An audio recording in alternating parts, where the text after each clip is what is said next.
your hands, let us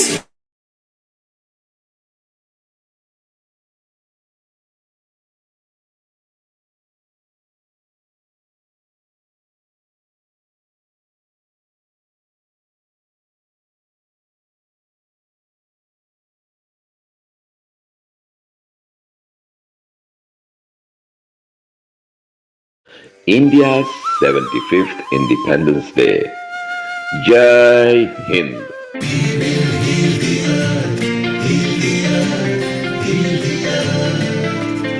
Stars, they can tell you stories which are brighter than yesterday. The streets have never been so quiet. The squirrels found a new hideaway. Tomorrow will never be the same. There is so much hope in our hearts. Brick by brick, we shall overcome and walk right into a new start. welcome to the brand new world. Give the children of our Mother Earth. Reach out your hands, let us lead our earth together. Welcome to the brand new world. Give the children of our Mother Earth. Reach out your hands, let us lead our earth together. We will heal the earth, heal the earth, heal the earth.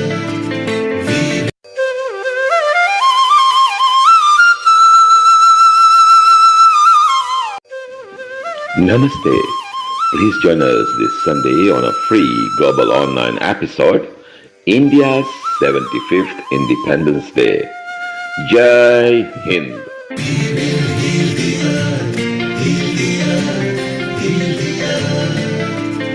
Stars, they can tell you stories which are brighter than yesterday. The streets have never been so quiet. The squirrels found a new hideaway. Tomorrow will never be the same. There is so much hope in our hearts. Brick by brick, we shall overcome and walk right into a new start. Welcome to the brand new world.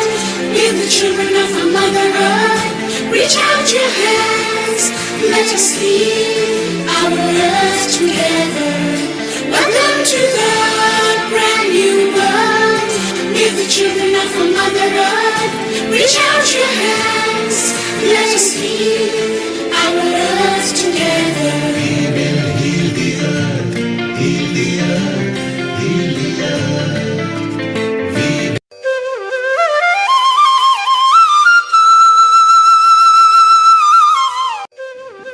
Namaste.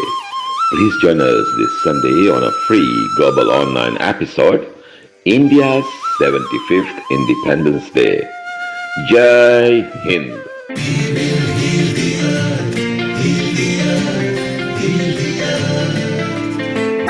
Stars, they can tell you stories which are brighter than yesterday.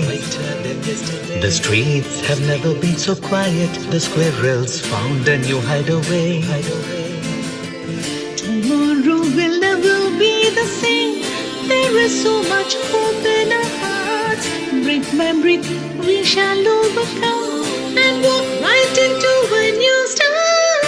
Welcome to the brand new world. Give the children of our Mother Earth. Reach out your hands, let us lead our earth together. Welcome to the brand new world. Give the children of our Mother Earth.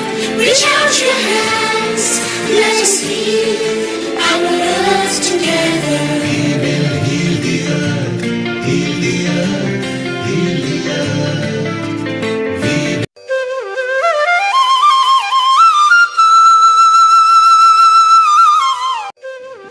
Namaste. Please join us this Sunday on a free global online episode, India's 75th Independence Day. Jai Hind.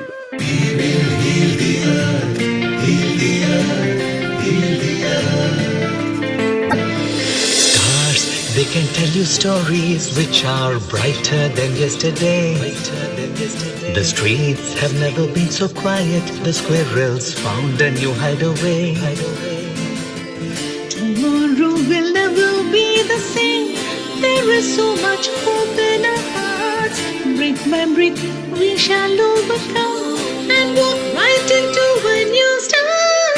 Welcome to the brand new world. We're the children of a Mother Earth.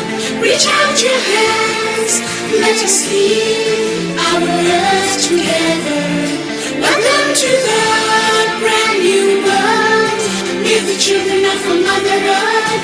Reach out your hands, let us lead our earth together. We will heal the earth, heal the earth, heal the earth.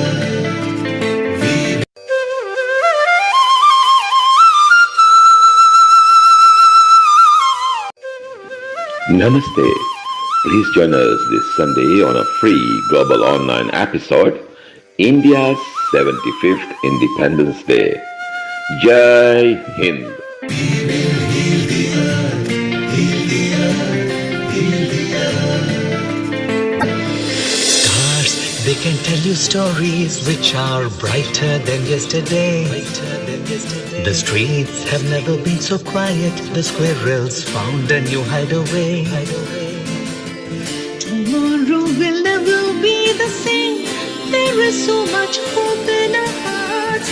Brick by brick, we shall overcome and walk right into a new start. Welcome to the brand new world.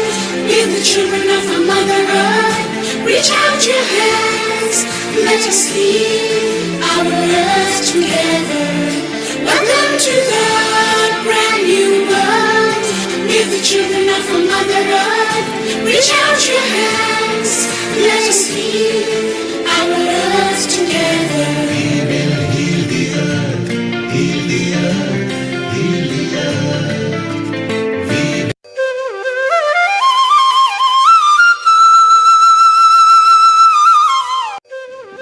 Namaste. Please join us this Sunday on a free global online episode, India's 75th Independence Day. Jai Hind. We will heal the earth, heal the earth, heal the earth. Stars, they can tell you stories which are brighter than yesterday. The streets have never been so quiet. The squirrels found a new hideaway. Tomorrow will never be the same. There is so much hope in our hearts. Brick by brick, we shall overcome and walk right into a new start. Welcome to the brand new world. We're the children of a Mother Earth. Reach out your hands, let us lead our earth together. Welcome to the brand new world. We're the children of a Mother Earth. Reach out your hands, let us lead our earth together. We will heal the earth, heal the earth, heal the earth.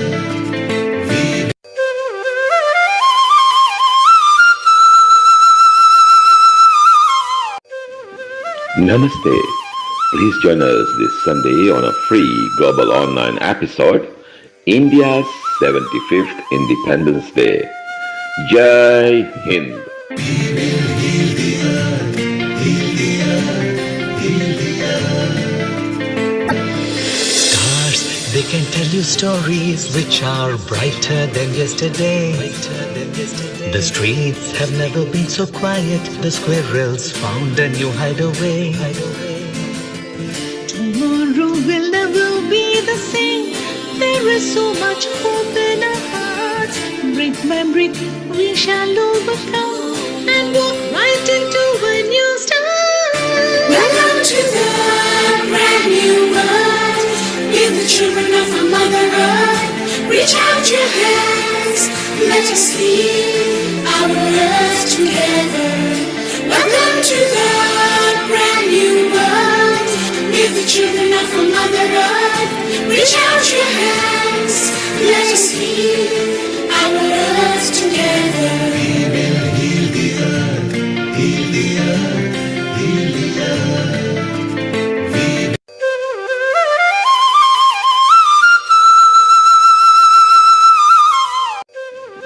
Namaste. Please join us this Sunday on a free global online episode, India's 75th Independence Day. Jai Hind.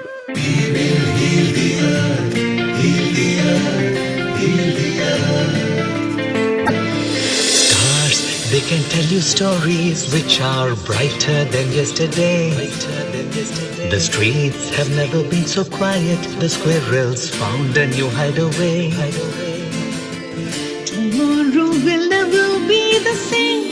There is so much hope in our hearts. Brick by brick, we shall overcome and walk right into a new start. Welcome to the brand new world. Give the children of our Mother Earth. Reach out your hands. Let us heal our earth together. Welcome to the brand new world. Give the children of our Mother Earth. Reach out your hands. Let us heal our earth together. We will heal the earth. Heal the earth. Heal the earth.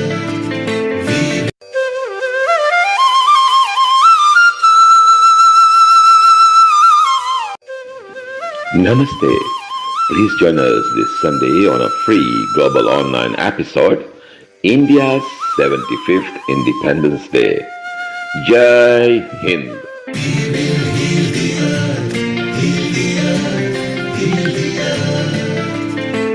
Stars, they can tell you stories which are brighter than yesterday.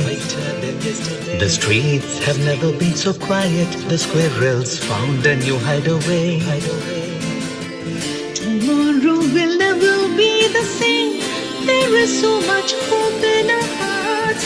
Brick by brick, we shall overcome and walk right into a new start. Welcome to the brand new world. Give the children of our Mother Earth. Reach out your hands. Let us heal our earth together. Welcome to the brand new world. Give the children of our Mother Earth. Reach out your hands. Let us heal our earth together. We will heal the earth. Heal the earth. Heal the earth.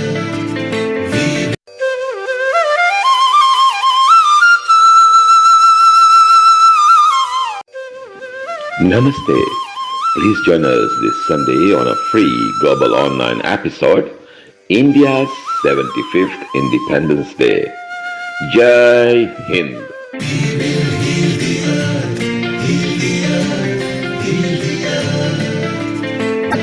Stars, they can tell you stories which are brighter than yesterday. The streets have never been so quiet. The squirrels found a new hideaway. Tomorrow will never be the same. There is so much hope in our hearts. Brick by brick, we shall overcome and walk right into a new start. Welcome to the brand new world. Give the children of our Mother Earth. Reach out your hands. Let us heal our earth together.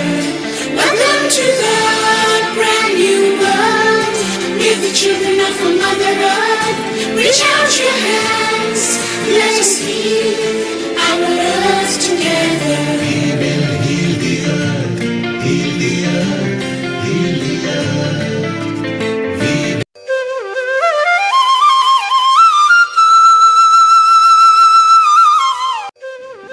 Namaste. Please join us this Sunday on a free global online episode, India's 75th Independence Day. Jai Hind.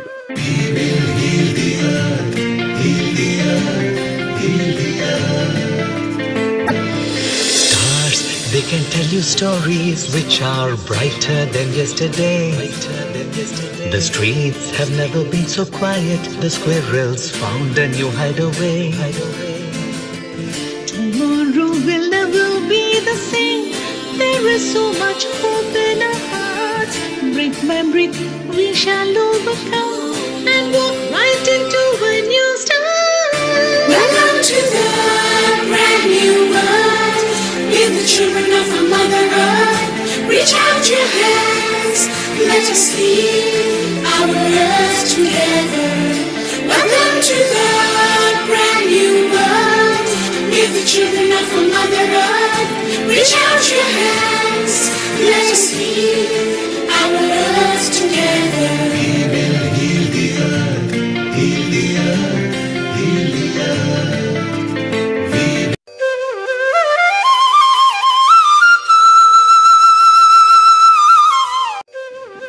Namaste. Please join us this Sunday on a free global online episode, India's 75th Independence Day. Jai Hind. We will heal the earth, heal the earth, heal the earth.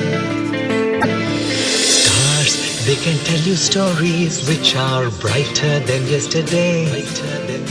The streets have never been so quiet. The squirrels found a new hideaway. Tomorrow will never be the same. There is so much hope in our hearts. Brick by brick, we shall overcome and walk right into a new start.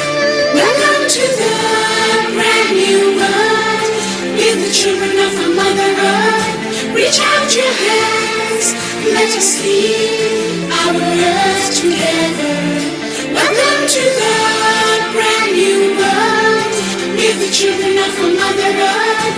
Reach out your hands, let us heal our earth together. We will heal the earth, heal the earth, heal the earth.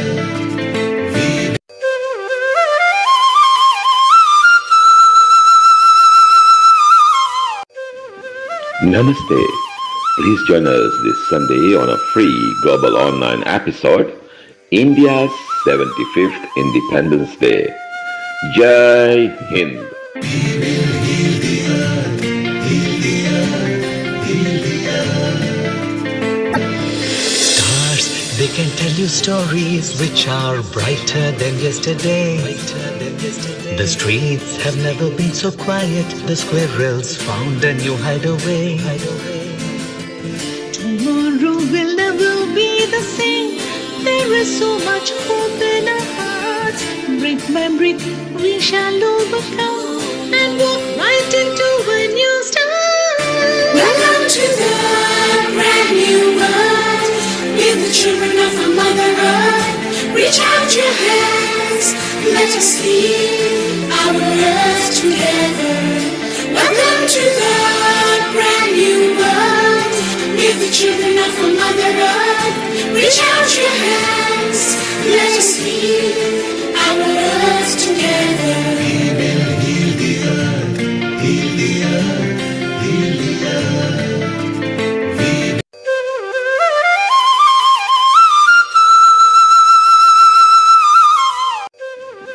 Namaste. Please join us this Sunday on a free global online episode, India's 75th Independence Day. Jai Hind. We will heal the earth, heal the earth, heal the earth. Stars, they can tell you stories which are brighter than yesterday. The streets have never been so quiet. The squirrels found a new hideaway. Tomorrow will never be the same. There is so much hope in our hearts. Brick by brick, we shall overcome and walk right into a new start. Welcome to the brand new world. With the children of our Mother Earth. Reach out your hands, let us heal our earth together. Welcome to the brand new world. With the children of our Mother Earth. Reach out your hands, let us heal our earth together. We will heal the earth, heal the earth, heal the earth.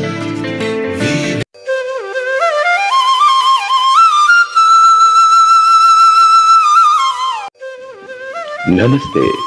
Please join us this Sunday on a free global online episode, India's 75th Independence Day. Jai Hind. We will heal the earth.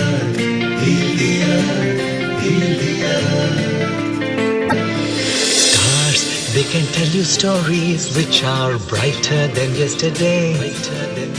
The streets have never been so quiet. The squirrels found a new hideaway. Tomorrow will never be the same. There is so much hope in our hearts. Brick by brick, we shall overcome and walk right into a new start. Welcome to the brand new world. Be the children of a mother earth. Reach out your hands. Let us heal our earth together. Welcome to the 10, 9, 8, 7, 6, 5, 4, 3, 2, 1.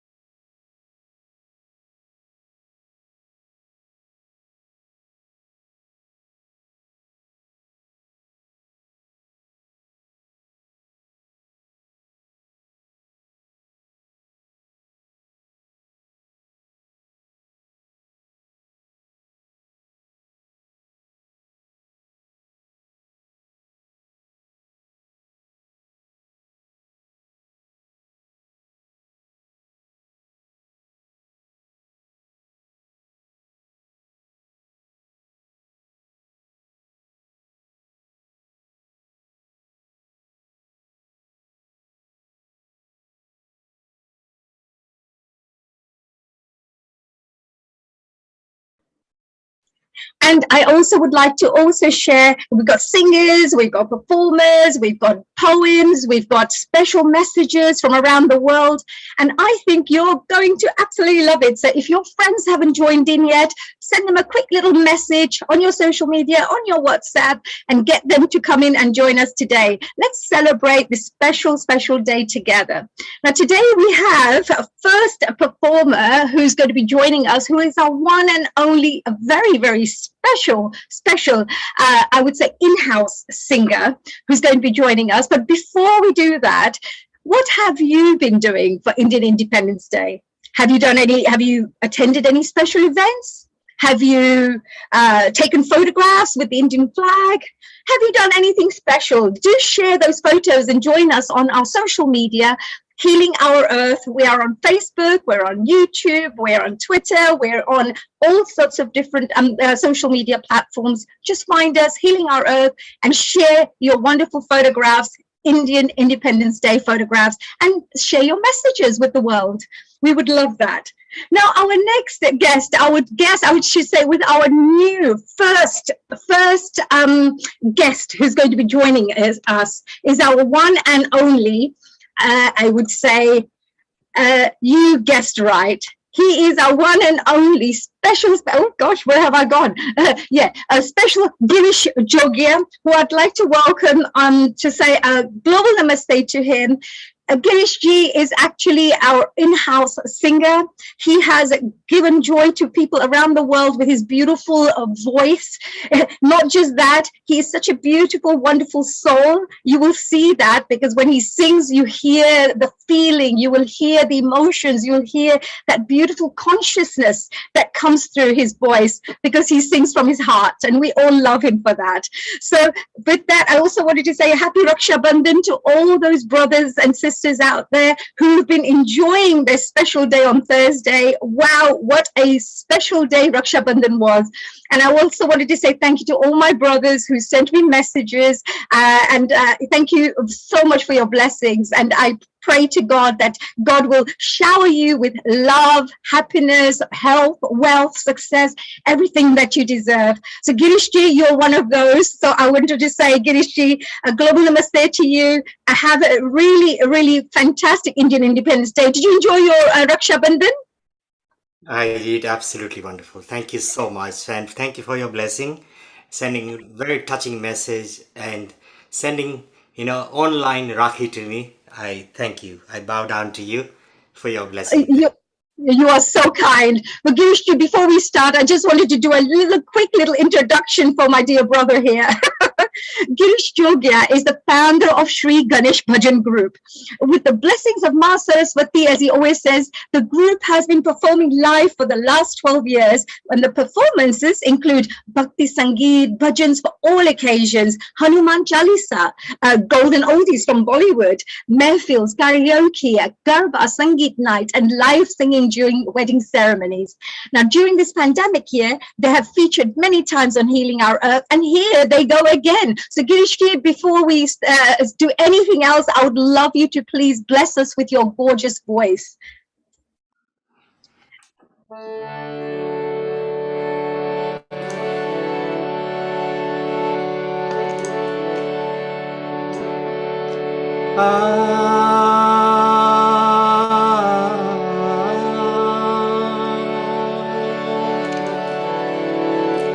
ए मेरे वतन के लोगों,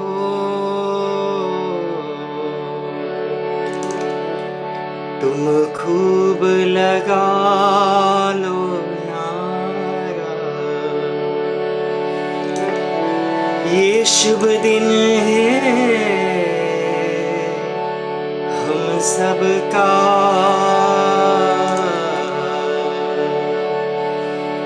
लहला लो तिरंगा प्यारा, पर मत भूलो सीमा पर वीरों ने प्राण गवाए, कुछ याद उन्हें भी कर लो, कुछ याद उन्हें भी कर लो, जो लौट के घर ना आए, जो लौट के घर ना आए। हे मेरे वतन के लोगों, जरा आँखों में भर लो पानी, जो शहीद हुए हैं उनकी जरा याद करो कुर्बानी। हे मेरे वतन के लोगों, जरा आँखों में भर लो पानी, जो शहीद हुए हैं उनकी जरा याद करो कुर्बानी।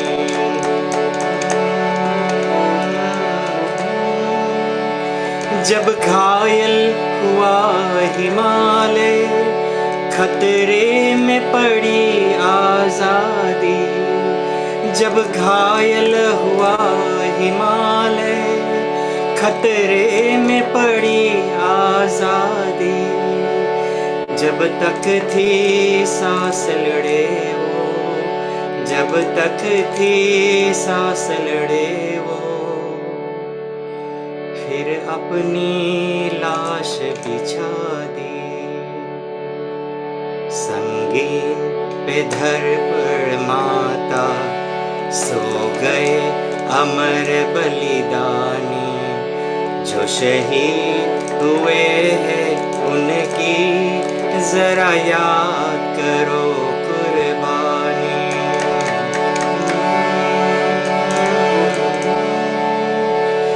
जब देश में थी दिवाली, वो खेल रहे थे होली, जब हम बैठे थे घरों में, जब हम बैठे थे घरों में, वो झेल रहे थे गोली।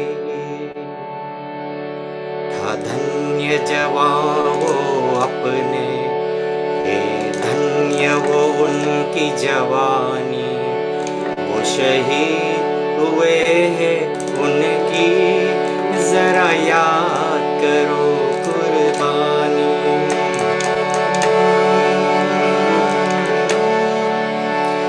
कोई सिख कोई जाट मराठा, कोई गुरखा कोई मदरासी, कोई सिख कोई जाट मराठा, कोई गुरखा कोई मदरासी, सरहद पर मरने वाला, सरहद पर मरने वाला, हर वीर था भारतवासी, हर वीर था भारतवासी। जो खून गिरा पर्वत पर, वो खून था हिंदुस्तानी। जो शहीद हुए हैं उनकी जरा याद करो कुर्बानी।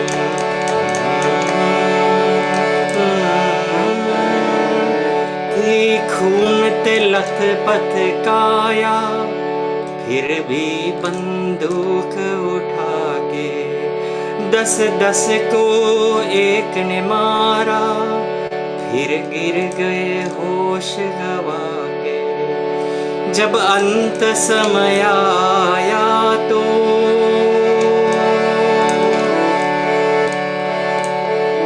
जब अंत समय आया तो कहे गए हैं अब मरते हैं। खुश रहना देश के प्यारो, खुश रहना देश के प्यारो, अब हम तो सफर करते हैं, अब हम तो सफर करते हैं। क्या लोग थे वो दीवाने, क्या लोग थे वो अभिमानी, जो शहीद हुए हैं उनकी जरा याद करो कुर्बानी। तुम भूल न जाओ उनको, इसलिए कहे ये कहानी। जो शहीद हुए हैं उनकी जरा याद करो कुर्बानी। जय हिंद की सेना, जय हिंद की सेना, जय हिंद, जय हिंद, जय हिंद, जय Hind. Oh my God, dear Girishji, what a beautiful songs. Oh my God, it touches your heart.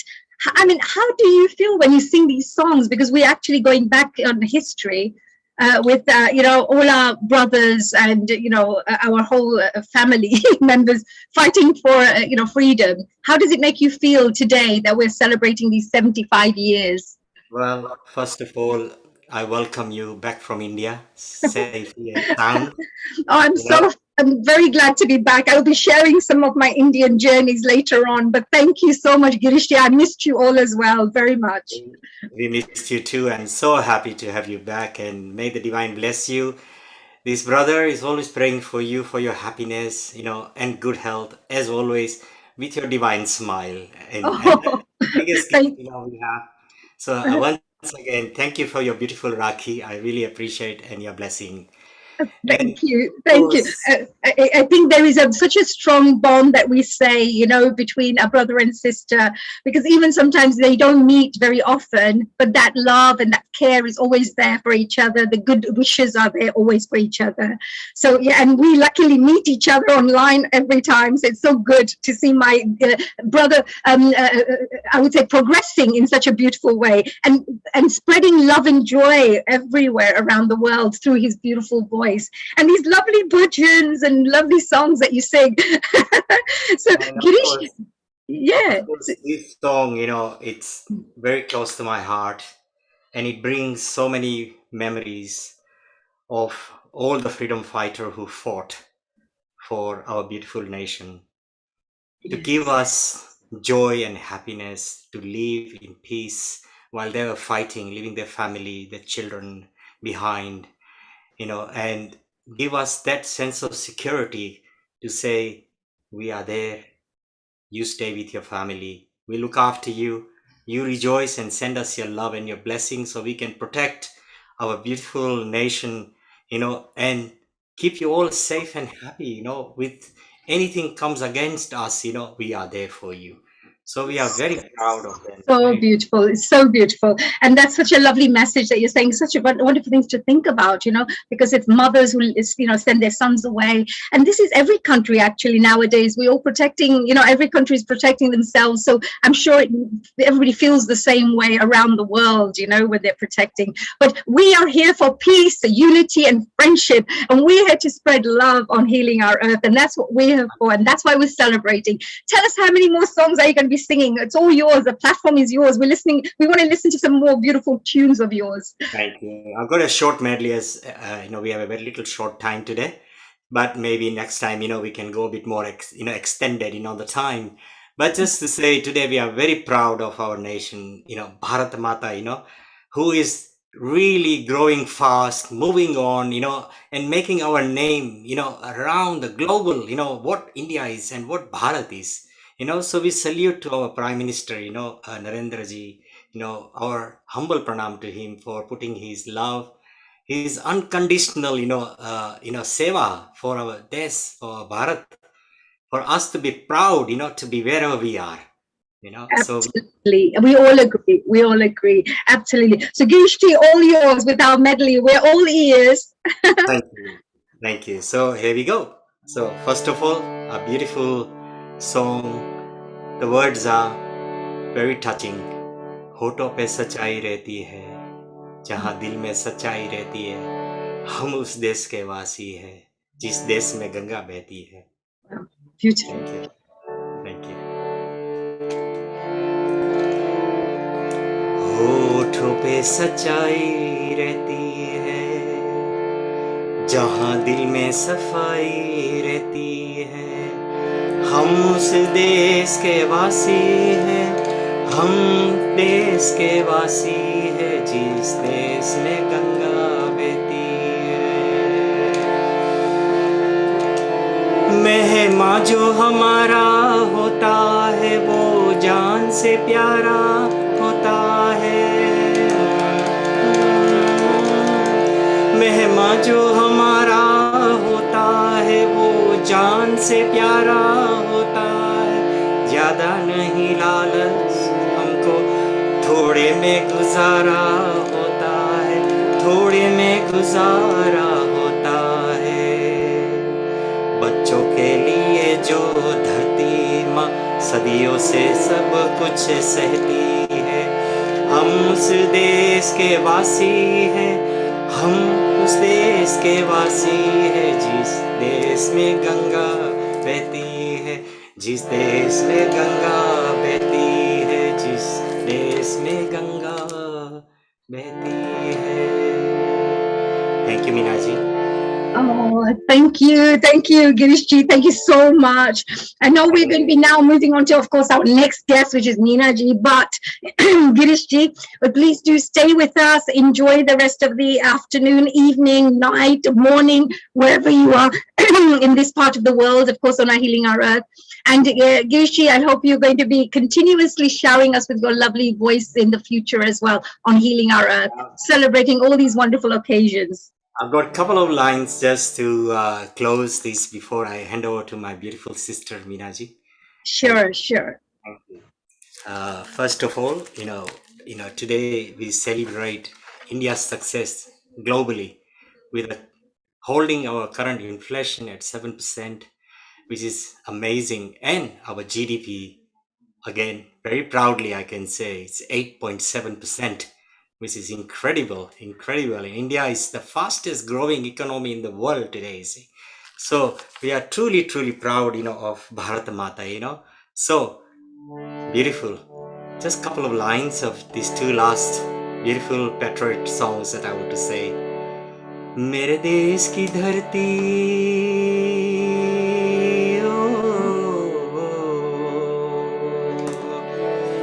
मेरे देश की धरती, सोना उगले उगले हीरे मोती. मेरे देश की धरती, मेरे देश की धरती, मेरे देश की धरती सोना उगले उगले हीरे मोती, मेरे देश की धरती, मेरे देश की धरती। बेलोक गले में जब घुंघरू जीवन का राग सुनाती है, जीवन का राग सुनाती है। गम खोश दूर हो जाता है, खुशियों के कवल मुस्काते हैं, खुशियों के कवल मुस्काते हैं। ओ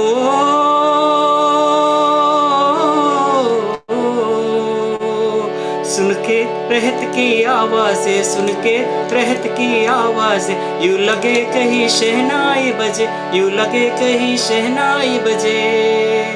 आते ही मस्त बहारों के दुल्हन की तरह हर खेत सजे, दुल्हन की तरह हर खेत सजे। मेरे देश की धरती ओ हाँ, मेरे देश की धरती सोना उगले उगले हीरे मोती, मेरे देश की धरती, मेरे देश की धरती। तू ही मेरी आबरू, तू ही मेरी जान, तू ही मेरी जान।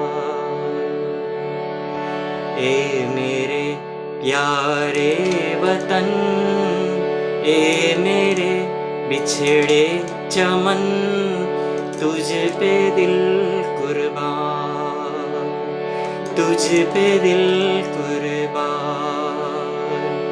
तू ही मेरी आबरू, तू ही मेरी जान, तू ही मेरी जान।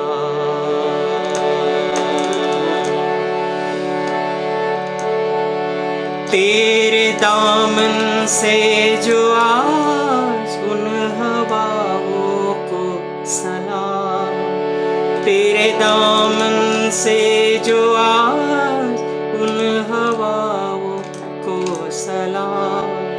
झूम लूं मैं उस जुबां कोई जिस पे आए तेरा नाम, सबसे प्यारी, सबसे प्यारी तेरी शान, सबसे रंगीन तेरी शान। तुझ पे दिल कुर्बान, तुझ पे दिल कुर्बान। Wow, wow, wow, wow, wow. Thank you, Girishji. That's beautiful, wonderful. Thank you, Girishji, for joining us here. We're moving on to, of course, Minaji, who is Jai again Hind, Jai equally Bharat. Jai Bharat, hey, Jai, as they say. Thank you. We now move, of course, onto our wonderful, wonderful Minaji, who is also a really, really amazing singer.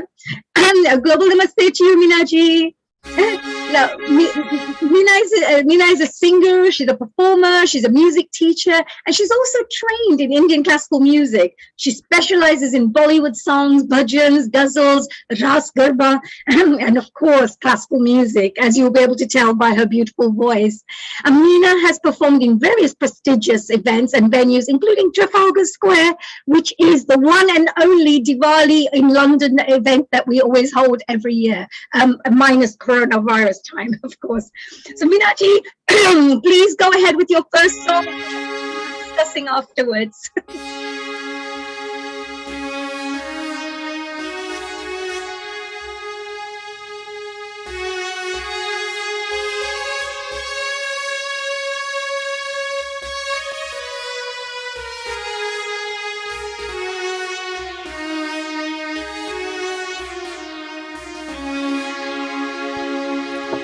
Vande Mataram,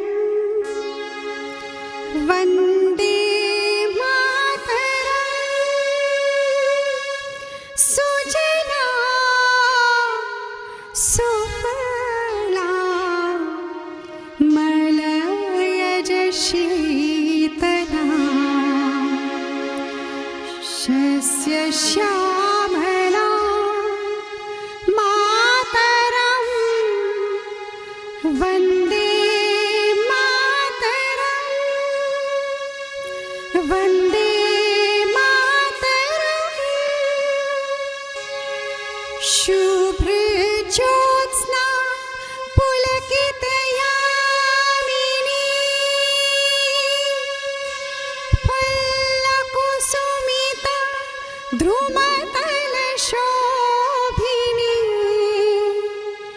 Suhasini सुमधुर भाषिणी सुखदां वरदां मातरं वन्दे मातरं वन्दे मातरं Vande Mataram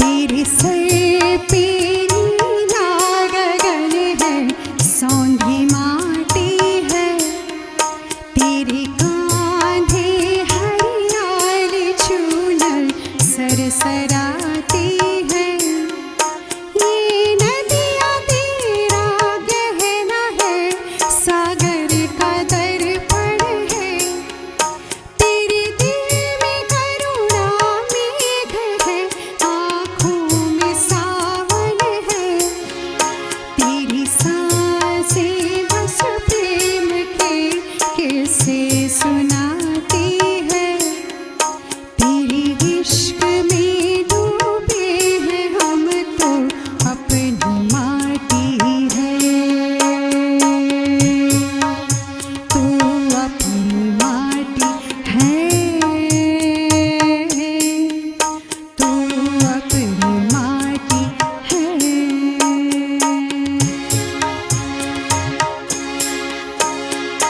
gamma पामा गरी gamma पामा गरी गामनी धामा पा पसारी धनी धा पधा मनी धा पामा गामा पा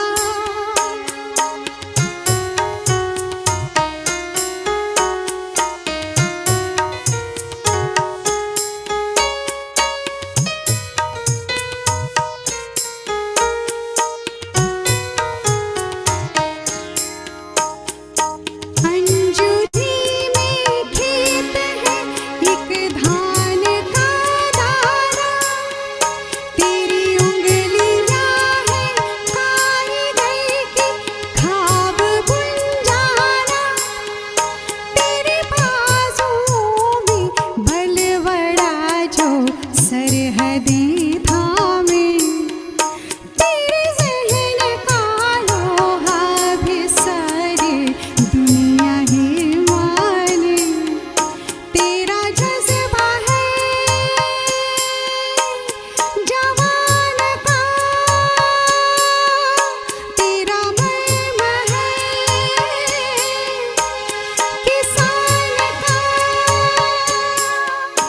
हर दर्द को सह कर भी तू तो मुस्कुराती है हर गली हर फूल दामन में समाती है ये नदियाँ तेरा गहना है सागर का दर्पण है मेरे मन में करुणा मेघ है आंचल में सागर है तेरे इश्क में डूबे हैं हम तो अपनी माटी है तेरी सांसें बस प्रेम के किस्से सुनाती हैं तेरे इश्क में डूबे हैं हम तो अपनी माटी हैं तू अपनी माटी है तू अपनी माटी है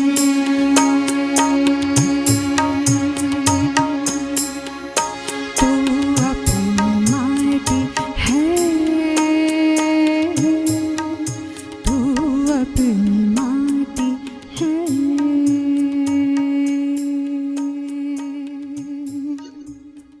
वाह वाह वाह, क्या बात है मीना जी, क्या बात है. Here comes my lovely Hindi. I'm trying my Hindi now. Now that I've come back from India, you know. So happy Indian Independence Day, dear Minaji.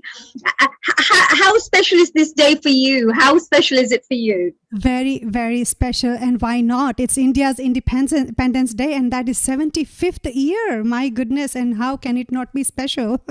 And I love singing patriotic songs. And not only on the days of like 15th August and 26th January. I do sing on my shows every now and again, all the patriotic songs. And they're super hit. So yes, I do love singing all these songs. And today is actually a chance for me to sing wholeheartedly.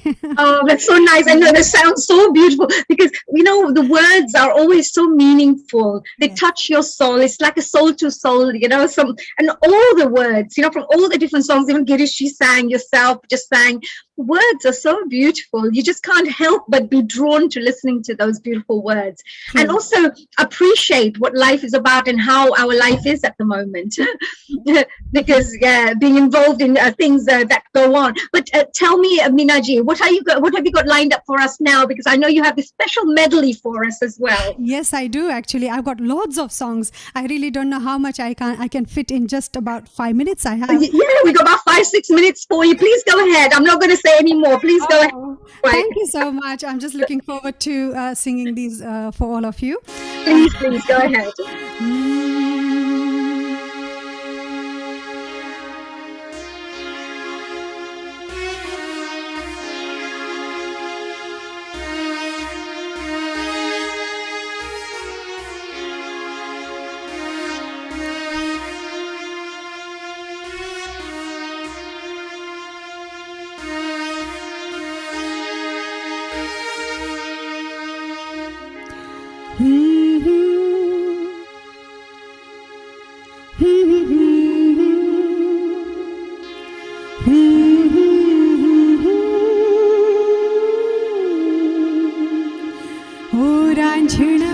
तेरी सांसों पे थोड़ा सा वतन का भी हक था न देख मुझे यूं मुड़ मुड़ के तेरा मेरा साथ यहीं तक था ये तेरी ज़मीं तेरे खून से तो सजती सवरती है रांझे तेरे इश्क की मैं हकदार नहीं तेरी हीर तो धरती है रांझे हाय तेरी मिट्टी में मिल जाऊं गुल बन के मैं खिल जाऊं इतनी सी है दिल की आरज़ू हो हो हो हो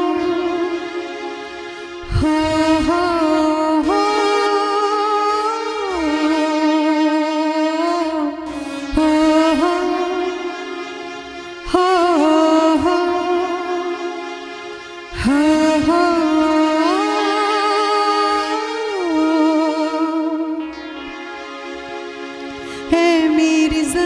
अफसोस नहीं जो तेरे लिए सौ दर्द सहे महफूज रहे जो महफूज रहे तेरी आन सदा चाहे जान मेरी ये रहे न रहे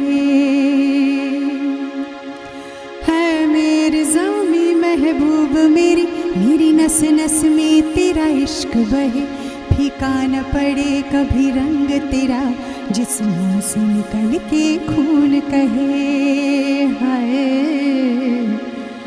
तेरी मिट्टी में मिल जाऊं गुल बन के मैं खिल जाऊं इतनी सी है दिल की आरज़ू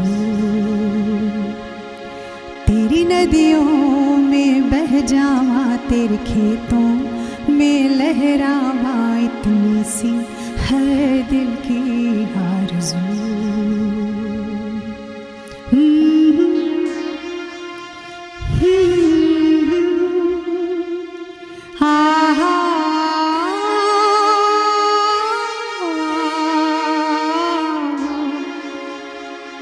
Another beautiful number from the film Veer Zara. ऐसा देश है मेरा and why not? धरती सुनहरी अंबर नीला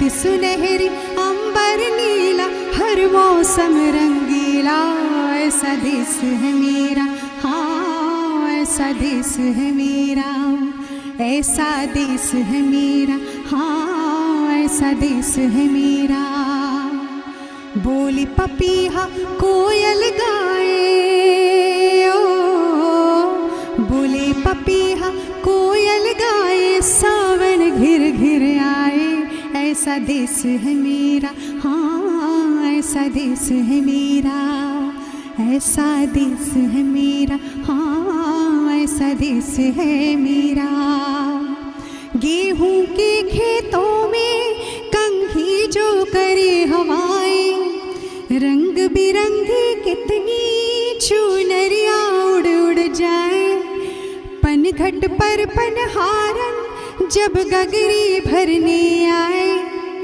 मधुर मधुर तानों में कहीं बंसी कोई बजाए तो सुन लो कदम कदम पे है मिल जानी ओ कदम कदम पे है मिल जानी कोई प्रेम कहानी ऐसा देश है मेरा ऐसा देश है मेरा हाँ ऐसा देश है मेरा ऐसा देश है मेरा हो ऐसा देश है मेरा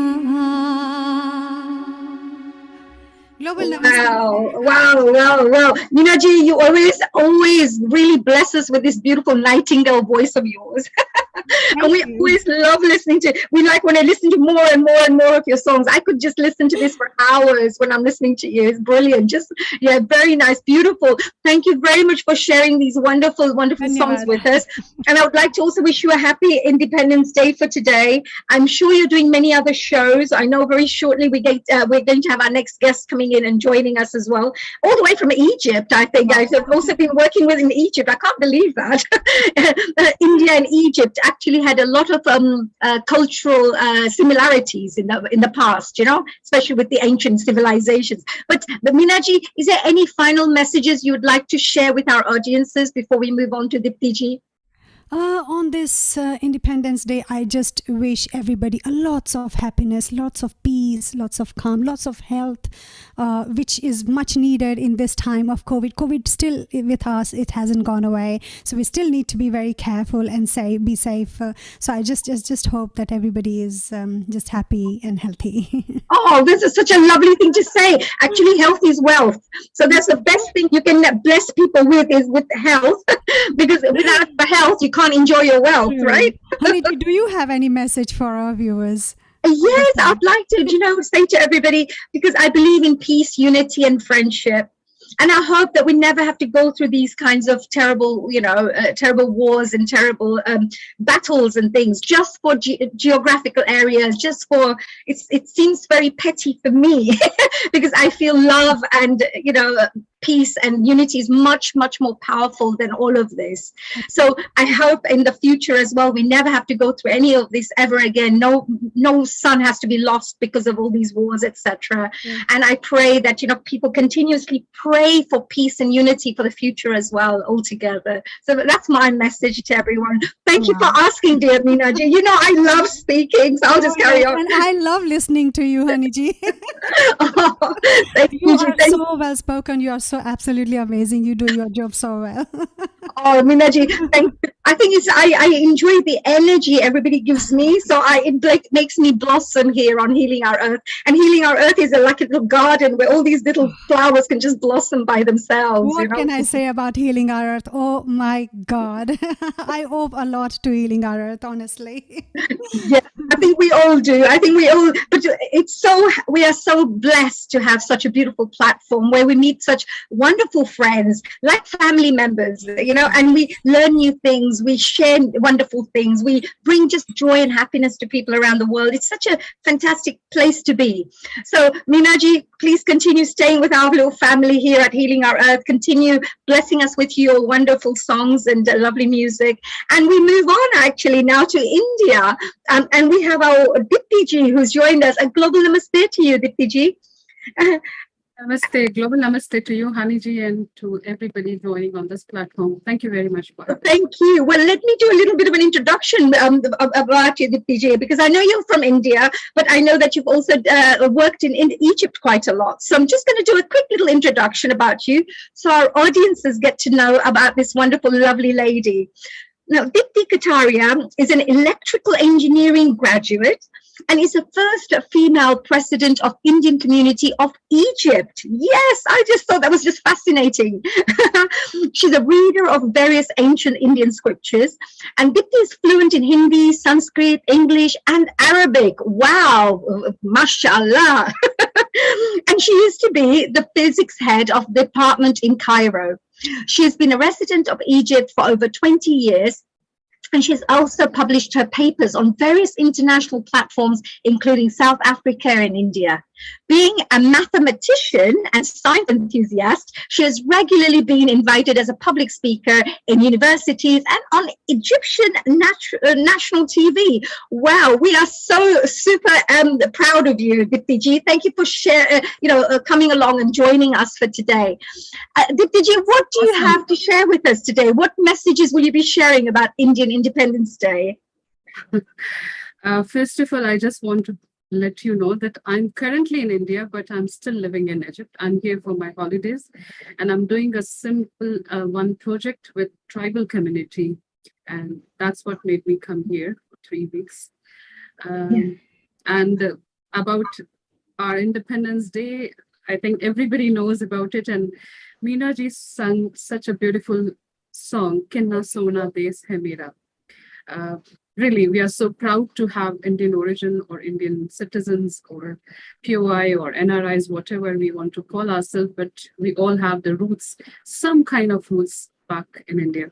So absolutely. And you also say, because you come from Egypt, because you said you work with tribal communities there, bringing India and Egypt together, what do you think are like similarities, or what are the things that you do to build on strengths? How do you contribute? Because you speak Sanskrit, you speak Arabic, you speak all these different languages as well. Tell us a little bit about that. Okay. Actually, culturally, if we see, we are pretty similar, because we are both own ancient civilizations, be it India or Egypt. We both have the civilization, which is very, very ancient. Both of the countries believe in family, uniting family together, keeping with them together, taking people together and move along, respect the culture. We are very proud, both the countries, I would say, whether be India, we are very proud of our culture. I'm sure we are living in different states or countries. We are all having something Indian. We celebrate Indian festivals. Same goes with the Egyptians. They have, of course, being a Muslim country, they have Eid, which is the biggest festival they have. But they have, the seasonal festivals, which are being celebrated from pharaonic times, which is like 5,000 years back. That is like Sham Nasim, which is more like Easter.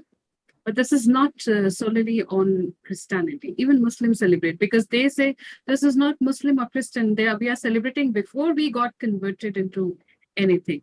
So the same way they celebrate. We have in India something called, I don't know, you know about it. It's called Haryali Amavasya, which is like people get together on that particular new moon day and go out and eat with the friends and family. Same goes with Egyptians. They have particular days when it's an official day off. People go out and eat with the family in the gardens. So they're following their culture. They're very rooted. And at the same time, Arab world has an image of, I'm sorry to say, but not very smart, intellectually smart. And that's why, foreigners are kind of taking the command of many departments. But with Egypt, that's not the case. They're very smart, they're educated, they're very focused. So we can say, and best part is they're very fond of India.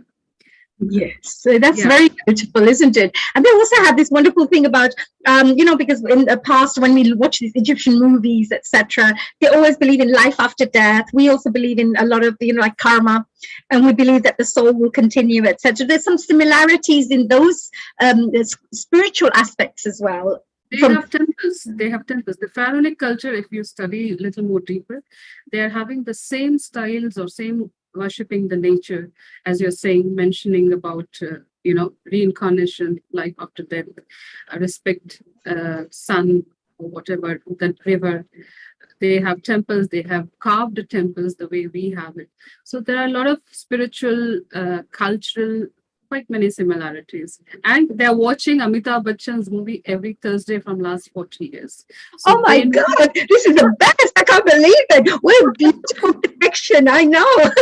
Because Bollywood seems to be so popular in all different countries, but Egypt seems to be quite like Russia, Egypt, these kinds of countries. They're very, very, they support a lot of the Bollywood movies, that watch lots of Bollywood movies. They appreciate all the Bollywood songs and music, etc.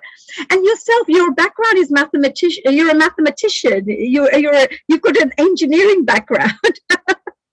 I'm an engineer, but I've been teaching physics and maths in university from last 20 years, 18 years to be precise. So, Wow. yeah, so kind of a mathematician, whatever anybody wants to call me.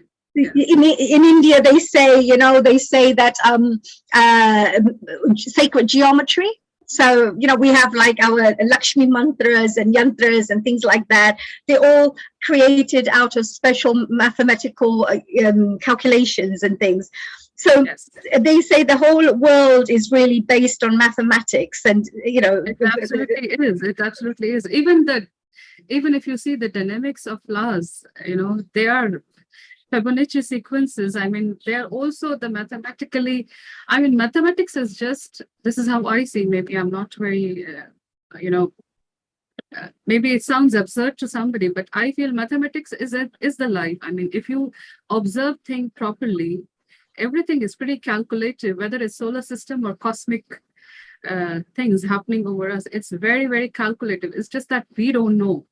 We are still, figuring out. That's the only thing. But everything is mathematics and physics. And this is how I see the world, to be honest with you. Yes, no, it is. It's seasonal, isn't it? Everything's seasonal, timing, kilometers, like we're this much away from sun, everything is like calculated, everything, including like 30 days in a month, 365, it's 24 hours, need to sleep 8 hours, so everything is mathematics. So I really absolutely admire people like yourself who are like really getting to the crunch of how this universe operates.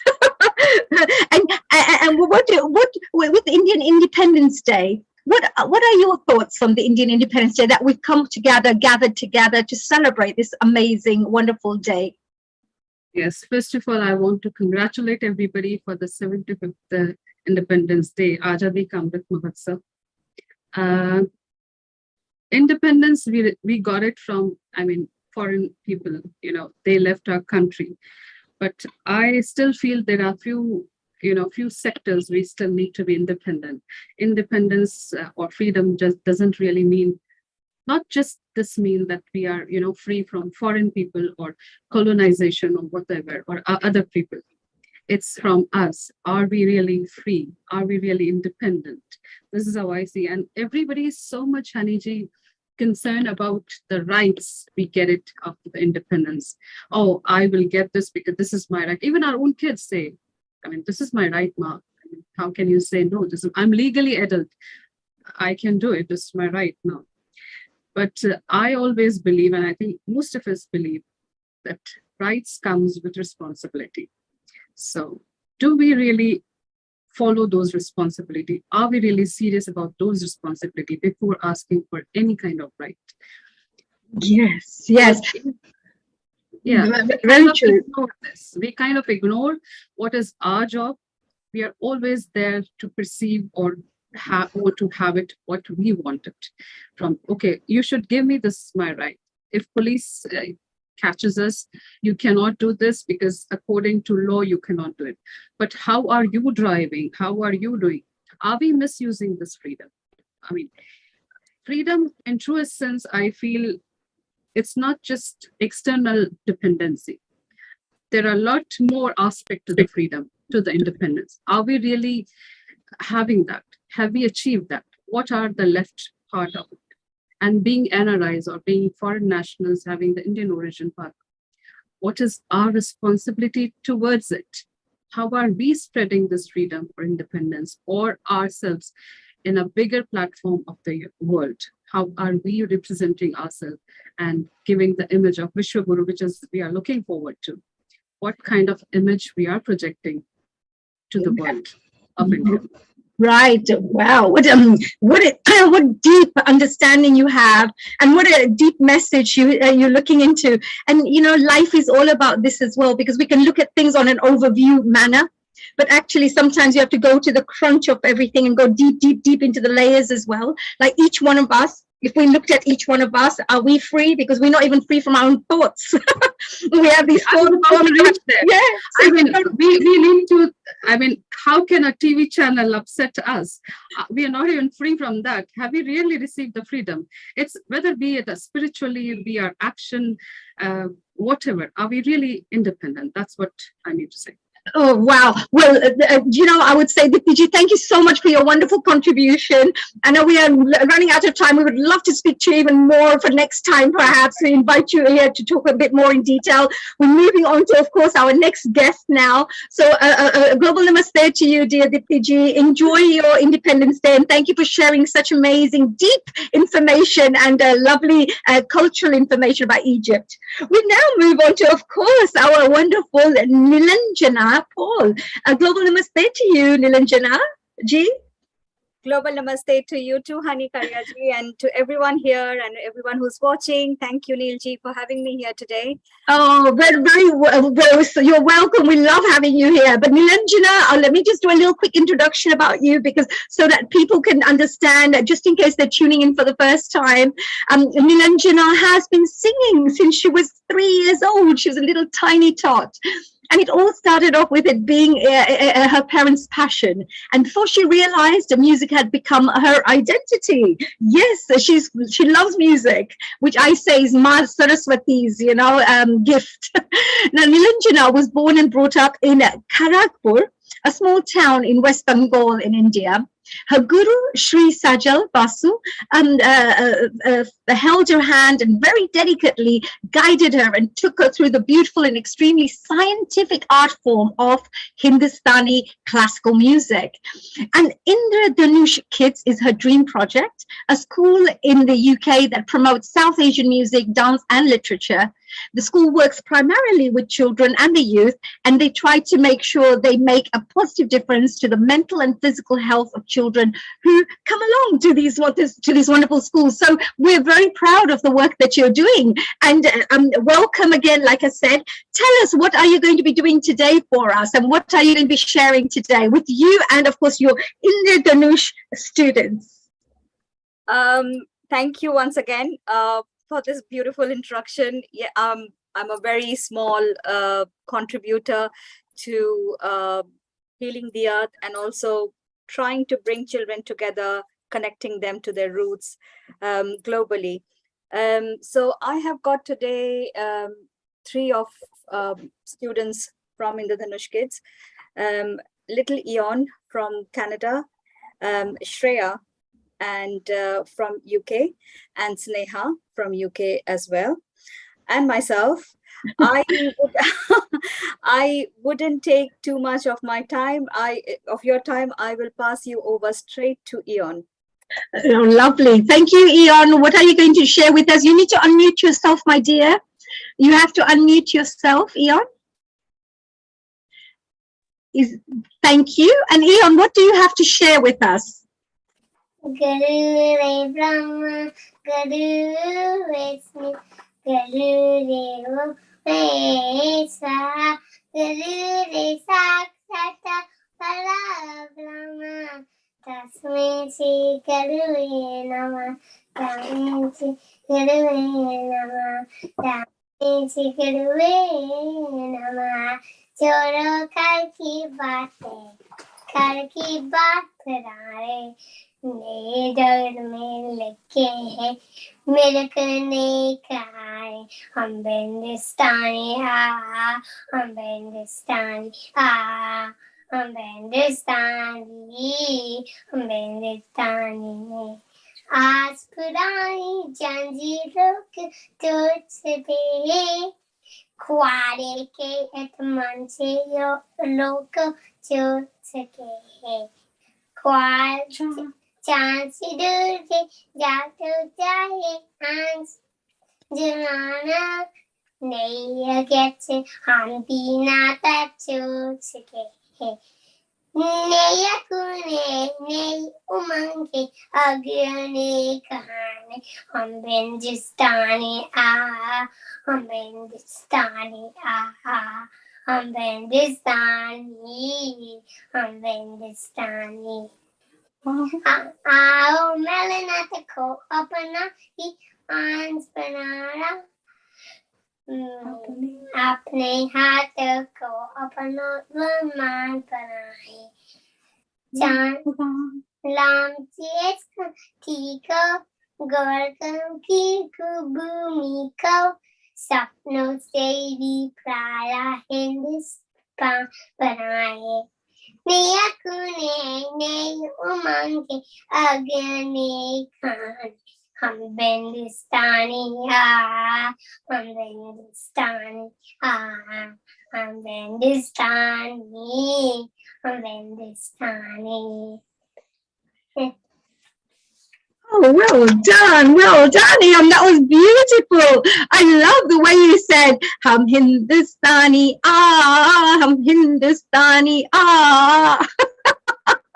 That was very cute, I have to say. Very nice, Ian. That was beautiful. Now, who do we have next? Who do you have next? Next, I would like to bring Sneha. She's a second generation Indian, British, born and brought up in Britain, but very Indian from heart. So we would like to take the second generation British opinion about what it means to be Indian for them. Oh, very beautiful. So Sneha, please go ahead and share with us what you wanted to share about Indian Independence Day. So being a second generation Indian who has been born and brought up in England, exploring my culture and staying close to my roots is, for me, being British Indian. From my parents and grandparents, I've learned about the glorious history of India. It makes me immensely proud to be connected to my strong Indian roots. I was taught the Indian national anthem when I was 3 years old, along with the British national anthem. It's given me a stability and a secure identity. Today I wish to sing the song that I have felt most proud of. Oh, wow, lovely. Was that a lovely little message there? That's a beautiful little message there. Thank you so much. That's lovely. Did you write that yourself? Yeah. Oh, that's so nice. And also the fact that you say that it gives you an identity, you know, it gives you a kind of what is it about Indian culture you like? So I mainly like performing, so dancing, singing, the things that I've grown up with. That's beautiful. So you, you love the cultural side of the performances and everything that we have, right? With Indian cultural performances. That's fantastic. Very nice. Very beautiful. Thank you very much for sharing that, Sneha. Thank you. And we now move on to your colleague. Is that right? With Shreya, it looks like. But Nilanjana, is it Shreya?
wonderful, Sneha. What a lovely song. If you because you enjoy culture and you enjoy, I'm sure you watch movies as well. I think in Kabhi Khushi Kabhi Gum, they sang this song as well when they were all little kiddies. They were singing this particular song. It was Kajal's little son in the movie. And we were there. I provided all those students on that for that movie. So we used to practice that song. So it was a lovely song to remember. Very nice. Thank you so much for sharing that, dear Sneha. Thank you. So it looks like we now have Shreya. So from Sneha to Shreya. And I can see Nilanjana is getting really into it because she goes, she sings along with the song. I can see she can feel it. So let's move on to Shreya. Shreya, what are you going to share? You need to unmute yourself, my dear. Shreya will bring to you Vande Mataram again. Being Bengali, and we are very passionate about the Bengali freedom movement, and I myself come from a freedom fighter family with lots of stories behind the freedom fighting which happened in Midnapur district in West Bengal. And I actually belong to that family who actually, we have so many stories behind us. Wow. Freedom fighters, you mean for Bengal, in which years? And now, before, and around which kind of times we're talking about? No, so I'm talking about the freedom fighting when the Indians fought the British. So we were, I am from a family where my great grandfather, my great grandmother, they were all first line freedom fighters. Wow. So we still have the well where they used to hide my grandfather once when he killed Perry, who was a district magistrate of Midnapur. So he killed him from a distance, and then he hid inside that well, which led to a tunnel. We still have all that in our house in Midnapur. So it kind of, it gives me goosebumps when it comes to India, which is why I've created a mini India in the UK in the form of Indradhanush Kids, and because there's so much there, and there's so many people, there's so many heroines, which we say, from the housewives to the ladies of the house, who are not on history books, but they have put so much into this movement. So we may need to write a book about this, by the way, in Nilanjana. We need to write a book about all the women behind this, because there's lots of freedom fighters where we see all these movies, about Bhagat Singh or whatever, all these different wonderful people who have really fought for our country. But, we have courageous women behind the scenes as well, doing such wonderful work. Absolutely. There's so many people behind the scene who we don't know about. But I have, as I said, I have grown with it. I have heard so many stories. I have actually seen and met my great grandmother. She has given me her life stories, things that she has done in her life, and we still have those things in our house in Midnapur. And but obviously these are not in any books. We need to get a book out. We need to get a book out. Nilanjana, right? So thank you very much for sharing that. And I'll give you to Shreya. Yes, thank you so Shreya much. will talk about what Vande Mataram is, because that's what she's going to. She picked the song. She wanted to do it. She will.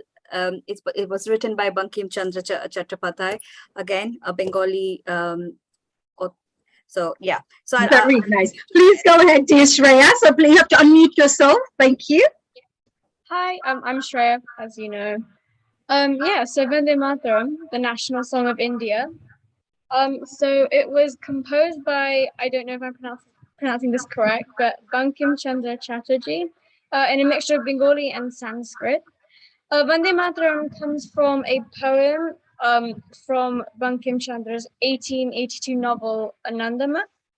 The first political occasion where it was sung was the 1896 session of the Indian National Congress in 1950, so after India's independence. The song's first two verses were given the official status of the national song of the Republic of India, distinct from the national anthem of India, Jana Gana Mana. Yeah.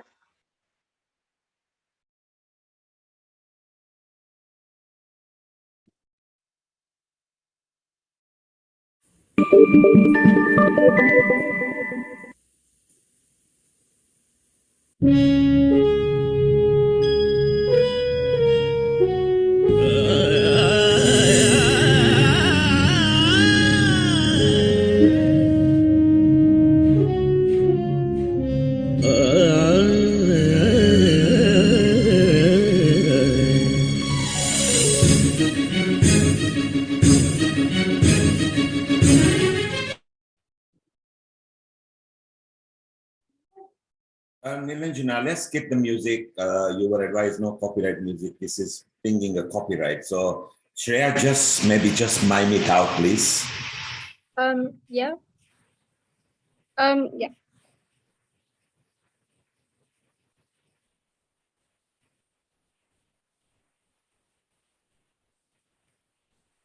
You're on mute. You're on mute, Shreya. If you could unmute yourself, please. Yes. Thank you. Sorry, it wasn't allowing me to. Okay. Vande Mataram, Vande Mataram, Vande Mataram, Vande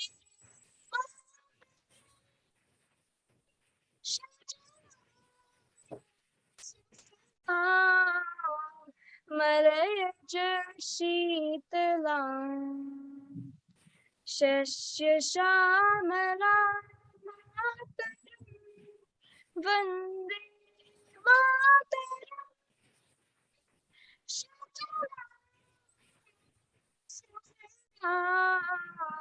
Malaya Shitalam, Shashya Shamala Mataram, Vande Mataram, Vande Mataram. Thank you. Thank you. That was beautiful. Nilanjana, thank you very much. And we will be ready for the next speaker, Nilanjana. That was beautiful. Let's just bring on. She has switched off. Yeah, thank you very much. That was such an amazing thing, Shreya. Thank you. And also performing it without the music was really great.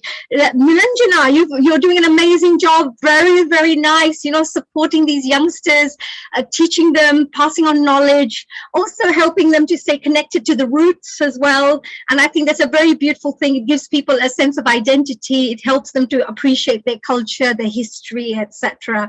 So well done, Nilanjana. Keep up the great work, and we really look forward to hearing many more of your students in the future. Thank you. So, thank you very much. We now actually move on to our next guest, who's again an equally very knowledgeable gentleman, very interesting one as well, and he's doing really great work as well, just like Nilanjana. This is Hanuman Das, so we would like to say a global namaste to Hanuman Das ji. He comes from Go Dharmic. Now, Go Dharmic was started in 2011 by Hemal Randerwala. He was given the spiritual name Hanuman Das by former Harvard professor Ram Das, who introduced him to his beloved guru and saint Neem Karol Baba.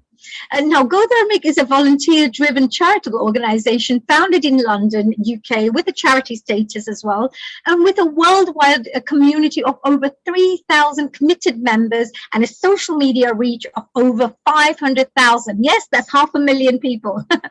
So Go Dharmic Welfare Foundation, India, has volunteers throughout the country who communicate digitally and through the GD app to deliver over 15 social action objectives across multiple UN Sustainable Development Goals, which include but are not limited to disaster relief, food poverty alleviation, development of education facilities, development of toilets in India, and of course sanitation facilities. They're doing a real grand job, amazing job. So a welcome and a global namaste, Hanumanji.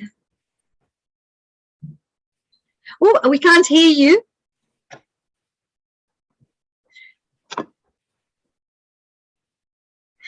So whilst we wait, Go Dharmic seems to do an amazing job, and it's. I also had a chance some years back to perform for them. They do lots of wonderful cultural programs here in Britain, in the UK, and I know many of my students were part of doing some shows and events, and myself as well, to promote culture, art, etc., and heritage. Can you hear me okay? Oh, yes, we hear you now. Thank you, Hanumanji. Hi. So, very well. I have to say, you're doing an amazing job. You're so young. And you have this amazing initiative that you've been working on, which is called Go Dharmic. When did you set it up? It was started in 2011. Right. Yeah. I mean, what I would say is that, Go Dharmic, for me, what does the flute know about music? For this is divine inspiration for us. We just distributing prasad in that way, and for us, so yeah, just prasad for you means what? The knowledge. Prasad means what for you? It means distributing what? It means distributing love. That's nice. Yes. Serving others and giving our hearts, and for me, that is the mission of India. That is the message of India. So yeah. Well, India has always been known as very peaceful people. They've always been known as the most spiritual country in the whole world, a spiritual place where people seem to really focus on not just their mental and their physical well-being, but also the spiritual well-being, which I think is very powerful because you bring all three areas of your being into your life. So I can understand that. But, to spread love is very, very high vibration. And that's the reason India has always welcomed people from, around the world, foreigners, etc., to the country. And we are also a very multicultural country where people of all faiths live together in united manner in India as well. So what is your message for Indian Independence Day? So I'll just share some thoughts about Indian independence and the message, not my message, but what I feel the message of India is and should be from an understanding of Dharma, because we obviously have this organization called Go Dharmic. So Go Dharmic must mean something. What are we requesting people to do? What is Dharma? And I believe it is that Dharma that India represents. It represents the idea that we uphold a certain humanity and recognition of each other as all living beings being, just fingers on the same hand, that we're all part of one presence. And that's India's unique message to the world, that I am Atma Brahma, that my Atman is the same as everybody else's, that we're all part of the divine Brahman that exists, and that that love and God is present within each of our hearts. So when we move away from the idea of India, we move away from togetherness and we move towards separateness.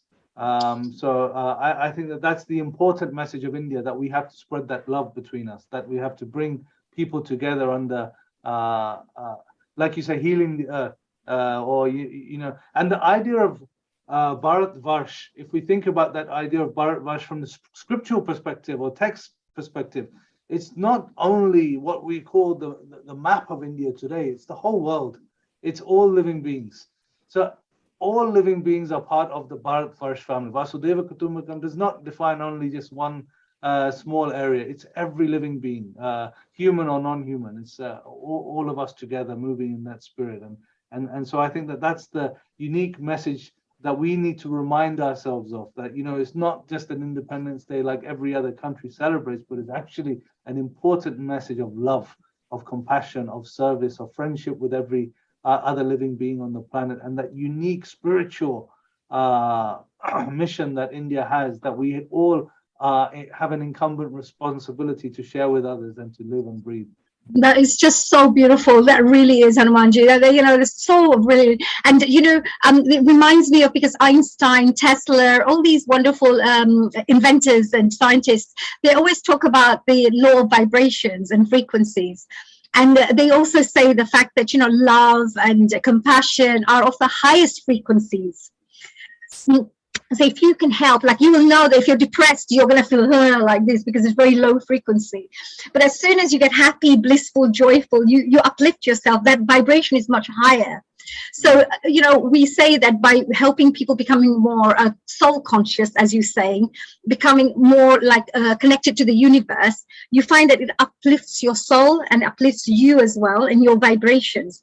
And as soon as your vibrations are uplifted, there'll be less wars, less, there's more peace, there's more happiness.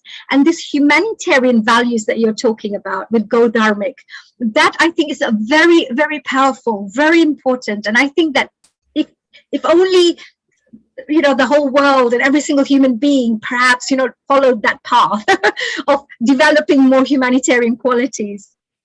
Well, I think from a personal perspective, I was somebody that always wanted to find certain highs or certain pleasure in life, always seeking that joyfulness. And when I came across Ramdas, who was a professor of psychology at Harvard University, he just exuded and radiated a love and a joyfulness and a happiness that I hadn't seen around me. And through seeing that kind of spiritual joy and spiritual bliss, I felt that everybody should have this type of thing all the time. It's not something that we just eat or drink and enjoy and then come down from. It's a constant joyfulness, a constant blissfulness. And he found that in Maharaji, in Neem Karoli Baba in India. And Maharaji just said a simple message: love everyone, feed everyone, serve everyone. He said, love is the strongest medicine. It's more powerful than electricity. And that unconditional love, that prema, as we would call, is, which can bind the whole world together, that can bring the whole world together. When we really believe in the idea of United Nations, this is the idea of prema, which is not, it's not a transaction that, I give you this love and you give me some certain love back. It's an unconditional love. And when we say Go Dharmic, when we want to serve people through homeless food distributions or disaster relief or aid, or just simply sitting and giving our time and presence to another being, heart to heart, just sharing with someone. That is so nice. That is really nice, because Hanmanju, when you speak about these wonderful humanitarian qualities, about spreading love and light and joy, it tends to, I find that we call it bliss, right? We call it inner bliss, Amrit.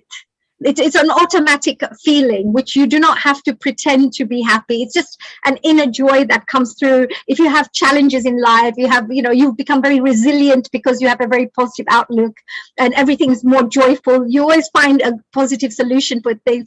And it's something can't be learned. It has to come from within. So each human being has to go through this process, I believe, of appreciating how to develop their own humanitarian values from inside. And then it happens automatically. Is that right? Do you find that once you share this wonderful knowledge, people start transforming by themselves? Yeah, I think it's actually not anything that we can do from the out. We already have Satchitananda. We say, truth, knowledge, and bliss is already our true nature. So everything else is some covering. It's some illusion or trick, or our mirrors are unclean, and therefore, we can't see our true nature, which is blissful. And the whole spiritual practice is just to kind of wipe away that dust, to be in that presence of love. And I think all of the work that we do at Go Dharmic is an expression of that love. It's just, who are we to help anyone? If I'm sharing food with another person, but actually I'm the one that's getting happier. So we're all heart to heart here.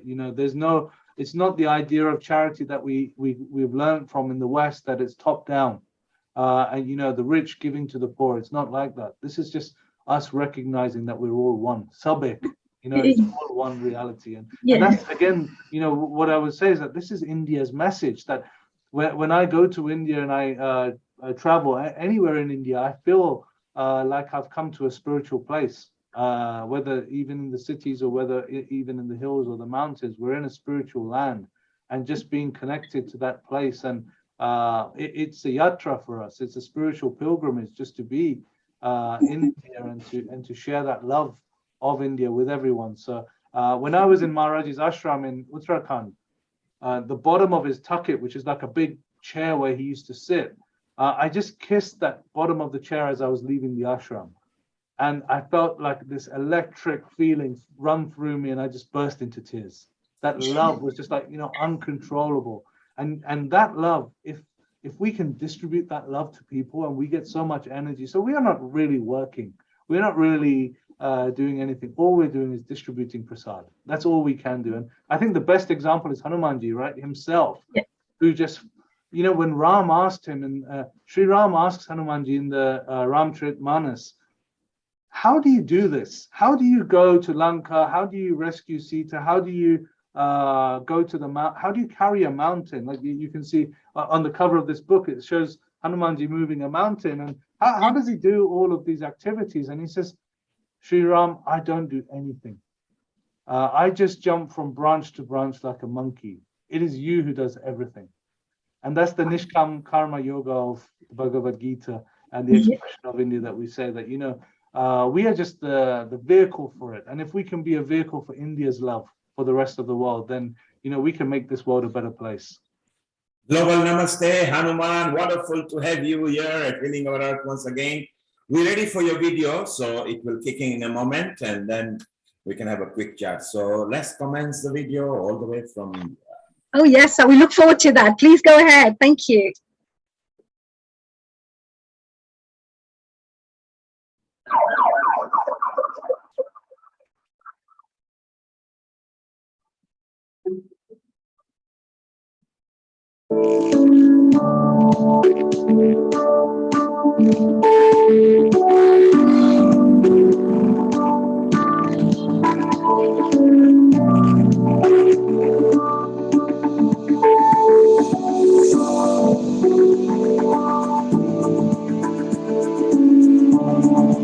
I'm Sani from Godhani, and today I'm here in Pondicherry for our Mission Health campaign with our corporate partners, Marico Limited. Under this campaign, we are doing full body health checkups of the policemen and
police station का थे Marico company के सहयोग थे वो धार्मिक NGO द्वारा पत्रिका police station में स्टाफ તેમજ જીઆરડી કર્મચારીઓ હેલ્થ કેમ્પ રાખવામાં આવે જે બદલ હું મેરિકો કંપની તેમજ ગો ધાર્મિકનો ખૂબ ખૂબ આભાર માનું છું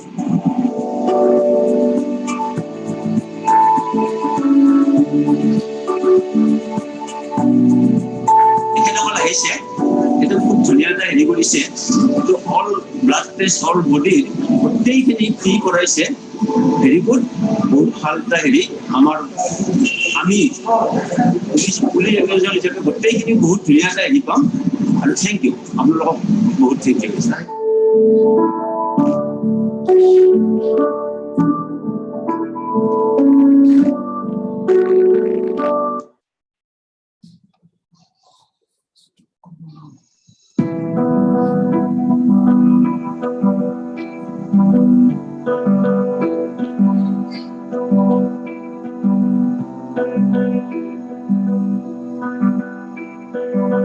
Namaste.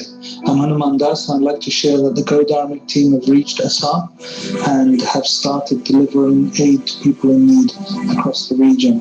It's of course a difficult time for people in the region who are suffering from the effects of climate change that we need to do more to alleviate. We'll be delivering aid to people who are stuck.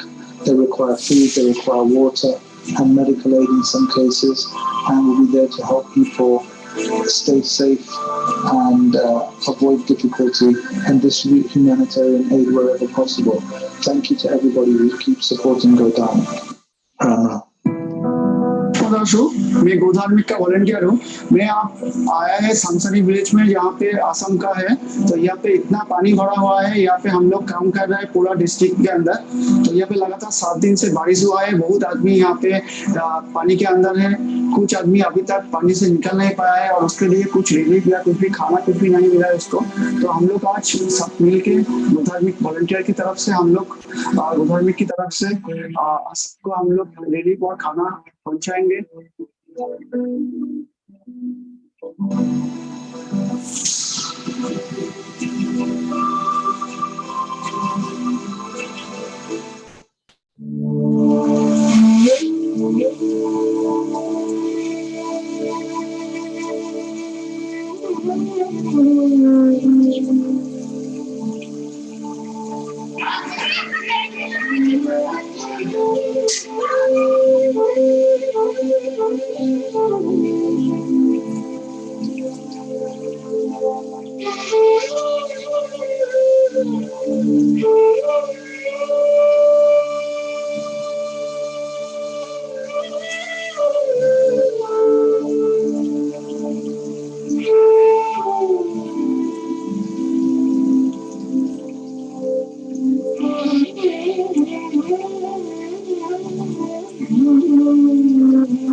Started this distribution since 2019. So when COVID was at its peak, we decided to help families in the local community.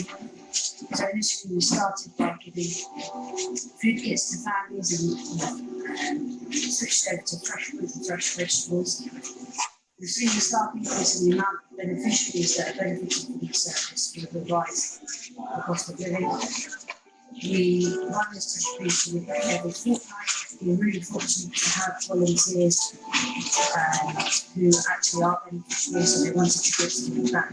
So we've actually now decided it's organically grown, so it's for the community run by the community. And so today we're giving them a SIM card, which is £500 worth of free data and calls, valid for 6 months. I think it's going to be really crucial for our families in and around this area to benefit from this service.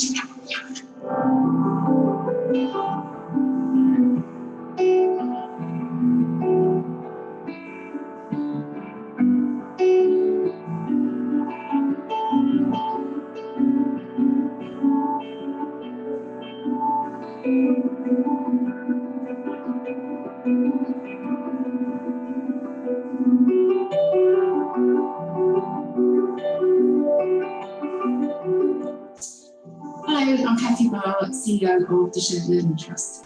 It's been a real privilege to be working with Go Dharmic over the past couple of years. We were approached initially in March of 2020 when the pandemic started around a joint project distributing food packs to our local community. The success of this has been so great that today, 2 years on, those food kits are still being distributed. The community have been overwhelmingly grateful for the support and the help that they've received, and that's very much down to the hard work and the vision of Go Dharmic. They truly live by their motto, love all, feed all. The food distribution is completely inclusive. Everybody is able to come and take what they need. It's been so popular that now, 2 years on, the community themselves are the ones volunteering to help, to come and in turn help others in the way that they themselves work. It's been a great privilege to work with Go Dharmic, and we look forward to continuing that partnership moving forward. I'm moving time into school at Stockholm Park Academy, really humbled at the work that Go Dharmic have been doing for the last 2 years, given that we have a real serious crisis in the country at the moment, the help and support for the community, food distribution and other essential things. It's been humbling, and I really want to thank staff at Stockholm, especially in our team here, who's really driven this and will give up the time on Saturdays to really help the local community and local families.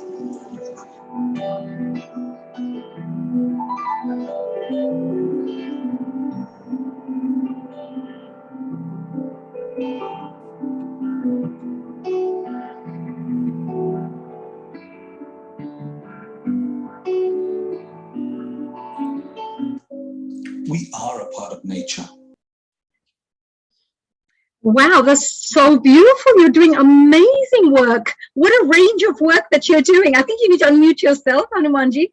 Yes, that was really good. A whole range of different types of work that you're doing there. Sorry, Dan, can you stop the show? Yes, so Trees, these mangroves will protect them from cyclones, from flooding. thank you so much. That is really, really beautiful. I loved, what it said about love all, serve all, feed all. So nice, simple and smart. And also I loved deliver more smiles. I thought that was such a lovely tagline. It's such a sweet thing to do. Every single day you could just say kind words to somebody and just put a smile on their faces, and uplift them by giving something nice and special. So I think it's doing really grand job. I think we need to all become volunteers of Go Dharmic. Yeah. We need all the help we can get to build this community of people from all different backgrounds, all different traditions and languages and people under that same banner of love. It's not necessarily your specific belief, because I think everybody or each one of us has a different belief. From the eyes, even when we watch TV, everybody's eyesight is different and sees it in a different way and absorbs that differently. So but if we say that love is common between us all, and come together on that foundation, then it's really meaningful and really can be. I think that is absolutely perfect. Being a Rotarian myself, coming from the Rotary clubs, we always believe in serving others. So we need to do Go Dharmic and Rotary Club together, doing something. Well, keep up the great work and a happy Independence Day, Eddie Hanuman Das ji. And I think Go Dharmic is an amazing organization. You're really doing fantastic work. From all of us here, Healing Our Earth, we want to congratulate you for the great work that you're doing, as well as, we're always going to be here to support you as well for the wonderful work you're doing. And happy Independence Day to everybody. Ram Ram. Bye-bye. Thank you very much. So we moved all the way from UK and we're going all the way to Mauritius. Yes, to our one and only gorgeous, smiling, angelic Saivani Sambu. A global namaste to you, Saivani. Global namaste, Honey G. Lovely to see you and all the Healing Our Earth family. Absolutely. I love that smile of yours. You've got this $1 million smile, which I absolutely love. I know that very shortly I'm going to be passing on this next half an hour slot to Saivani, who's going to take over and, of course, invite quite a few brilliant, amazing guests to celebrate Independence Day. But before then, I would just like to do a little bit of an introduction to my wonderful co-host here, Saivani. Now, Saivani Shankar Sambhu is a child psychologist. She uses music therapy as a method of counseling. She's a founder director of EHV STAR Academy, where EHV stands for Education in Human Values, and STAR means Student Training in Attitude and Responsibility. Yes, everyone, and I don't mean having real attitude, I mean really cool attitude. Savani is also the founder of, as well as a lead singer, I should say, of the Swaragini Spiritual Orchestra. They promote values, culture, tradition, and aspiration through music. And having a spiritual background as well as a professional experiences, Saivani has been inspired a lot by her mother, who, of course, her name is Gayatri Ji. She is absolutely amazing. What a wonderful super mom she is, who emphasized on helping others in need. And this is a wonderful teachings she's been passing on to Saivani. And that's why Saivani is such a lovely lady. Especially, I know that she's been passing on lots of family and children values to you, and you've been also supporting a lot of children who have physical, mental, emotional, psychological, and spiritual support, who need that kind of support. She was the other thing with Saivani, she was also awarded the Woman of the Year Mauritius, which is 100 Women of Mauritius title in 2018, and the top 10 influential women in the Indian Ocean in 2019. Wow. And Saivani has also worked with kids, adolescents, youngsters, and parents in her consultancy, whereby transformation and positivity has been observed, creating a more harmonious atmosphere in the family. She has trained teachers, youngsters, students, parents, and others about human values. And this is also based on psychological perspectives. So she brings in psychology with all the work that she does. And her motto is born to serve. And it's a habit on her every birthday to be of service to others. And she just says that, but actually she is actually serving everyone every single day. That's what I have found about this wonderful lady. So Saivani, I think you're going to be taking over for the next half an hour. So this whole thing is yours. I would like to say to my wonderful global family members out there, all the Healing Our Earth members, I'm passing on this wonderful platform to Saivani Ji for the next 20 minutes to half an hour, and I'll be back. From Dr. Honey Kalaria here. I'm tuning out for a short while. Dr. Honeyji, thank you so much for the lovely words. Well, we can't let you go without knowing who you are, you know. Thank you so much. And let me tell you about Honey G. So Dr. Honey Kalaria is a mind, body, soul coach and an award-winning creative dance expert, over 35 years of experience in the field of art, culture, and entertainment. Not only that, her beautiful smile also is very contagious. So born into a Hindu family, Honey was guided by her mother to start reciting mantras and prayers from the age of 3. Her father has also been regularly reciting the Hanuman Chalisa for many years. So in her spiritual quest and journey, Honeyji has been blessed to travel to India to not only learn Indian classical dance, but also to study how to conduct yagnas, fire ceremonies by reciting powerful mantras. So she got an opportunity to get educated on the science behind these powerful mantras, how they cleanse and purify one's aura, spread peace, and offer positive benefits to the environment. So this is our beautiful Honeyji, my co-host, and our soul sister. Thank you very much, Honeyji. Lovely introduction, my dear sister. Thank you. And that was a beautiful segment you just had with loads of information, seva, community service, and the whole chunk of, spirit of patriotism. Thank you. Anyway, our whole family of Healing Our Earth, a global namaste to all of you. Let me just begin by a small prayer and to bring in the aspect of patriotism as we are celebrating the 75th Azadi Ka Amrit Mahotsav, which is the nectar of independence. 75 years of struggle, of patriotism, of selflessness, dedication, and also love for the country.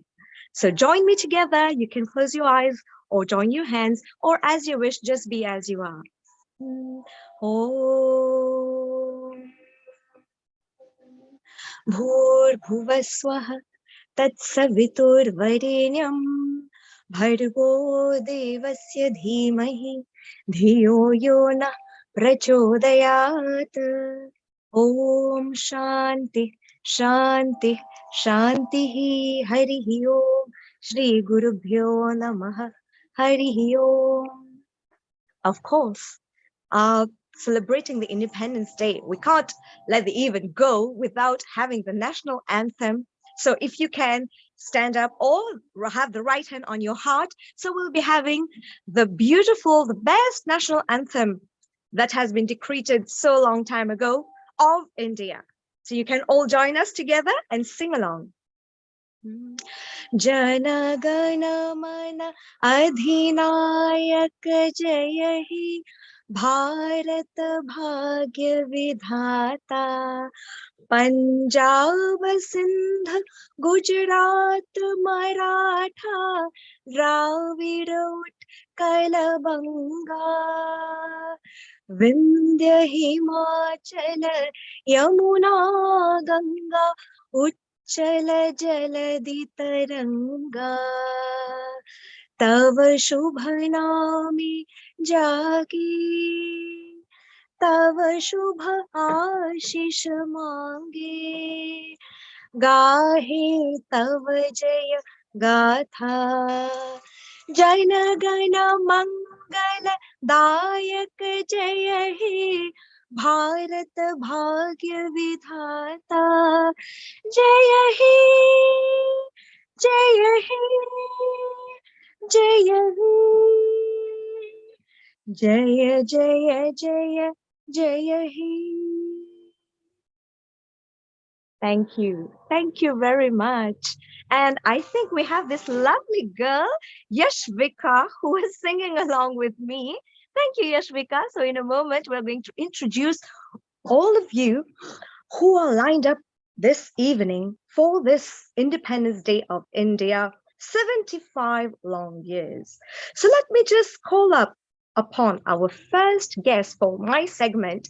So we have Kona Veena Paniji and her beautiful Swaravillu students. Is that right? Yes, yes.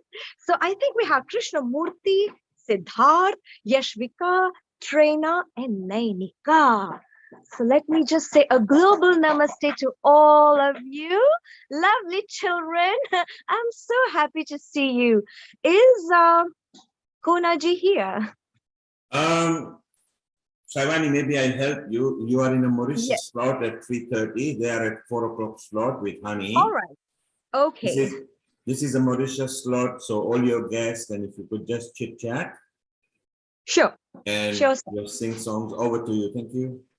Thank you. Thank you. So I think we'll have to be a bit patient before we welcome Konavina Paniji.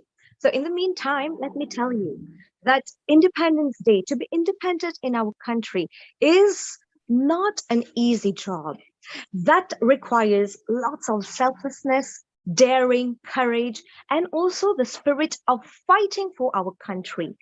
In here, we had a beautiful little girl whose father was fighting for the Independence Day. And in that manner, what she did, she was witnessing the whole struggle at that time. So at one point of time, everyone was lined up together and they were holding the Tiranga, the three-colored Indian flag that contains the saffron color, the white color, and the green color. So by and by, each row was getting, the bullets, and they were just passing the flag behind before they were being shaheed, as we say, martyred. And as the people were moving on and really crying out the slogans, well, at one point of time, nobody was behind. So the last man who got shot and he was passing on the flag behind, he could not see any person to take the relay over. That little girl saw that man. She ran to pick up the flag. And just to let you know, she was only 8 years old. This flag that she took, now she was all alone. Nobody was there with her. Everyone was lying down on the ground, lifeless. So she was moving forward and she got the bullet. Sometimes some people, they don't have the heart that says, it's a child, but they just have the spirit to conquer over. In that manner, she got shot, and now she could not let the flag fall down. It is said that our flag is our pride, and it should not touch the ground. It should be fluttering with pride in the sky. So in that way, she was thinking in panicking mode, what should I do? What should I do? So she picked up the flag and she just put it on her stomach, actually, to not let the flag fall down. And this says the selflessness of that little girl, sacrificing herself, and maybe we can say hurting herself, because when we get a little cut, we feel so in pain and we are suffering. But she actually took the flag and pierced it in her stomach so that the flag doesn't fall off. This is a true story. And to remember all those freedom fighters, including the girls as well as the males, on this day, that is tomorrow, maybe today also, because if they were not there, then maybe the whole world would have a different picture. So in that way, let me share with you one of the beautiful songs that tells us how our country can be so loving, but our spirit towards our country also hold a lot of importance. So it goes like this.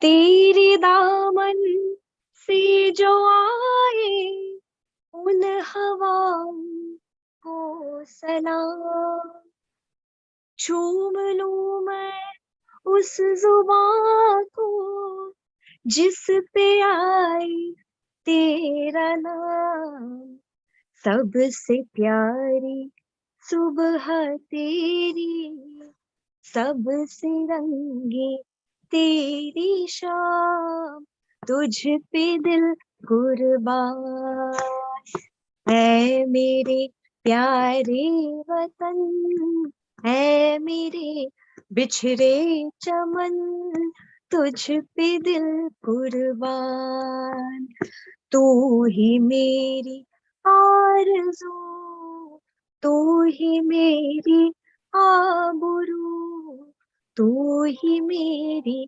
जान. Motherland, we say, no? मातृभूमि.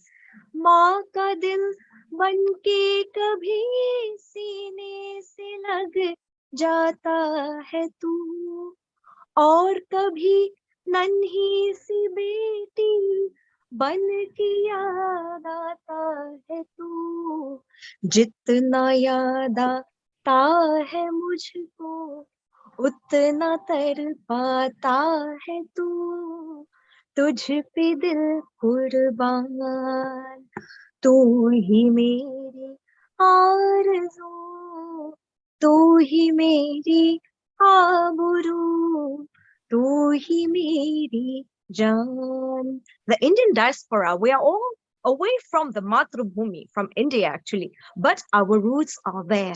So this last antara, the last part of this song, which says, छोड़ कर तेरी ज़मीं को दूर आ पहुँचे हैं हम, फिर भी है यही तमन्ना तेरे ज़र्रों की कसम, हम जहाँ पैदा हुए उस जगह ही निकले दम, तुझ पे दिल कुर्बान, तू ही मेरी आरज़ू, तू ही मेरी आबरू, तू ही मेरी जान. That's a lovely flag. ऐ मेरे प्यारे वतन, ऐ मेरे बिछड़े चमन, तुझ पे दिल कुर्बान,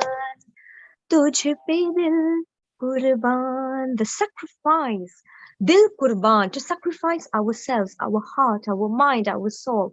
How is that? it means to give up our life? Well, not necessarily. It's just a spirit of patriotism.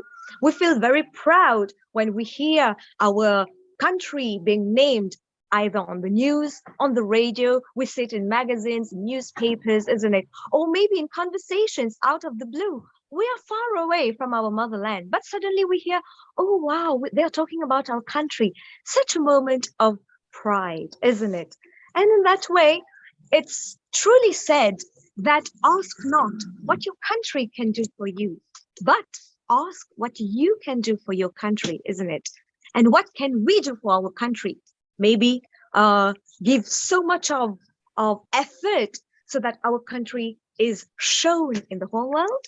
Number two, they say that we should protect our motherland. So we protect our environment, keep everything clean, and also to have the spirit of patriotism, be it that we are studying abroad, we are studying everywhere around the world, but to come back to our country, maybe that is a sense of patriotism too. We come and serve our motherland as well. My mother, Gayatri ji, always say, we are born to serve and we come to serve our motherland. Otherwise, if everyone will go away, so who will be here? And who will continue the development, all the technological part, all the progress of our country if all the youngsters go far away? And nowadays we can see that youngsters are really patriotic and they stay in their country and they really make their country feel proud. Just now we are having the Commonwealth Games, the Olympic Games, and so many medals have been won by our Indian athletes, and this deserves a huge round of applause and lots of appreciation and encouragement. Because when we, in whatever manner, in sports, in the world of work, in the corporate field, in the world of education, in the field of medicine and whatnot, we have so much. And now we have those little things, little words, very powerful songs also. It can be evergreen songs or new songs, the words that make a difference.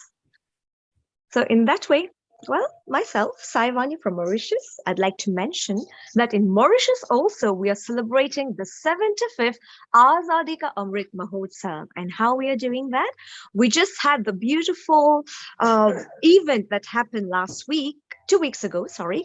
So that was Indo-Mauritius Sari Speaks, which means the cultural outfit of all the different states of India, how they wear the sari. Later on, when Gayatri ji will come, we are going to share with you some glimpses of it. And then upcoming, we are having the beautiful Independence Day tomorrow, flag raising ceremony. And this week is having the full week of Independence Day, Azadi Mahotsav. Maha Utsav, the celebration of patriotism. We are having the food mela, the exhibition that says how India and Mauritius are working close together and to bring ahead the sense of patriotism. Because they say Mauritius is a Chota Bharat, small India. And all of you watching us on Healing Our Earth, someday do visit Mauritius and you may feel, yes, this is also part of our motherland. In a way, when we see our motherland, it's the whole of the planet Earth. We are staying on planet Earth, Mother Earth, Matrubhumi. So wherever we are, that is our motherland. How can we then just pollute our motherland or talk ill about some other country? No, this is not the way to be done. There's a beautiful mantra that I'd like to share here, which says, Om Samudravasani Devi Parvatastanamandite Vishnum Patnim Namastubhyam Padasparsha Kshamasvame. So, the one who has a beautiful heart as vast as the ocean, the one who has the compassion as big as the mountains, we who are putting our foot on our motherland, because to put the feet on someone is not good, but how can we help it? We have to walk on the motherland. So we need to walk on planet Earth. So we ask for forgiveness. Vishnu Patnim Nabastubhyam Pada Sparsha. Touching our feet on the motherland, we seek forgiveness before we set our foot on her. So this is a morning prayer which says we ask for forgiveness before we put our feet on motherland. And you can see that the mother is always compassionate, always forgiving, always loving, no matter how hard you are. Well, whatever we are doing, the mother's heart is always forgiving. So in that way, it's a beautiful sharing of thoughts, sharing of feelings, and also the message of the Independence Day of India, 75 years. Can you believe that? Some people, they have fought for so long, but they could not see the independence of their country. And now we didn't see the struggle, but we can see an independent country, independent India. How beautiful is that? So are we living up to that struggle, to that war, to that sense of fighting for their country? Or are we just taking it for granted?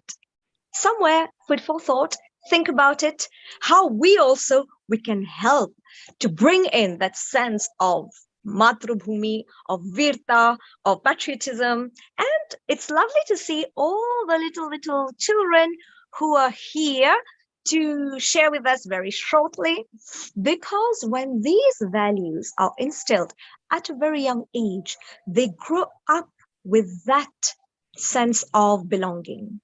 As we say, we water a little plant, then it becomes a tree.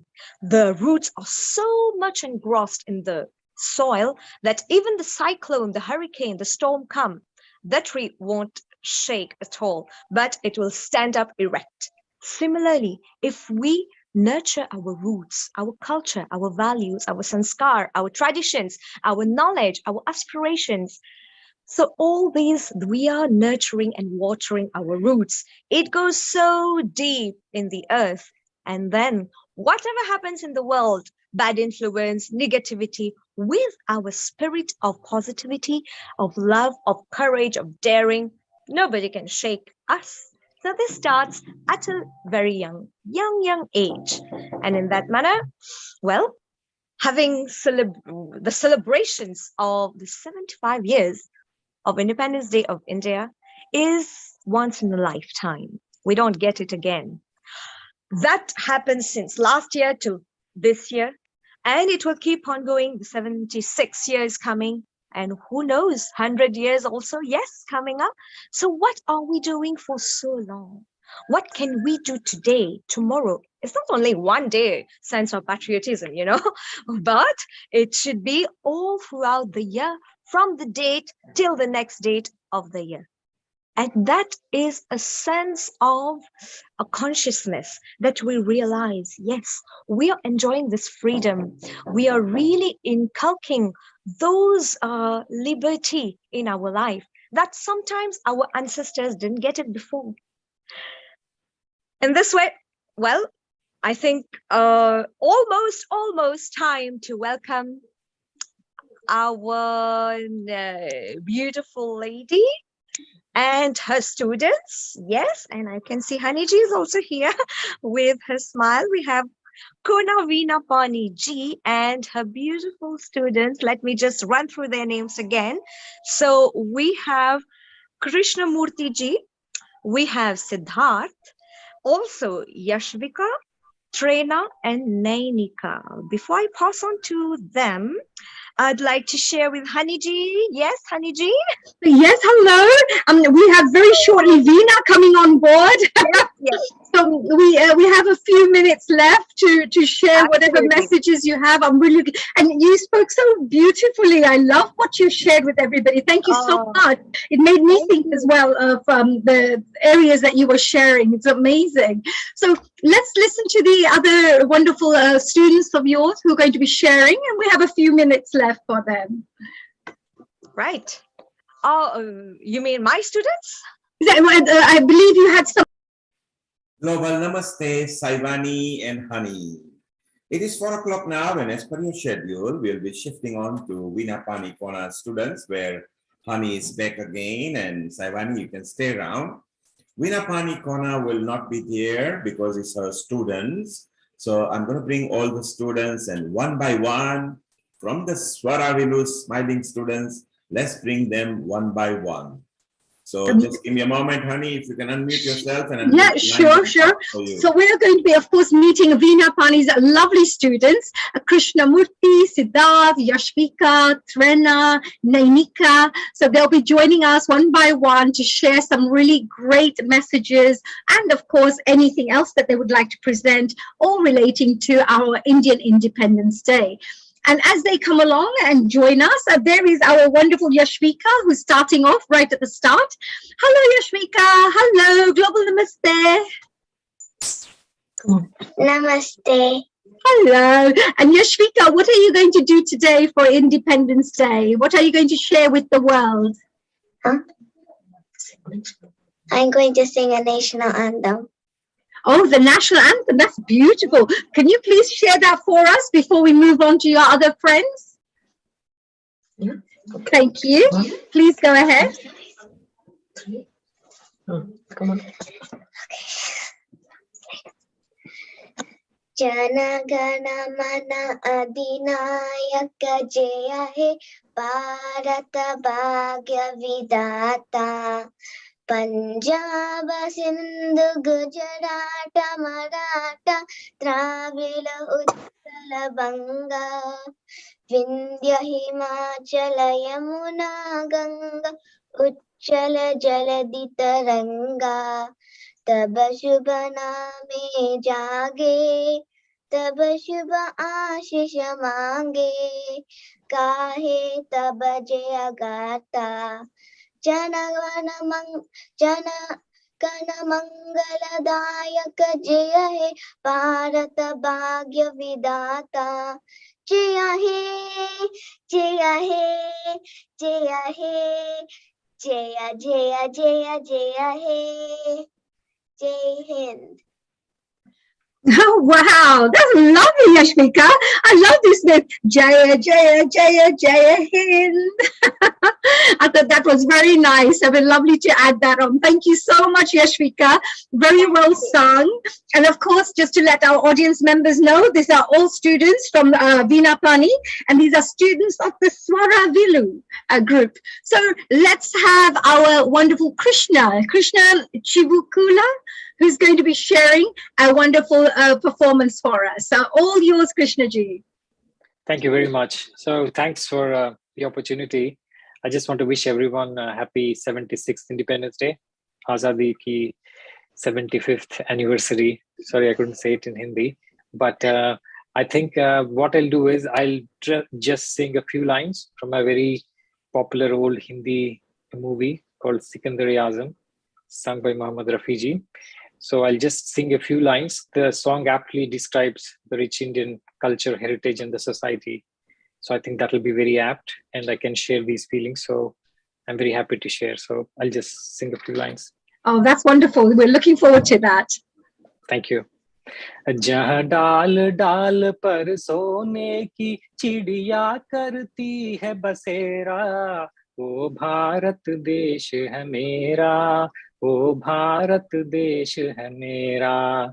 जहाँ सत्य अहिंसा और धर्म का पग पग लगता डेरा, वो भारत देश है मेरा, वो भारत देश है मेरा। ये धरती वो जहाँ ऋषि मुनि जपते प्रभु नाम की माला, जहाँ हर बालक एक मोहन है और राधा एक एक बाला, और राधा एक एक बाला। जहाँ सूरज सबसे पहले आकर डाले अपना फेरा, वो भारत देश है मेरा, वो भारत देश है मेरा। जहाँ गंगा जमुना कृष्ण और कावेरी बहती जाए, जहाँ उत्तर दक्षिण पूरब पश्चिम को अमृत पिलवाए, ये अमृत पिलवाए। कहीं ये फल और ये फूल उगाए, केसर कहीं बिखेरा, वो भारत देश है मेरा, वो भारत देश है मेरा। जहाँ आसमान से बातें करते मंदिर और शिवालय, किसी नगर में किसी द्वार पर कोई न ताला डाले, कोई न ताला डाले, और प्रेम की बंसी जहाँ बजाता आए शाम सवेरा, वो भारत देश है मेरा, वो भारत देश है मेरा। जहाँ सत्य अहिंसा और धर्म का पग पग लगता डेरा, वो भारत देश है मेरा, वो भारत देश है मेरा, वो भारत देश है मेरा, वो भारत देश है मेरा। Thank you very much for Oh letting my me share my God, that was thoughts. so beautiful, Krishnaji. I loved it. I know we've been listening to many, many songs, and of course, each one has its own beautiful feelings to it. But this is so beautiful. I really loved it. And I love those list of positivity, positive things about the Desh, as we say, about the country that you shared. And the Satya, you talked about the truth, because that's very important. Even with Gandhiji, he spoke about the truth a lot, and it's to live with non-violence. So all these lovely high quality values, humanitarian values that are being always promoted and instilled into our younger generation, I think that's a very beautiful thing. And for you to share that with the world, I think, well done, congratulations. So thank you for sharing that. Thank you. Honey, I think Krishna should sing another song because he sung from heart. Krishna, you sung from your heart. There was this patient look on your face that was exuding energy. Anything that comes on a cuff of your mind, just sing another song before we go on to your colleagues. Yes, please. That's really lovely. And of course, Neilji, I just wanted to say, look at this, and Neilji always encourages all these wonderful people, artists and contributors around the world. He catches all the wonderful qualities about you and enhances it on the platform. So thank you, Neil Kumarji. Thank you very much for that. And also bringing all these really fantastic guests on our platform. We get the chance to meet these wonderful people, which is great. So Krishnaji, please go ahead and sing our next song. We were really looking forward to it. And all our Healing Our Earth team members are all ears listening to you. Sure, no worries. Thanks for, I'll just make it a bit quick. I'll sing, a song. I'm sorry for the author or who wrote this song. I don't know, but I've heard it from a few people. So this is about the flow of Ganga. So the author, not the author, the poet, he compares the flow of Ganga with the flow of civilization or the history of India. So it is about the river Ganga connected to the rich heritage of India. Okay. Oh, well, yeah, that is really lovely that Gangaji is also known, so, spoken about all the time, so highly always. And also you mentioned about, because we were the ancient, one of the most ancient civilizations as well. And the Ganga river has been there all this time, so which is so beautiful. Please go ahead. Sure, thank you. यह कल कल छल छल बहती, क्या कहती गंगा धारा, युग युग से बहता आता यह पुण्य प्रवाह हमारा। यह कल कल छल छल बहती, क्या कहती गंगा धारा, युग युग से बहता आता यह पुण्य प्रवाह हमारा।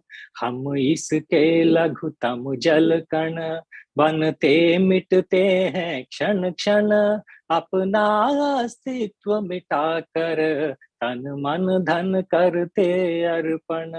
बढ़ते जाने का शुभ प्रण, प्राणों से हमको प्यारा, यह पुण्य प्रवाह हमारा, यह पुण्य प्रवाह हमारा।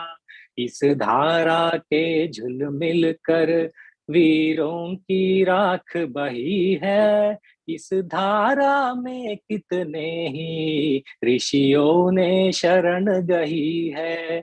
इस धारा की गोदी में खेला इतिहास हमारा, यह पुण्य प्रवाह हमारा, यह पुण्य प्रवाह हमारा। क्या इसको रोक सकेंगे, मिटने वाले मिट जाएं, कंकड़ पत्थर की हस्ती क्या बाधा बन कर आए। ढह जाएंगे गिर पर्वत, कांपे भूमंडल सारा, यह पुण्य प्रवाह हमारा, यह पुण्य प्रवाह हमारा।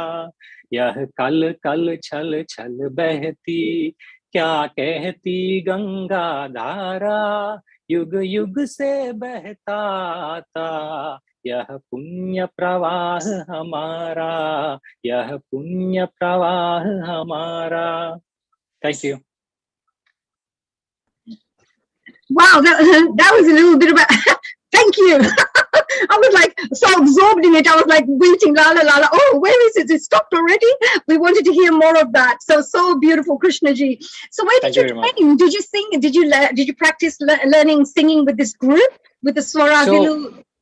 Yeah, so I mean, I started singing very early, but I stopped when I was like 9 or 10. But then after many years, because of COVID and the pandemic, I had lots of time. So I reached out to Mrs. Veena Konapani Garu, and then Swarvilu's team, and then she's our guru now. So I'm learning music again after so many years under Veena ji. Oh, so nice. She's doing an amazing job and she's so fantastic, very talented woman. And of course, you know, she has so much love for art culture and, you know, passing on this knowledge to other people. So we're very proud of her as well, definitely. And I understand that we have a few more of your wonderful students and co-students who are going to be singing. So thank you, Krishna ji. Have a lovely Independence Day and continue celebrating and sharing your lovely joy to everybody else as well through the joy of singing. So we move on to Nainika. Hello, Global Namaste, Nainika. How are you? Namaste, everyone. I'm very good. Oh, very nice. You're looking very pretty. And what are you going to be singing today, Nainika? I'm not going to be singing. I'm going to be talking about Independence Day. Oh, we would love to hear about that. Please go ahead. It's all yours. Hello, my name is Nainika and my guru is Veena Konagar. I am going to tell you a few words about Independence Day, India, a free independence that got its independence on 15th August 1947. But behind the story of independence lies a vast history of sacrifices and struggles of people who fought for the country independence until their last breath. On 15th August, we celebrate Independence Day and annually to remember those sacrifices our freedom fighters did for us. Happy Independence Day to and thank you very much.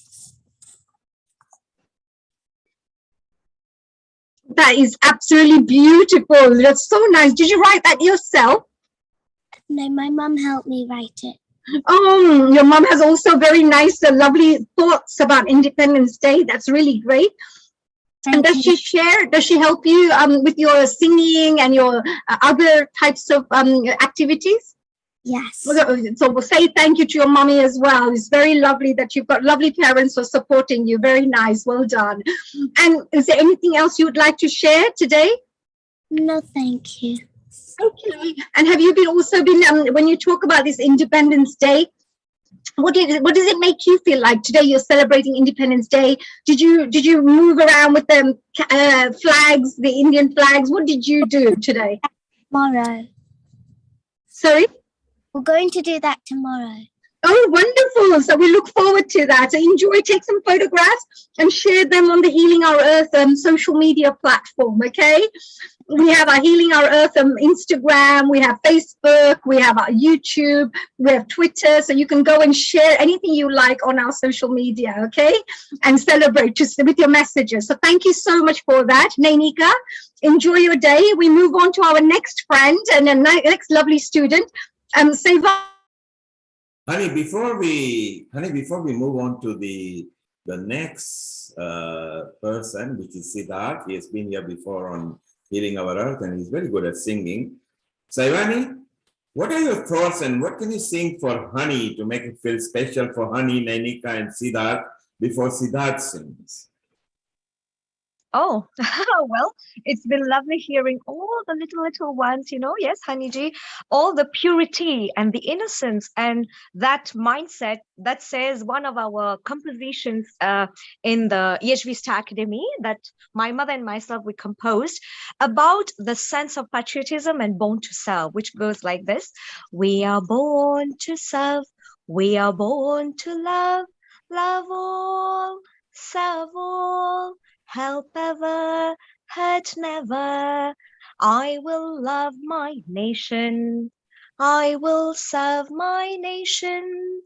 Love all, serve all, help ever, hurt never. We are born to serve. We are born to love. Love all, serve all, help ever, hurt never. A little one that so beautiful. I can never imagine you hurting anybody anyway, Sevani. You're such a little sweetie, So we need to have more of these sweetie people around, in the world who will not. Siddharth, what do you think? Do you think we should hurt people? What do you think? No, we shouldn't hurt No, we should always spread peace and joy, shouldn't we? Yes? Yeah. Absolutely. We're going to come back to you shortly, okay, Siddharth, very shortly. So, Ivani, have you got any one more little, a couple of lines that you would like to share before we move on to Siddharth? Yeah, well, we are waiting to hear Siddharth, but let me just share with you. We have all those patriotic songs and one line that says, in Hindi, it's in Hindi. So, अब तो हमें आगे बढ़ते हैं रहना अब तो हमें साथी है बस इतना ही कहना. That means we move forward together. Whatever happens, let us go beyond our differences, our little ups and downs, and go towards the major goal, that the bigger picture of it. And also, अब जो भी हो शोला बन के पत्थर है पिघलाना अब जो भी हो बादल बन के पत्थर है पहचाना कंधों से मिलते हैं कंधे कदमों से कदम मिलते हैं हम चलते हैं जब ऐसे तो दिल दुश्मन के हिलते हैं. As we say on the border, it's a different sense of patriotism, which is why we can sleep so calmly in our beds every night, safe. We are in security. So in that manner, it's an homage, a tribute that we pay to all those who are still fighting now and all those who have fought and who are no longer with us, all the families that gone through the tragedy, but it's a big salute to them. Yes, we should salute all the families and the mothers, who let their sons go with so much pride to serve the nations and to protect the rest of us, so we should always definitely remember them and salute them and honor them forever and ever, for things like this. Absolutely. And because of them, we're celebrating our 75 years, right? Yes, absolutely. What a special, we'll come back to you again, Sevani. Let's move on to our Siddharth and let's see what our wonderful, handsome Siddharth has for us today. So, dear Siddharth, what are you going to be doing for us today? Namaste. I'm singing a Telugu patriotic song called Manamanta Katane. The meaning of the song is "We are all one." Oh, that's really lovely. And I see this beautiful Ganesh Ji photograph behind you. Yeah. That's a lovely photograph. I like it. It's really nice. And Ganesh Ji, always, before you start anything good, you always remember Ganesh Ji, right? So let's remember Ganesh Ji before you start your song. Yes, go for it, Siddharth. Okay. Manamanta vokkatane manchi manasuto melagali జగమంతా ఒక్కటనే మంచి రోజుకే సాగాలి మనమంతా ఒక్కటనే మంచి మనసుతో మెలగాలి జగమంతా ఒక్కటనే మంచి రోజుకే సాగాలి బిందువు బిందువు ఏ చేరి సింధువుగా మారునుగా బిందువు బిందువు ఏ చేరి సింధువుగా మారునుగా సింధువు సింధువు ఏ చేరి సముద్రముగా మారునుగా సింధువు సింధువు ఏ చేరి సముద్రముగా మారునుగా మనమంతా ఒక్కటనే మంచి మనసుతో మెలగాలి జగమంతా ఒక్కటనే మంచి రోజుకే సాగాలి మల్లిక మల్లిక ఏ కోడి మాలికగా రూపొందునుగా మల్లిక మల్లిక ఏ కోడి మాలికగా రూపొందునుగా మాలలన్నీ అల్లడానికి దారము ఏ ఆధారముగా మాలలన్నీ అల్లడానికి దారము ఏ ఆధారముగా మనమంతా ఒక్కటనే మంచి మనసుతో మెలగాలి జగమంతా ఒక్కటనే మంచి రోజుకే సాగాలి గడ్డి పూచలను కలిపి పీనితే గజమునైనా బంధిస్తాయి గడ్డి పూచలను కలిపి పీనితే గజమునైనా బంధిస్తాయి బాలకాంతులే కలిసి సాగితే చీకటినే తరిమేస్తాయి బాలకాంతులే కలిసి సాగితే చీకటినే తరిమేస్తాయి మనమంతా ఒక్కటనే మంచి మనసుతో మెలగాలి జగమంతా ఒక్కటనే మంచి రోజుకే సాగాలి మంచి రోజుకే సాగాలి మంచి రోజుకే సాగాలి Wow, you are so good, Siddharth. How long have you been learning singing for? You are so amazing. I've started learning Carnatic music since 4, but I joined Veena Auntie from the age of 5. And that's beautiful. She's been an amazing teacher. I'm sure she has. With that beautiful voice of yours, I'm sure it needs a good guru to also get it all out of you. I'm sure there's a natural talent of yours as well that just needs to be polished. You sang very beautifully. Saivani, what did you think? Isn't he amazing? He is just fantastic. The voice and the way, it has been presented, and all the credit goes to him also and the teacher both. His efforts, the dedication, the passion, and the teacher's guidance. Beautiful. Yes. And whilst we're talking about this, because Saivani, you always teach young children about values, about culture. So singing, dancing, art, all these are part of this, to develop the beautiful creativity of a child, and also helping them to learn about the culture, etc. So Siddharth, I think you're doing a really great job. How old are you now? I'm 12, and I think my birthday is in September. Oh, so you'll be 13 then? Yeah. Wow, you'll be a teenager soon, hey? Well done. Wow. Great. Congratulations. Well, you're singing very good. What do you want to do when you get older? I used to say I wanted to be a doctor, but now something more computer related. Okay. Well, let us know, right? Whatever you do in the future is not an issue, but keep your singing up, whatever happens. I always remember my singing, and maybe that can be a profession as well.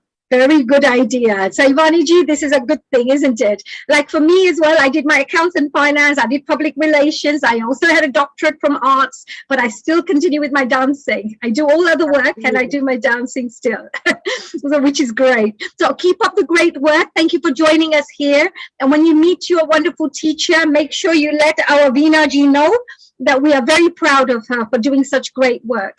And we also have another student coming and joining us, which is Trina. And Trina, hello. Saivani, what would you say about this wonderful Independence Day where children are part of this Independence Day celebrations? What do you think of that?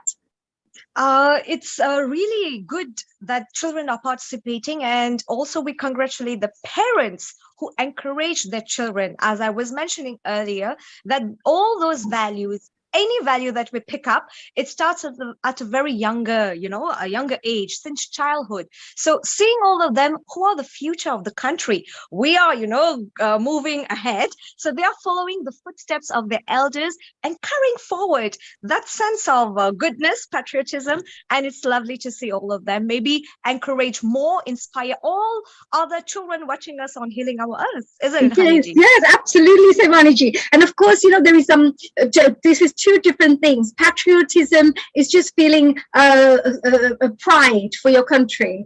We are not talking about fanatism. We're not being fanatical about something. We're not saying that. We're saying having patriotic feelings towards your country just helps you to stay connected to a culture, stay connected to a community. Your roots helps you to feel like that. Yeah, so we're celebrating more of that patriotism, which that feeling of pride of being part of something special. So Trina, what do we have from you? What are you going to be sharing with us today? Today I'm going to be telling about Independence Day. Oh, lovely. And you're looking very, very lovely, and you speak so well. I'm really looking forward to this. Go for it, Trina. It's all yours. The platform is yours. So a long time ago, the British people came to India, and soon they started telling India what to do.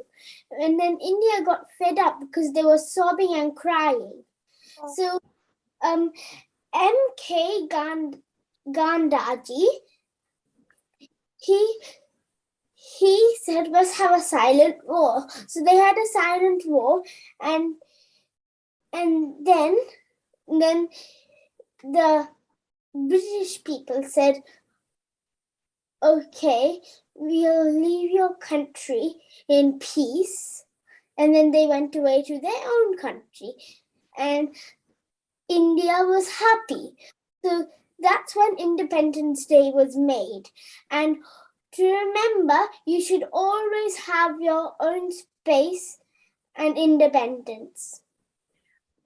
Oh, that is amazing. What a lovely way to explain that as well. That's really true. And it's true, India was very sad, and this is good. Yes. And now they're back and they've got their own space again, which is wonderful. Did you write this yourself, Trina? My mom helped me, but I actually wrote it down on a paper. And oh, that is really nice. I think I'm very proud of you. That's very nice. Thank you for sharing that. And I was going to say that good luck and best wishes. Keep up the good work and keep on celebrating Independence Day like this for years and years and years. And when you get older, tell your friends as well about it, okay? Very nice. Thank you. Did you enjoy watching the show so far on Healing Our Earth? Yes. Oh, that's really great. Well, we look forward to seeing you back again in the future again as well to celebrate. Because our Healing Our Earth, it looks like our Neil G is with us right now. I'm sure he wants to say something. So dear Neil Kumarji, would you like to maybe share a few words with us? So, honey, you and Saivani have been there for almost the start at Healing Our Earth. I've seen both of you going so well. One has a talent of presenting, the other has a talent of singing and nurturing people. It's so beautiful. What I want to ask both of you as part of Healing Our Earth before we move to Nilima, who happens to be a good singer too. So we're going to make Nilima sing first with us and then tell us about India and her audiobook, which is in an in-flight entertainment on a plane. So you see that. Before we move there and have a chat with her, honey, since your youth, since the young age that you remember, you had affinity with India. What is the most memorable thing you remember about India in your life before we ask Saivani the same question? Well, for me, India has been always had this spiritual connection for me, because I'm very much of a mind, body, soul kind of a person. With my mind, I've always been very interested in personal development, which I got from this country, from our Britain and UK. Fantastic personal development teachings. The body part is with my dancing. I used to always be active with creative work, like teaching dance and being involved in dance performances, etc. And from the soul side, I always felt drawn to India, because I felt that that's where I could learn a lot. There was so much knowledge about spirituality in India. So my love for India, including food and the architecture and the beautiful culture and the colors and things, apart from all of that, I think the spiritual side really, really pulled me to India a lot on a regular basis. And honey, I know, because I know you from, well, your teenage days. You used to nurture so many kids with dancing, because you started dancing when you were so young.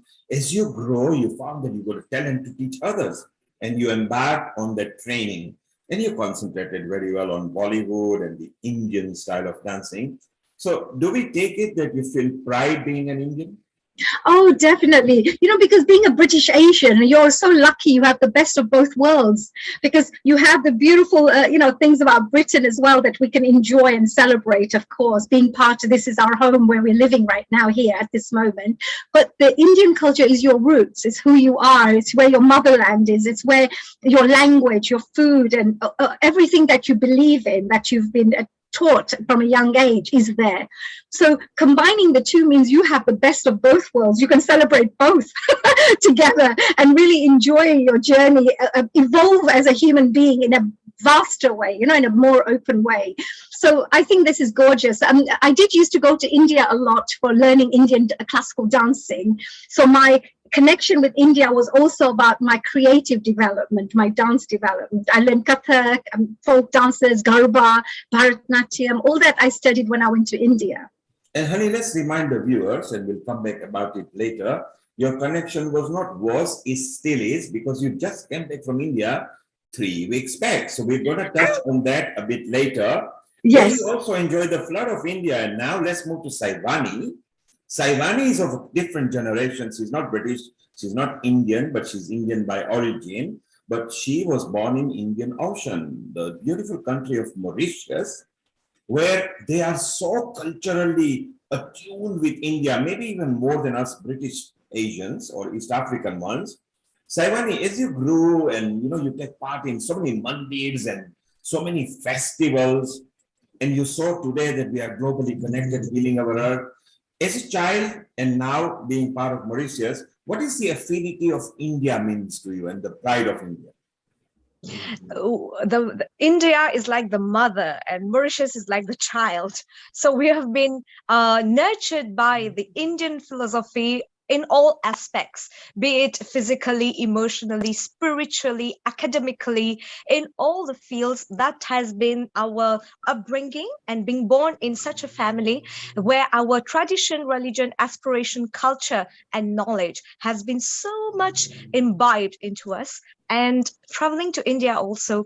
So this is a spirit of pride, yes, that originally we are Indian, but Indo-Mauritian, and we try to propagate and spread those values around us. Since Mauritius is a multicultural island, so we know the spirit of nation building. Not only, okay, I am Hindu, they are Muslim, they are Christian. So all together, how we make the country a beautiful one, living in peace and harmony, which somewhere India also teaches us. We can have multiracial, all communities, but the spirit of to be patriotic, maybe, as Haniji mentioned, because motherland is one. The whole country, like it's Mother Earth. On Mother Earth, we have all those countries. So those values that we've been grown up with from our parents and grandparents, ancestors, truly said Neilji, that they brought in all the scriptures, the sacred books, our traditional way of cooking food, maybe the way of pronunciation of different mantras and prayers, all the ritualistic part, all the spiritual part, the folk songs, dance, music, everything. We try to continue in our little island, and this is what makes us Mauritians, Indo-Mauritians, and we feel proud of it. Beautiful, Saivani. And just to Thank remind you. our viewers that India has never attacked any country ever, but so many civilizations has attacked India. It flourishes, comebacks, and unites again. So, you know, we should take a pride. And to take a pride, you from Indian Ocean, Honey, who was born in Malawi in a different part of Africa, myself from East Africa, we have got an Indian born from Hyderabad, my Telugu friend who is now British. We take a view of Nilima, unmute yourself, and a global namaste to you. And Global Nilima, namaste, Neil. Good to hear you. Good to see you, Honey, and good to see you, Saivani. Thank you so much for having me. and Nilima, you are used to both Honey and Saivani because at some point both of them have had a chat with you. Nilima, before we start and ask you the same question, because you have your youth in the wonderful Hyderabad there, where nearby, you know, the villages, the city, you just came back from India too, with a successful trip in Delhi and your performance, your theater performance there, etc. Before you start and answer anything, couple of lines of singing from you, because you also are a good singer. Thank you. So in fact, I'm inspired by the children who came and who sang. They sang and they spoke so sweetly and wonderfully. So in fact, I'm quite keen to share a song that has stayed with me. This is one of the songs that we used to sing every week in our school. So I studied at Kendriya Vidyalaya, which is a central government run school. So those schools are there throughout India. So we used to sing a song in praise of the school and India every week. So hopefully you'll understand the meaning, but it's more aimed at the little one. What I'm trying to say is this song has instilled a sense of purpose and dedication in me. Therefore, I'm sharing it. Bharat ka swarnim gaurav kendriya vidyalaya laega. Takshashila Nalanda का इतिहास लौट कर आएगा भारत का स्वर्णिम गौरव केंद्रीय विद्यालय लाएगा शिक्षा उपवन के नए फूल संस्कृति सरिता के नए फूल शिक्षा उपवन के नए फूल संस्कृति सरिता के नए फूल हम ज्योति दीप जागृत प्रभु हट जाओ तम के धूल शूल तमसो मा ज्योतिर्गमया तमसो मा ज्योतिर्गमया तमसो मा ज्योतिर्गमया ये मंत्र विश्व में छाएगा भारत का स्वर्णिम गौरव केंद्रीय विद्यालय लाएगा तन अनेक पर एक प्राण स्वर अनेक पर एक गान तन अनेक पर एक प्राण स्वर अनेक पर एक गान हम कण कण पर छा जाएंगे बनकर भारत का स्वाभिमान हम कण कण पर छा जाएंगे बनकर भारत का स्वाभिमान तत्वं पूषण अपावृणु तत्वं पूषण अपावृणु तत्वं पूषण अपावृणु ये छंद ज्योति बरसाएगा भारत का स्वर्णिम गौरव केंद्रीय विद्यालय लाएगा तक्षशिला नालंदा का इतिहास लौट कर आएगा भारत का स्वर्णिम गौरव केंद्रीय विद्यालय लाएगा. Wow, Nilima, so wonderful that our Gayatri ji, who is hosting the 5:30 to 6 o'clock, couldn't resist and has come back because her daughter is there too with us, Saivani. And Winnie, you could see that Winnie was swaying to it as well. So she found the affinity with what you were singing, Nilima. Winnie is singing about 6:30, I think. She'll be coming back and Healing Our Earth at that time. So lovely to have both of you, Gayatri ji, Winnie ji. I'll come back to you later. We need to move on. It's wonderful to have both of you. Honey, I am now going to pass over to you, and let's go into the Independence Day and the audio book by Nilima. I leave it with you and Saivani. Over to you. Thank you. No problems. Thank you so much, Neilji. Thank you. Wow, that was wonderful, Nilima ji. That was amazing. I loved it. I could feel your feelings as well at the same time. You know, you're feeling it from your heart. But before we start chatting, let me do a little bit of an introduction about you as well, so our audiences know who you are. We have, of course, Nilima Penumurthy from UK. She's going to be talking to us about this audiobook that she's written, or she has created, on the Indian Independence Day. It's been written and narrated by teenagers, Arush and Ayur, and she'll be talking a little bit more about this very shortly. But her background, Nilima's background, is that she's a founder and director of Story Hour. Her first production, the hour-long audiobook, Ramayan, an ancient Indian epic, was written and narrated by her teenage sons, Shreyas and Ayur Pule. Accolades include Best Audiobooks of 2017, which is fantastic. The Times UK gave them that special, I would say, nomination. British Airways selected it for an in-flight entertainment, which is amazing. And the RNIB translated it into Braille and talking book versions for their library, which is really amazing. Now, Audible lists, Hindi and Telugu versions are available, narrated by teenagers. And Nilima produced a spellbinding 20-minute Ramayan puppet show as well, playing to a packed audience at Diwali in London in Trafalgar Square and Nehru Centre too. And this is done for 3 years, and it was featured on the BBC as well, which I think is just really fantastic. The whole program is in English, Hindi, Gujarati, French, Spanish, German, Italian versions, and they can all be found on YouTube.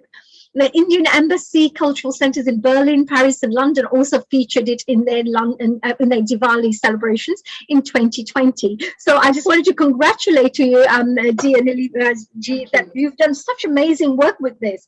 What inspired you to get into this? And before we talk about the Independence Day audiobook.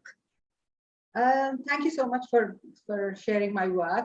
What inspired me is basically when I realized the narration, when my two boys wrote the audiobook on the Ramayana, and when they narrated it, it ended up getting all those accolades. I realized I could tap into the potential of teenagers as writers, narrators, and I kept at it in different languages and on different titles. And as far as titles are concerned, well, Ramayana and Indian independence had to be covered because I had to get the next generation to write it in their own way, because these are two stories, so to speak, that are very close to my heart.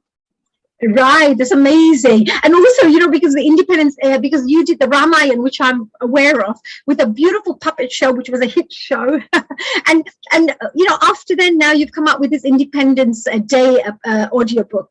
Tell us a little bit about that, and when did you create it, and what is in the actual Independence Day book? So when I finished the Ramayana book, well, the puppet show is still work in progress, but after the audiobook on the Ramayana, the next topic that, as I mentioned just now, was going to be the Indian independence.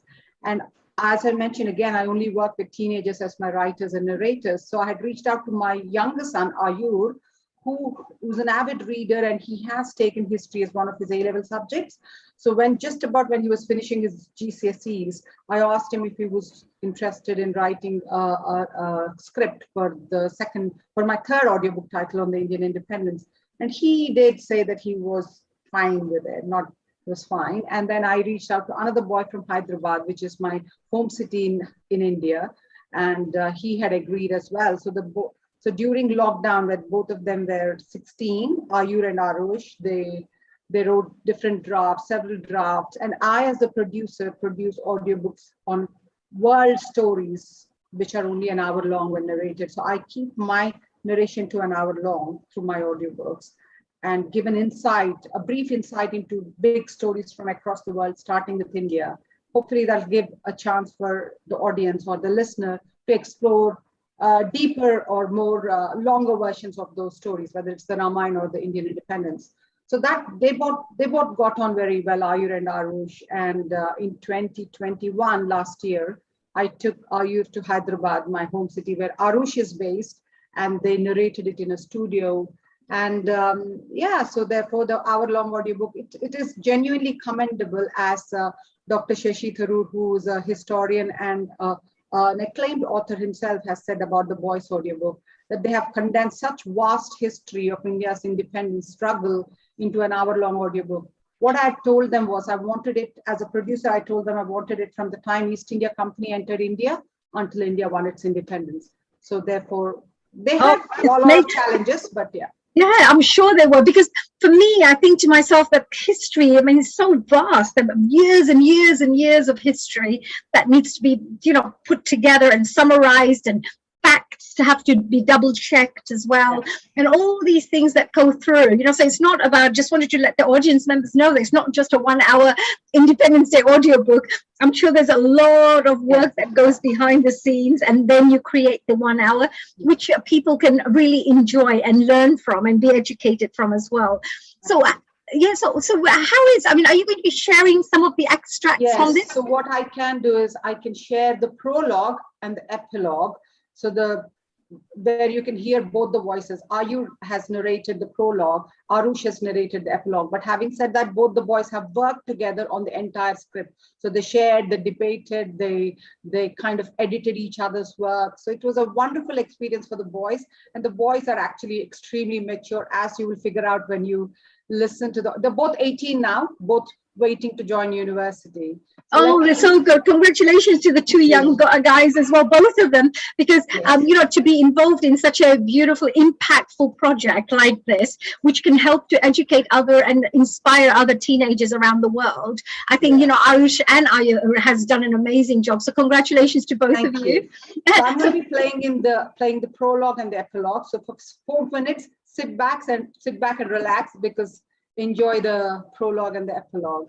Prologue. Absolutely, no problem. That's India. great. From mountainous Afghanistan in the north. Can we make it a little louder? We can't hear more from my from side. bustling Mumbai in the west, all the way to Cambodia in the east. It's very low from my side. I can hardly hear it. I'm sorry, I don't know why it's so low. I'm sorry, but this is as... So there's no other audio. You must have on the right-hand side at the bottom of your computer should be.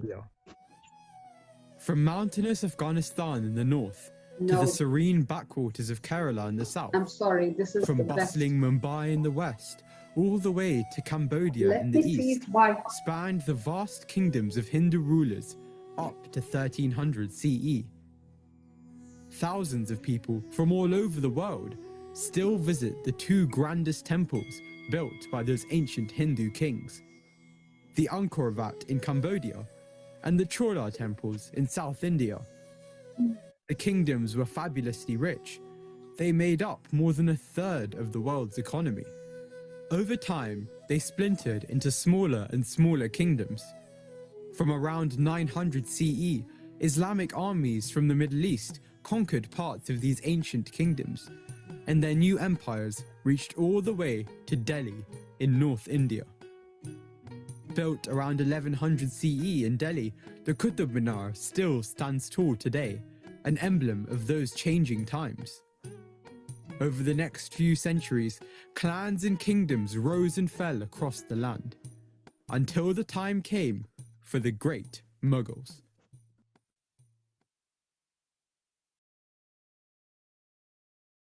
Epilogue. After independence. Independence was theirs, but the toils of the people were not yet at an end. They had an entire country to build.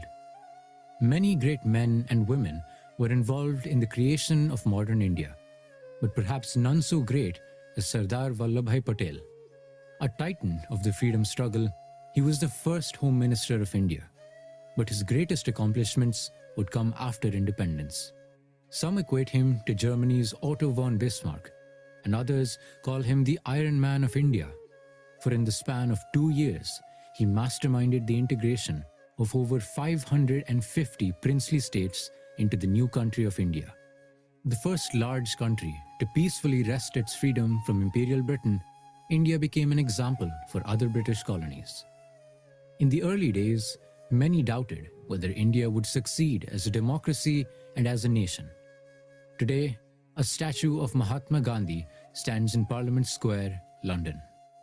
India has thrived as a secular democracy for over 70 years and has become one of the largest economies in the world. India was not built in a day, and it continues to grow as a nation and as a people. And despite the years that have passed since August the 15th, 1947, the world will never forget India's journey to freedom. So yeah, so I'm sorry, I do not know why it was so. Yeah, we can't hear it properly. I couldn't hear it very well, actually. So I'm not really sure what it said. And maybe you could read the next bit, rather than play it. If you've got the, you said you were going to share the other side. Yeah. If you have it on your computer or something, maybe you want to read it out for us so that we can hear it. All right. Okay. Let me, if you're okay, let me try sharing it on YouTube to see if it works. Nilima, yeah. Nilima, are you planning to play the prologue now? I mean, I've already played it, but you couldn't hear, right? I couldn't hear it at all. Couldn't hear at all. I mean, which is very low, very, very low. You have to listen to. It was okay. It's fine. Honey, try to increase your volume if you can. Oh, I have. It's at its maximum. I do not know why. No, not yours. Nilima, not yours. Not okay. Yours. You can just play. Okay, stop. Nilima, stop all this. You are sharing things which are not. Thank you. Stop the share screen, Nilima. Can you stop share screen, please, kindly? Yeah. Don't worry. Let's chit chat, honey. Chit chat. Yeah. Okay. No problems. Yeah. So if you've got anything with you that you may have a printout of, maybe you can read it for us. That would be really great. So if you do have that, because I think you were going to do another one, prologue or something. No, I was going to play the last. So what has happened is, honey, let me sort of. Yeah. So I'm sorry if you haven't had a chance to listen to it properly. You can always look up the audiobook, which is published in its entirety on my YouTube channel, which is Story Hour UK. It's for free. And in fact, to all the young people who are there in the audience, I would kind of request them to go to Story Hour UK. And if you look up Indian independence, it'll come up, the entire audiobook. Go chapter by chapter, because I can see you're around 12, 8 or 10, between 10 and 13 years old.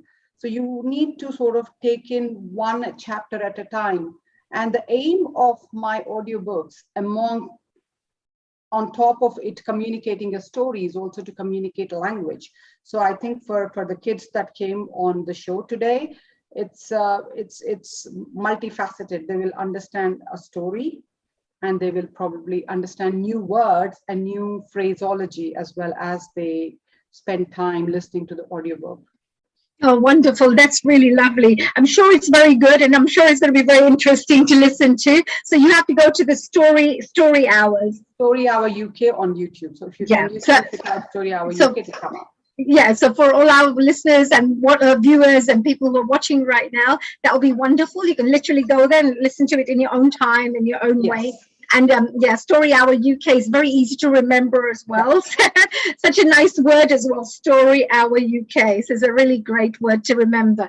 And when you did this whole thing, what were the facts that came up for you? Is there any facts that you felt that you learned, new things that you learned along the way as well, whilst you were producing this project?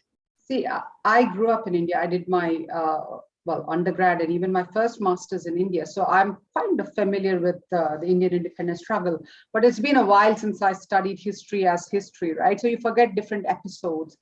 And I think having moved out of India, I think when you look back on the struggles that a lot of people had to go through to bring independence to a country, and also when you think about the different the role that different people played, some small, some big, in shaping the country, and the way it has progressed over these 75 years into a superpower, almost a superpower. Yes. It is something to be proud of when you realize India was there 75 years ago, struggling for its independence. And here we are 75 years later, where some of the top CEOs in this world are Indians. So there's a lot to say about India as a country, that it has progressed so well. So Yeah. yes, it's So you can something tell a lot about the people as well, can't you, Nilimaji? Because you know, I mean, they're known to be hardworking. They're known to be, you know, parents are always encouraging education, good jobs, and you know, like there's a certain kind of environment that children are growing up in as well in India. We've got spiritual values, cultural values, social values that are also kind of encouraged within so you may find that you get quite all-rounders, you know, developing, because sometimes you have very intellectual people but may not have the social and emotional skills, etc., or cultural skills. So it's nice to have this all-rounder side. And you mentioned as well, yeah, you're right, within 75 years India has become almost a superpower there, and look how fast it's growing. Even Narendra Modi ji has won awards, you know, for being one of the top leaders in the world, etc. So, which is great. So, is there anything about Independence Day that you would like to share with the world? Any messages that you would like to share with the world for them to be aware of? Oh, I don't think I'm that big to sort of share a big, profound message, but all I can say from personal experiences, I always feel that we are beneficiaries of all the good work that people in the past or even our contemporaries are doing. So if we're using a phone, I think there are a lot of people who have gone the technology that we are using. So I think it's always important to spend some time understanding how or why, what happened. So it's good to be inquisitive. And among other things, what I do want to mention, and if possible, I'd like to share is recently I had an event in Delhi where I showcased all my work, most importantly, the puppet show and the Indian Independence audiobook. So I'm working with the Blind Relief Association in Delhi to produce this Indian Independence audiobook in Hindi. So there are, so I went to Delhi in May and I had auditioned the students there, and I'm working with a boy and a girl from the Blind Relief Association. So if it works, we could try sharing a Hindi excerpt that the boy has narrated. It's actually it just shows how our voice is so powerful. I mean, we could be communicating beautiful stories. We could be communicating beautiful messages with our voice, whether it's singing or just oration. So if you don't mind, I could give it a try. If it doesn't work, we're okay to sort of move on. Are you okay with that? Absolutely, absolutely. Let's try. Go, and we've got last few minutes left, about 3-4 minutes left. Yes. Let's try. And so this is okay.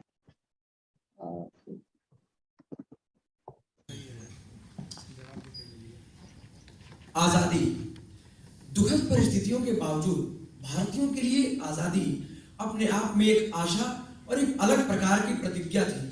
15 अगस्त सन 1947 को पंडित जवाहरलाल नेहरू ने भारत के प्रथम प्रधानमंत्री के रूप में शपथ ली। उन्होंने घोषणा की, बहुत साल पहले हमने किस्मत से वादा किया था और अब पूर्ण रूप से या पूरी तरह से नहीं तो काफी हद तक उस वादे को पूरा करने का वक्त आ गया है। आज जैसे ही घड़ी की सुइयां मध्य रात्रि की घोषणा करेंगी, जब सारी दुनिया सो रही होगी, भारत जीवन और आजादी के लिए जागेगा। और वास्तव में जब इंडिया गेट के ऊपर राष्ट्रगान की धुन के साथ तिरंगे को फहराया गया तो उनके शब्दों में सच्चाई स्पष्ट थी, मानो कह रहे हो, भारत क्या बात है। Wow, that's amazing. That's beautiful. I love the fact that Braille, you know, it's amazing. So they end up learning, even people who are blind or have sight issues would be able to use Braille and learn and read and understand about this Independence Day things. I think that is fantastic. Well done. Really amazing work. Really very proud of you to do such great work. And I'm glad we saw that because it gives us a chance to visually see what kind of impact it's creating on different members of society, you know, the work that you've been doing in the background. And I'm sure, you know, in 5 years' time, 10 years' time, 20 years' time, people will look back and really, really appreciate, you know, this wonderful work, efforts, the dedication you have put into this to help bring to youngsters, you know, to help encourage youngsters to learn more about this and get involved. So well done, Nilimaji. Really, really fantastic work. Really great. And again, we just wanted to remind the audience members that if you wanted to find out a little bit more, it is going to be in a Story Hour UK is the YouTube channel. So you can just go in there and listen to all these various different audio programs, which I would highly recommend you encourage your children to also listen to.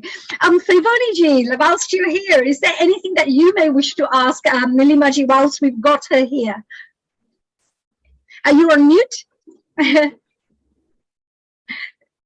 Fervour ji, you're on mute? Yeah. Yes. Can you hear me? Yes, we can hear you. All right. That's beautiful, Nilima ji. Congratulations. It's you. such huge work that all of us at little blocks are carrying up. So I'd like to ask maybe, what are the challenges that you've come across? Because reaching here, it's not easy, as said. There have been so much of challenges, and how did you overcome them maybe? The challenge lies in coordinating the timings of teenagers, because they are teenage. I work only with teenagers as my writers narrators, so they have different schedules, and especially on this book, because I was working with my son who's based in London and a boy from Hyderabad, so for them to coordinate their times, and more importantly the narration, because we flew into Hyderabad just to get the narration done, so that was challenging. And other than that, I think the boys pretty much managed. But then I've had tremendous support, and more importantly, I can see Amish on the screen, and he has been one of my big supporters. I mean, I'm so glad to see him. I'm sure he has a lot more to say. He's more knowledgeable than I am, for sure. I'm only a producer. He's the author, genuine author. So yeah. Hi, Nilima ji. How are you? Pleasure. I'm very well, Amish ji. Good to see you. Yes. Well, thank you so much, Nilima ji. Thank you very much, Fervour ji, as well. Independence to everybody, and Jai Hind. Yeah, thank you. And prosper forever and more. Thank you. Well, we move on to a wonderful Amish Tripathi ji, who is now joining us here to discuss a little bit more about the 70 years of independent existence. Now, let me tell you a little bit about this amazing, very special, unique gentleman. Amish Tripathi is a diplomat, he's an author and a columnist. He has taken over as the director of the Nehru Centre in London in October 2019. Forbes India has regularly ranked Amish among the top 100 most influential celebrities in India. Amish was also selected as an Eisenhower Fellow, a prestigious American program for outstanding leaders from around the world, in 2014. Amish also published his first book in 2010 and has written 9 books till date. His books have sold 6 million copies, yes, 6 million copies, and have been translated into 10 Indian and 10 international languages. He's an alumnus of the prestigious Indian Institute of Management, Calcutta, and he worked for 14 years in the financial services industry before turning to writing. Wow. So you have the logical side to you and the creative side to you, Amish ji. A global namaste and welcome to Healing Our Earth. Thank you so much, Haniji. Absolute pleasure being here. Thank you for having me. You're so welcome, Amish ji. We're going to be talking, I know, very shortly about the 75 years of Independence Day celebrations very shortly. We've got Lakshmi ji here, and we've got Nilima ji, of course, on here. Before we ask you any of these questions, Lakshmi ji, a global namaste to you. Thank you for coming and joining us here, President of the, of course, Hindu Association here. Lakshmi ji, would you like to perhaps share something about Independence Day whilst we have Amish ji and Nilima ji here? Yes, Independence Day, it's a matter of pride for me. And when I was the principal of Elphinstone College, for the last 6 years, that I was principal, I used to host the flag on Independence Day and Republic Day. And, there's a rule that needs to be followed to bring the flag and, hoist it and everything. And I used to, narrate all these things to my staff and my students. And, I go back into those memories when we talk about Independence Day, because it's a memorable experience. And it was such a matter of pride to hoist the Indian flag. Oh, that's really beautiful. There's a lovely, lovely patriotic feeling, to do something like that, and to be, having that opportunity to do that as well. That's wonderful. And today, in this time, it's 75 years, which is a really wonderful milestone. 75 years is amazing. And Nilimaji, before we say goodbye to you, is there any final message you would like to share whilst you're here with the Independence Day to Amish ji or to Lakshmi ji?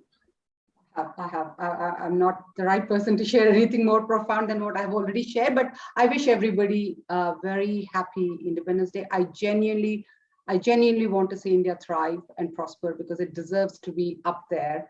And therefore, I wish all Indians peace, prosperity, and have fun being an Indian. Very beautiful. I love that. Have fun is also a very important part, by the way. You have to enjoy life all the way through, so which is really wonderful. So global namaste to you, Nilimaji. And I do have to say, for my name to be taken along with Amish ji is like a pure honor. So yeah, thank you. Oh, wow, wonderful. Well, please stay tuned in, because we're going to be hearing lots of things from Anish ji. And Anish ji, I would like to say, first of all, you're doing an amazing job with the Nehru Center. All of us here, including Neil Kumar, Healing Our Earth team, we're all very proud to have you, honored to have you here. And I know we're really looking forward to sharing and listening to what messages you have to share with us. So what message would you like to share with us about Independence Day?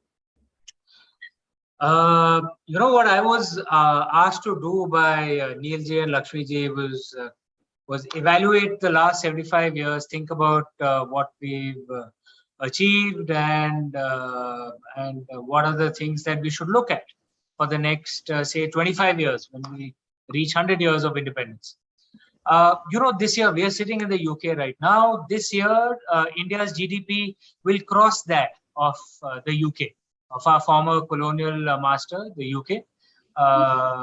At the end of this year, UK's GDP will be in the region of $3.2, $3.3 trillion. We'll probably be in the region of $3.5, $3.6 trillion. So well ahead.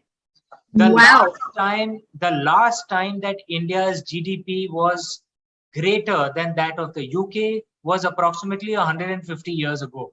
Queen Victoria still ruled at that time. So what we lost in the last 150 years, we've made up just in the last 30 years, because frankly, our growth began with 1991 with our economic reforms. Not just that,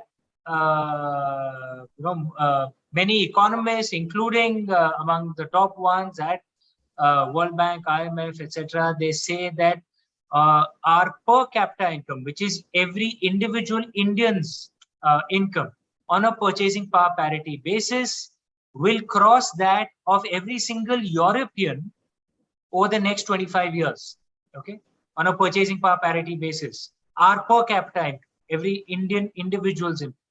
The last time that happened was 900 years ago. Right? We were, of course, the wealthiest land in the world for a millennia, but we have had a bad 800, 900 years. We've lost a lot. So what we lost in the last 900 years, we will make up just in the next 25. The pace at which India is rising now, our motherland is rising now, is unparalleled in history. The only country which has matched this is China. Therefore, then the thing for us to think about is that if our economy and our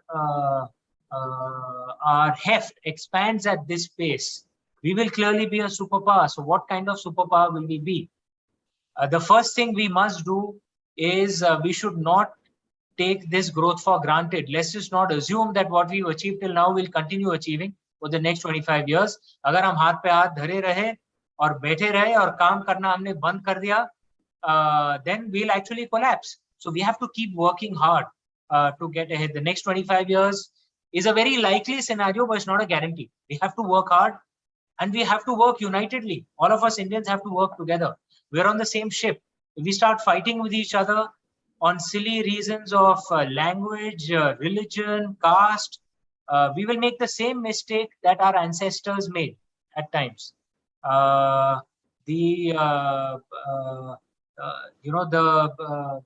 oldest navy in pre-modern times in India was actually not European navies. It was the Maratha Navy.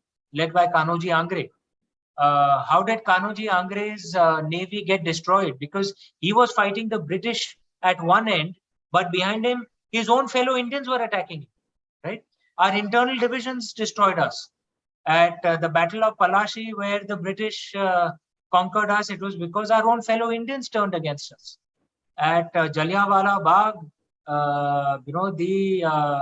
the officers who gave the order to fire on Indians were all British, but many of the soldiers doing the actual firing were Indians, were our own people.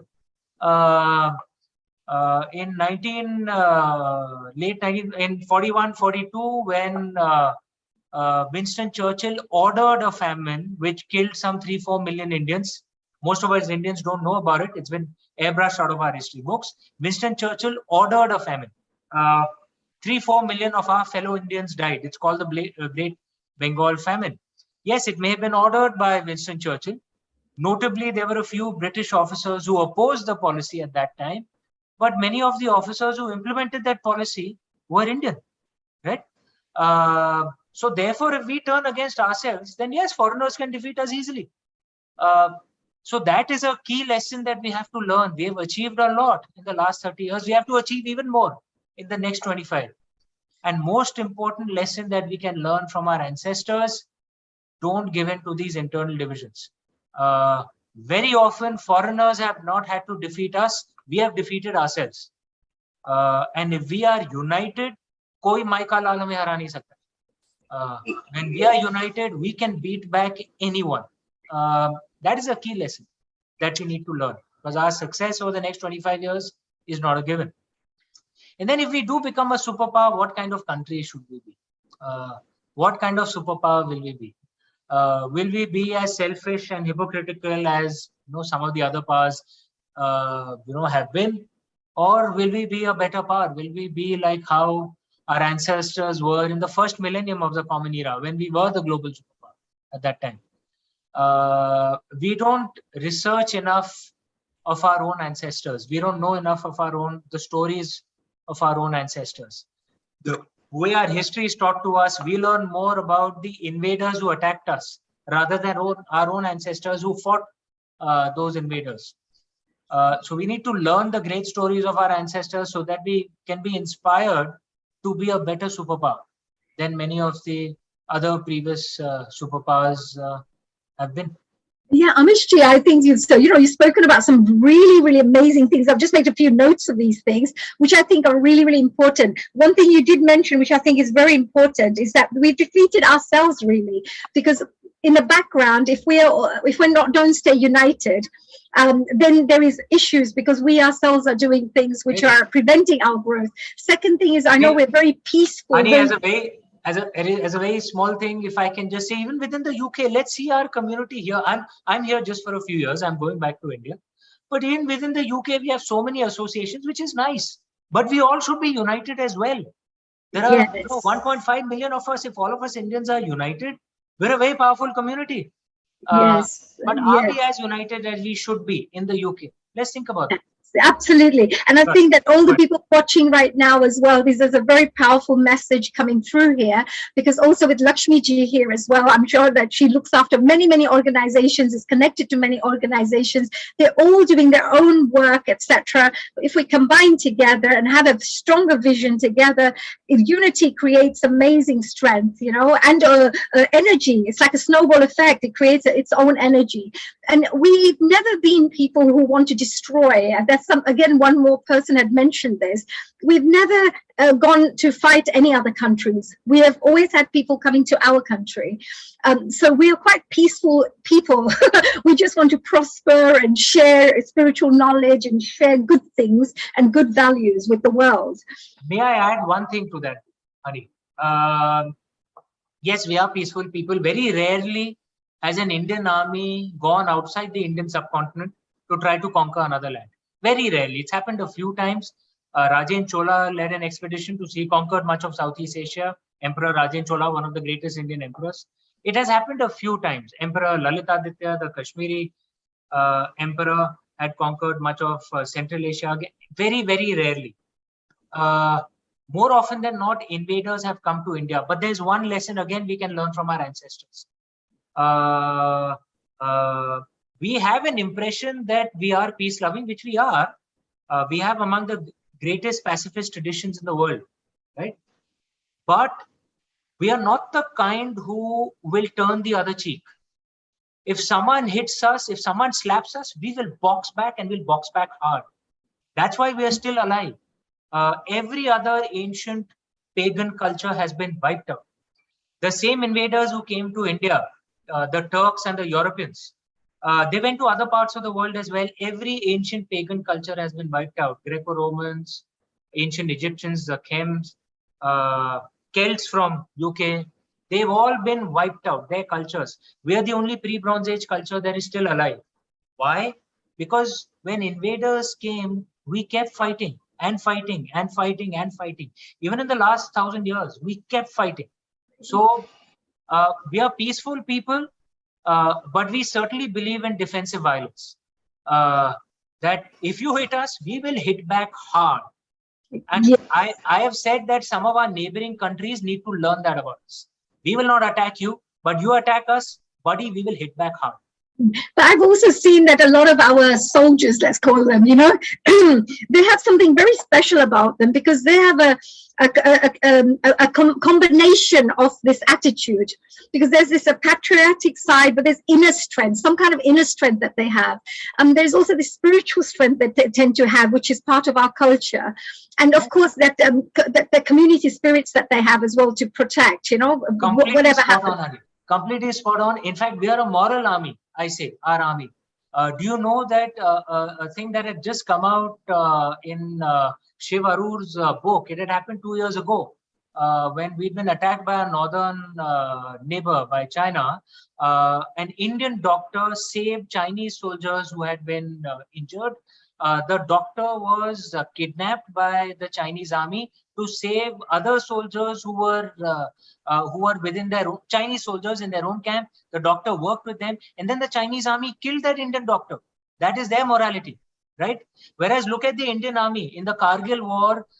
We know they weren't terrorists. They were actually Pakistani army soldiers who were up in the mountains of Kargil.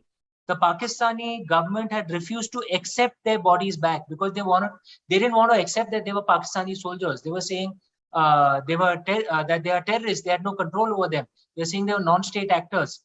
The Indian army gave honorable burials to those enemy Pakistani soldiers, because the Indian army said they may be fighting on the wrong side, but at least the soldiers were honorable. Their generals may be dishonorable, but the soldiers were honorable. Our army is a moral army. Yeah, I love that. They will fight hard, but they'll fight in a moral way. Absolutely. I love that about, you know, because Indian culture has always taught this, and they've always had this within them. And it's, even if they wanted to, they can't be bad. There's these humanitarian values that are always instilled in every single Indian, you know, I see that as well from a very young age. So, which is really good. I'm very, very proud of that, actually. So, it's something to be very proud of. And Amish, you also talked about the superpower side. What do you consider? I mean, like, we are in next 25, 30 years, we are seeing ourselves growing from strength to strength. Of course, Narendra Modi ji also won an award for being one of the most outstanding leaders as well of the world, and which is great because he is doing a grand job. But, you know, what would you consider us? How do you see us being a superpower? What will we be like? What do we consider? When do we say we're a superpower? In some ways, we are already, you know, I think our Prime Minister is doing a fantastic job. Look at the way India reacted to the COVID pandemic. You know, many Western thought leaders, some media houses, including some Western media houses in the UK, were saying, "Oh, India, you know, India will not have vaccines, and India will not be able to manufacture things." And you know, we all know the polio vaccine drive in India took 35 years to carry out, whereas, you know, and most countries finished decades before we finished the polio vaccination. But look at the COVID vaccination. We manufactured ourselves. We've carried out 2 billion COVID injections. Practically every adult Indian has been vaccinated. Not only that, unlike many other richer Western countries, which allowed the vaccines to get wasted rather than donate them to poor African countries where it was needed, India actually sent vaccines under our Vaccine Maitri program to many poorer countries to help them. In this time, the COVID pandemic was a once in a century pandemic. This was a global shock to the system. Nobody had any plans to handle this because nobody thought something like this could happen, right? So we all had to respond so quickly, and look at how well India responded, and we helped others as well, despite being relatively a very poor country on a per capita and basis. it's also a very large population, because to manage such a huge operation with that many people, or with a smaller group of people, we have to struggle, but with a large millions, which is a huge. Yeah, India has, I often say this, India has more people than all of North America, all of Europe, and much of the Middle East combined. We are we are more a continent than a country. We are that massive. Many Westerners don't get how big, how massive India is. And we had no, a vaccine hesitancy in India. We didn't have, internal protests. People did what they had to do. Yes, absolutely. No, congratulations. Yeah, congratulations for the whole teams that were working on that. You also mentioned something about the GDP, because you said that at the moment, we've exceeded. India is growing. There's a real huge economic growth rate that's taking place right now. What do you see? Why do you think that is? What is happening right now that is helping India grow so much? Look, one can go into basic policies, infrastructure improvement, the production-linked incentive schemes. There are various good things that are happening. GST, which has united, just created a unified market rather than state-wise VATs, which in effect meant that manufacturers did not have the benefit of, in effect, a 1.4 billion market. They, in effect, service different states. So all of that, yes, that can be at a surface level, but at a deeper level, the way I see it. India, for much of human history, are amongst the greatest businessmen and businesswomen in the world. And regrettably, post-independence, we adopted a terrible set of economic policies. On some other things, we did very well post-independence. I don't deny that. But our economic policies were disastrous because we chose the system of socialism. Socialism or communism or Marxism, whatever you want to call it, has an unbroken record of complete economic disaster wherever it has been tried. Look at Venezuela. It was the richest country in South America just a few decades ago, 20 years ago, one of the richest countries in the world just 40, 50 years ago. Today, it is an economic basket case. Millions of Venezuelans have had to flee Venezuela to go to other countries. Venezuela, many don't know this, has more oil than Saudi Arabia. There's no reason why it should be poor. Why is it poor? One word alone: socialism.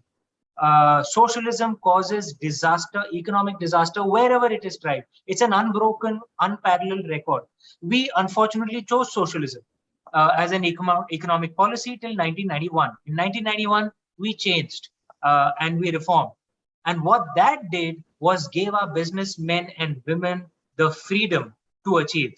Indian businessmen and women can achieve anything. All that the government has to do is be a facilitator and step out of the way. You notice Indians outside of India do so well economically. We may come in very poor quickly. Within a generation, we are among the richest communities there is, because we are very good at business. We have been historically. And I think that, to me, is the key source that is happening. Because the government has stepped back, the innate Indian talent has now come up. The innate Indian entrepreneurial talent has come up. And we must be careful, never go back to socialism. It is right. There are very. I'm a pragmatist. I'm open to any philosophies that are worth trying. There's only one philosophy which I always guard against: socialism, communism, Marxism, whatever you want to call it, never ever try it. It's an utter Right. and complete disaster. So democratic way of helping to develop people's freedom, letting them be free to really develop their talents and economic. Yeah. So I think that's a very, I like that, because there's a lot of openness that's taking place at the moment as well. And I think that is something that I think India has always been known for anyway, from always. They're always very open-hearted people, open-minded people, which is great. Freedom-loving people. Yeah, and with the art and culture style, because we're celebrating 75 years of Independence Day at this moment, and what a proud time to celebrate this. Is there anything from art and cultural point of view that you could maybe share, something to do with art and culture? Because art and culture do not have languages, it doesn't have any, there's no barriers. We're so many different languages, different customs, different faiths live together in India, which I call Hindustan, because I think it's one, but what can you share about art and culture and how important that is when it comes to? We're the only pre-Bronze Age culture that is still alive.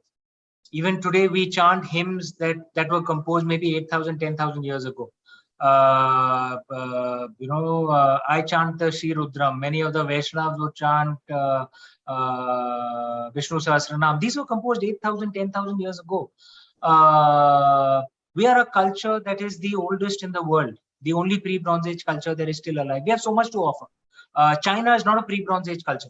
It began, pre-Bronze Age means minimum 5,000 years old. We have much to offer to the world. And as we grow in heft and visibility, I guess the world is paying much more attention. Look at how far yoga has reached. And there's much more that we can do. I think the sky is the limit. And all of us in this group should do more and more, and present our culture in a way that Westerners can also understand. I think our ancient culture is innately liberal and inclusive. I've said it often in India that those who fight for equality between men and women are not being Western. In fact, they're being truly Indian, because our ancient culture was that way. The Rig Veda is hymns written by Rishikas, by women rishis. Which is the equivalent of women prophets and messiahs. No other culture had that. Even when you go to an ISKCON temple or somewhere, they always call you Mataji, or if you go to South Indian people, they always look at the wife as a goddess. There's this debate on transgenders in the West today. We were inclusive towards transgenders even 5,000 years ago. So there's a lot of inclusiveness and liberalism that's a part of our ancient culture. We should present that. And this is exactly what Neil Kumar does. I think he's just joined us at the moment. Neilji, if you'd like to join us, because I know you're very much about this, you always give an online platform, opportunities to men, women, everyone. And there seem to be a lot of females here on Healing Our Earth as part of the family. Would you like to maybe share a few words, dear Neilji? Honey, let's let people know what Amish is about. He is a very good speaker and a writer. People have not seen some of his quotes or some of his sentences. But Amish, the work that you have done at Nehru Center very recently after pandemic, the amount of people you have outreach and supported at the Nehru Center, for example, and it's still going on. You've got Sister Jayanti coming very soon. The students are excited. The National Hindu Forum of Students are excited because you've even supported them. And in fact, for those who want to know more about Nehru Center, if you just go to Nehru Center, UK, London, there is an events page. Just this month, there are still 7 events, which are very diverse. And here comes a vision of a man who's much younger, and he's the one who has driven it. He might be just a director of Nehru Center. He actually is a diplomat who actually advises as well. So director is just a part of his job, but he brings in vision. So Amish, I'm very proud of you. Thank you. And I want to ask you something and on a lighter note. You are an Indian born from India, and you are now in London here. And shortly, I'm sure you're going to go back to the motherland, which is now thriving. Literally, as early as 10 years back, it was a dream of every Indian businessman and student who was just a middle class to come and live in London and go to America. And the trend has changed now, Amish. Now people want to go back to India, stay in India. Would you confirm, and because you travel in between these two countries, would you confirm that India's standard of living and India's etiquette, India's style of living is now at the least at par with us? No, Neilji, I would agree with you completely. India is the land of opportunity right now. Look at the growth rate of India. At a nominal rate, we are growing at 18 to 20% per year. At a nominal rate, that is. That's real plus inflation. Whereas many other countries, including in the West, are actually struggling with deflation, which is degrowth plus inflation, which is the worst combination possible. There are issues. Many of the and the opportunities can only increase in India, as many of the Western countries, many people around the world have realized that if your supply chains run only through China, there is a concentration risk, which is clearly evident now in the way supply chains have been disrupted. Many are actually have a China plus one strategy, and in most cases it becomes China plus India strategy, because India is the only land which can give you enough scale for the manufacturing base that you need to put supply chains through the world. Our infrastructure is improving dramatically. We had a metro in just one city, I think 12, 13 years ago. Today there are some 25 cities which have metros in India. Our public infrastructure will soon outrival the US. I mean, I'm talking about public transport in urban cities, because as you know, the US actually doesn't have that much public transport. Most people are dependent on their cars. The pace of highway construction, the pace of port construction, India is growing at a dramatic pace. It's a place to be. And for many of you, I would encourage you to look at opportunities in India. I mean, I have most of my money invested in India. I put my money where my mouth is. And Neilji, you're very right. I'm certainly going back to India. I'm here on work. I love the UK. It's a very nice place. But I'm an India boy. I'll go back to India once my tenure here is done. And Amish, we would like to retain you as long as we can, because I've been following you, and some of my contacts and colleagues who I guide have been following you. Lakshmiji was very much, she's a patron of Healing Our Earth. And the first person she said, Neil, I want to have Amish on our platform. And I said, yes, certainly, because lately, after pandemic, the waves you have made, I don't know how you do it, and I'm from the industry, and you do that, it's so beautiful. Now, there are 3 points. You mentioned about infrastructure. So Gadkari just announced, actually, he did it a fortnight back, that 56 major highways from one country, and he doesn't need money because the banks are after him. So kudos to him, and obviously Modi ji is the one who inspires everybody. Other thing, Amish, you mentioned was unity. You've noticed that in UK, if we just slightly unite, we are very powerful force. I mean, we control London from business point of view. It's not just Hindusas and Mithils. By now, you've met so many Lohanas and Sindhis that you know, and Gujaratis, and now even we get Tamilians and Marathis, and we got mixture now. 20 years back, it was just mainly Gujaratis because they came from East Africa 50 years back. They are very well settled. You mentioned one. So there's one community which is like that, which is the Diwali in London committee, where you are going to come this year at the Trafalgar Square. I've already hinted to you as an invitation. It's one organization that is made up of various diverse organizations like BAPS Sanstha, Art of Living, Brahma Kumaris, ISKCON. It's one unity that maybe can bring in people, which it does. And Diwali is a very good excuse. It's not just a religion, it's a way of life. We Hindus have got way of life. We don't have to follow religion if we don't believe. Just follow the way of life. So I hope you come over there. And let's remind our viewers, Amish, those who are watching us on Twitch, YouTube, Periscope, Facebook, website. If you want to know what Amish has been up to, then go to nehrucenter.org.uk. You can say /events, or just ping there and put events, and you'll see, and you will be amazed what he has been up to. Amish, I'm very proud of you. On behalf of all my crew, including back people and front end people, I wish you all the best. We'll see you in Diwali. Honey, over to you. Take it over. Thank you.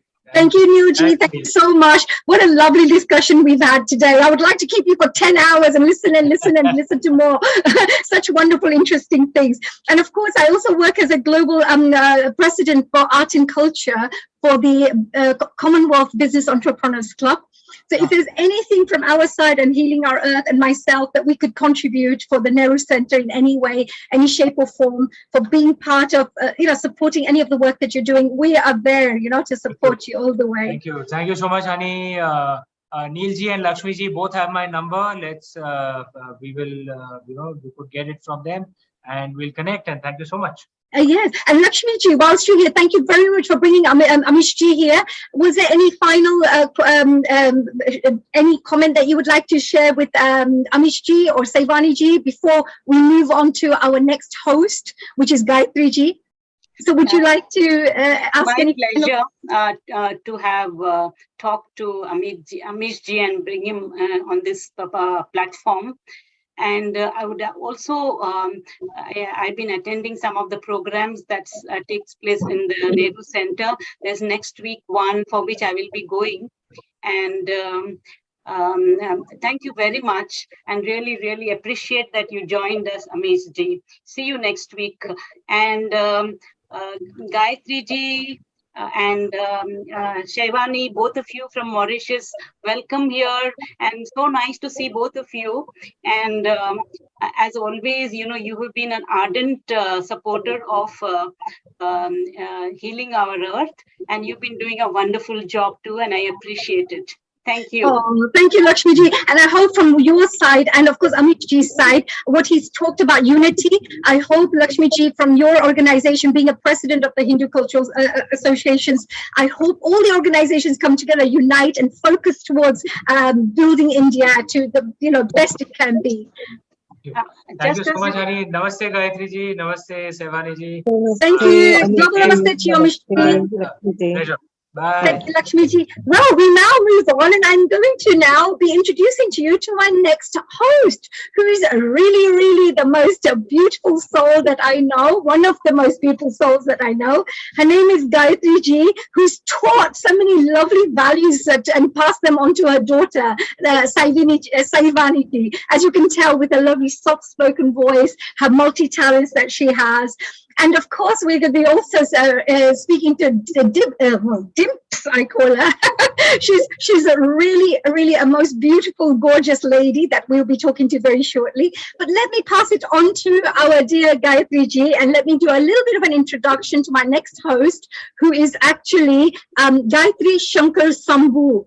Now, Gayatri ji is the founder director of the Indian Ocean Center for Education in Human Values. She holds multiple and diverse, I would say, talents. Can't say that word. And she's graduated in performing arts. She's a postgraduate in the field of values-based education and youth leadership, and as well as human excellence. I want to see how she's going to teach me to become the most excellent version of myself. And she also does a lot of airline customer care. She also works in media and broadcasting. She's an author, composer, choreographer, actor, lyricist. Oh my God, the talent line, it's just a long list of talents, I have to say. She's actually written and produced several value-based teachings and learning resources, materials, posters, brochures, and books, which will help, of course, lots and lots of people around the world to develop your human values. These include movies and TV clips and all sorts of things.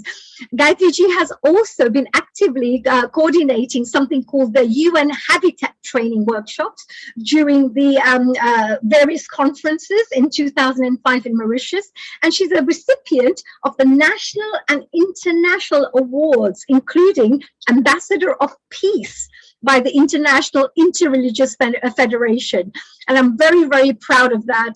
She also has the Acharya Ratna Award for her contribution to education. And we are very, very proud of this most inspiring woman that we have here. So dear Gayatri ji, I just wanted to say a welcome, and I hope we are going to be hearing some amazing things from you today about Independence Day. So happy 75th Independence Day to you. Thank you so much, Hani ji. I really don't have words to thank you for what you have just said. You know, all these words, it's not me, it's just the words. And in all humility, I can say, I'm just instrumental in what God has sent me on earth to carry out my mission and his vision, the divine plan. I'm very happy that I'm part of his plan, divine plan. Yeah. You're so humble, dear. Well, I think we got Neil Ji again who wants to say a few words to you, dear Gayatri Ji. Neil Kumar Ji, are you there? Global Namaste, Gayatri Ji. Let's tell who Gayatri Ji is. Gayatri is our coordinator together with Saivani in Mauritius. They've been there for 2 years. They're bringing all the exciting guests. So, Gayatri Ji, the next 25 minutes are yours before Honey comes back, and Dims and Honey are going to join together from there on. We say hello to Dims from London, hello to Honey from London. We'll catch you up a bit later. Saivani, you and your mom can keep on rocking all the way from Mauritius. Bonsoir. Thank you, dear Neil Ji. So with that, Dr. Hani Kalaria here is going to be tuning on for a short while and passing it on to my wonderful host, Gayatri Sambhu, who will take over. And of course, I think Saivani Ji will be also staying there. And very soon, we'll be speaking to Dims Sangani. So do stay tuned in. I'll be back very shortly. Thank you. So Dr. Hani and Neil Ji, I mean, thank you so much for giving us this opportunity to be part of Healing Our Earth, which has been another way to navigate and to spread this Bharatiya sanskar, sanskriti, traditions and culture and all that englobes Bharat. So thank you so much once again, so that we are here from Mauritius to be part of Healing Our Earth. So in fact, I was just listening from the beginning, all the great personalities, the panelists, the speakers who have joined today on this very, very historical event, we can call it, that is the 75th Azadi Ka Amrit Mahotsav of Bharat Mata. Wonderful to I'll just mention right now, it was Dr. Amish Tripathi. He's the diplomat and director of the Nehru Center in London. Oh my God, such a fine personality and embodiment. And Bharat Mata is so proud of his son and daughters who have spread not only from India, but they have gone everywhere around across the world, and they have made their mother proud. So indeed, we would love to meet all these personalities. I think Healing Our Earth, thank you so much for connecting us. And when we talk about India, we mention of all the great leaders like Mahatma Gandhi, Sardar Vallabhbhai Patel ji, Bhagat Singh, Shekhar Azad, all these people, Modi ji and Rabindranath Tagore, we have Vivekananda, from all walks of life and all fields, all sciences. But now when we talk about the contemporary, I must say that Mr. Amish Tripathi can be included among those great leaders with vision who have changed the many aspects and of giving Bharat Mata another salute to the whole world. Right. So during these few minutes that we have, 20 minutes, to be celebrating together, to be honoring together, India, when we say India itself, it has a rhythm in our heart. Bharat Mata, of course.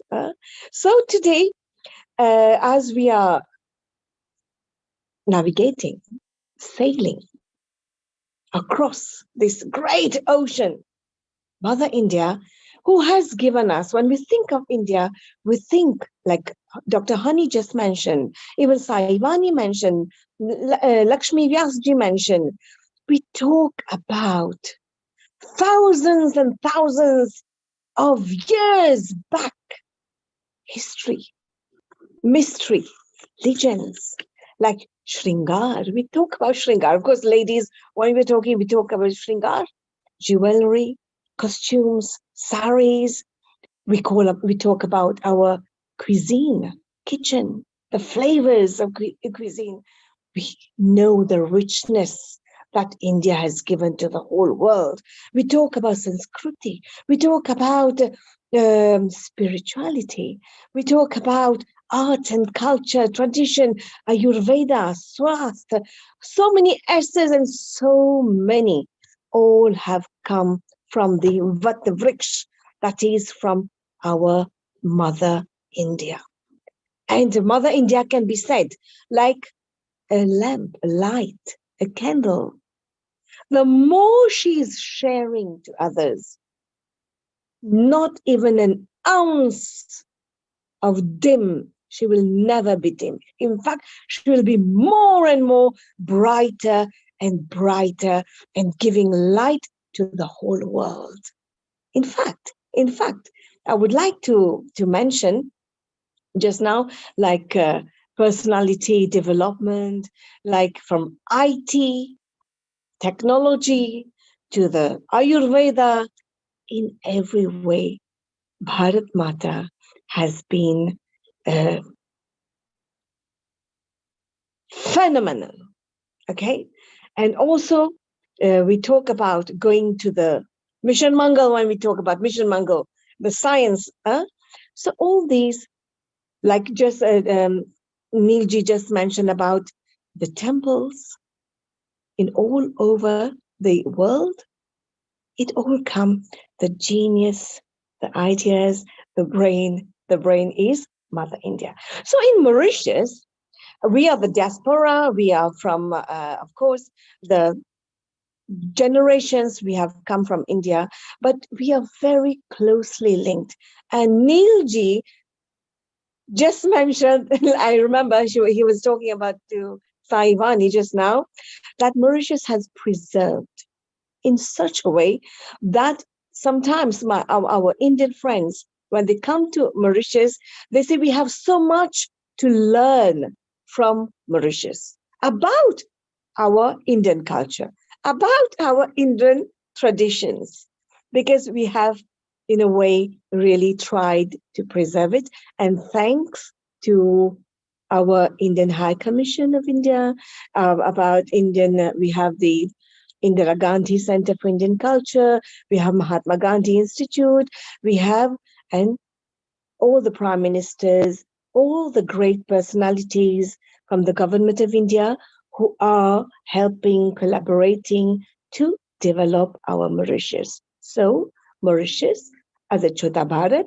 as a son, as a daughter of Mother Bharat, we also have the duty to celebrate together this 75th Azadi Ka Amrit Mahotsav.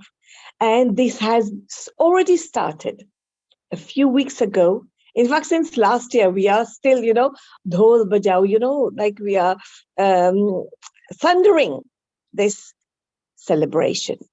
Celebration meaning not only celebrating, but honoring and thanksgiving, paying gratitude to all those who have worked so hard and who have embraced. Because one thing I would like to mention before I invite, we have some guests, I would like to say that Bharat Mata has never gone out to conquer any territory, has never gone out to fight, to get or to conquer any piece of land. Such is our Mother Bharat, that the richness, if the more that she has, in fact, embraced others, all those who have come from other countries have come to India and said, can we have a small piece of land? Can we stay here? What did Bharat Mata say? Our great Samrat, Ashok, when we sing the ancestors, okay, they have all said, when you add sugar to milk, it gets mixed together. So this blending is beautiful. We've learned so much of values that is encompassing others, bridging with others, living together in unity and harmony. This is our greatness. Right.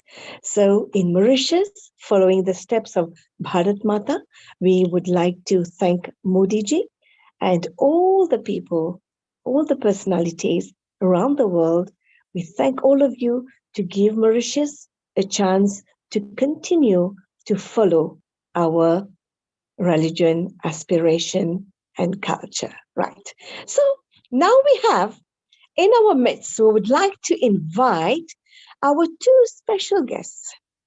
You know, when we are talking about India and Mauritius, Indo-Mauritius, the cultural or social or educational exchange program, we're talking about collateral relationship. We are talking about so much. We are talking about the governmental, all the levels. But we have a couple here who have made it, they're living this beautiful relationship. So we have Sumita Santosh, who is from India, and she is now in Mauritius. She got married to a Mauritian, our brother, Mr. Sanjay Bakori, who is a clinical scientist, a radio jockey on our national radio, Mauritius Broadcasting of Mauritius.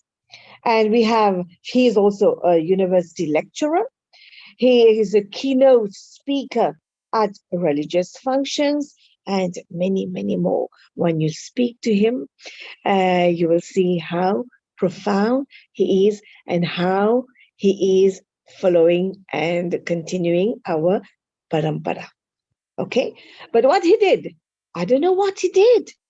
He made the real marriage, India and Mauritius. Let us go to them and see how is the marriage and how are they celebrating the 75th Azadi Ka Amrit Mahotsav. So Sanjay ji, welcome on Healing Hours. Global Namaste to you and global Namaste to Sumi ji. Are you there? Yes. Global Namaste. Global Namaste, yes. So please tell us in a few words, how did you do this marriage, this Sangam of India and Mauritius really happen in your life? Huh? Please let us know. What I wish to tell is, first of all, that we both work in the National Radio. In the Motion National Radio. Yes. So I used to work there. I worked there since quite a long time, and I'm on a radio which is quite famous across the world. We call it the Best FM, and she was listening to Best FM because it is an all-round 24-hour Bollywood radio. Or is that was sun rahi thi? I suppose everyone understands Hindi. So she was listening, and then one night she called. She told me that the songs I was playing were very nice to listen to. Oh, okay. Or aise hamari dosti shuru hui. Our friendship started, and our friendship gradually blossomed into love, and love blossomed into marriage. ये मिलन हो गया, this साक्षात मिलन, भारत और Mauritius का मिलन. Okay, and on the radio, through radio and stuff. Yeah. Okay, a Ghana. Please tell us a Ghana, that song that Sumiji loved. Please let us know what song she loved and which really clicked and made this bandhan. There is a song in the film Ijazat, sung by Asha Bhosle. Mera kuch saman reh gaya hai. Okay, right. Kya saman?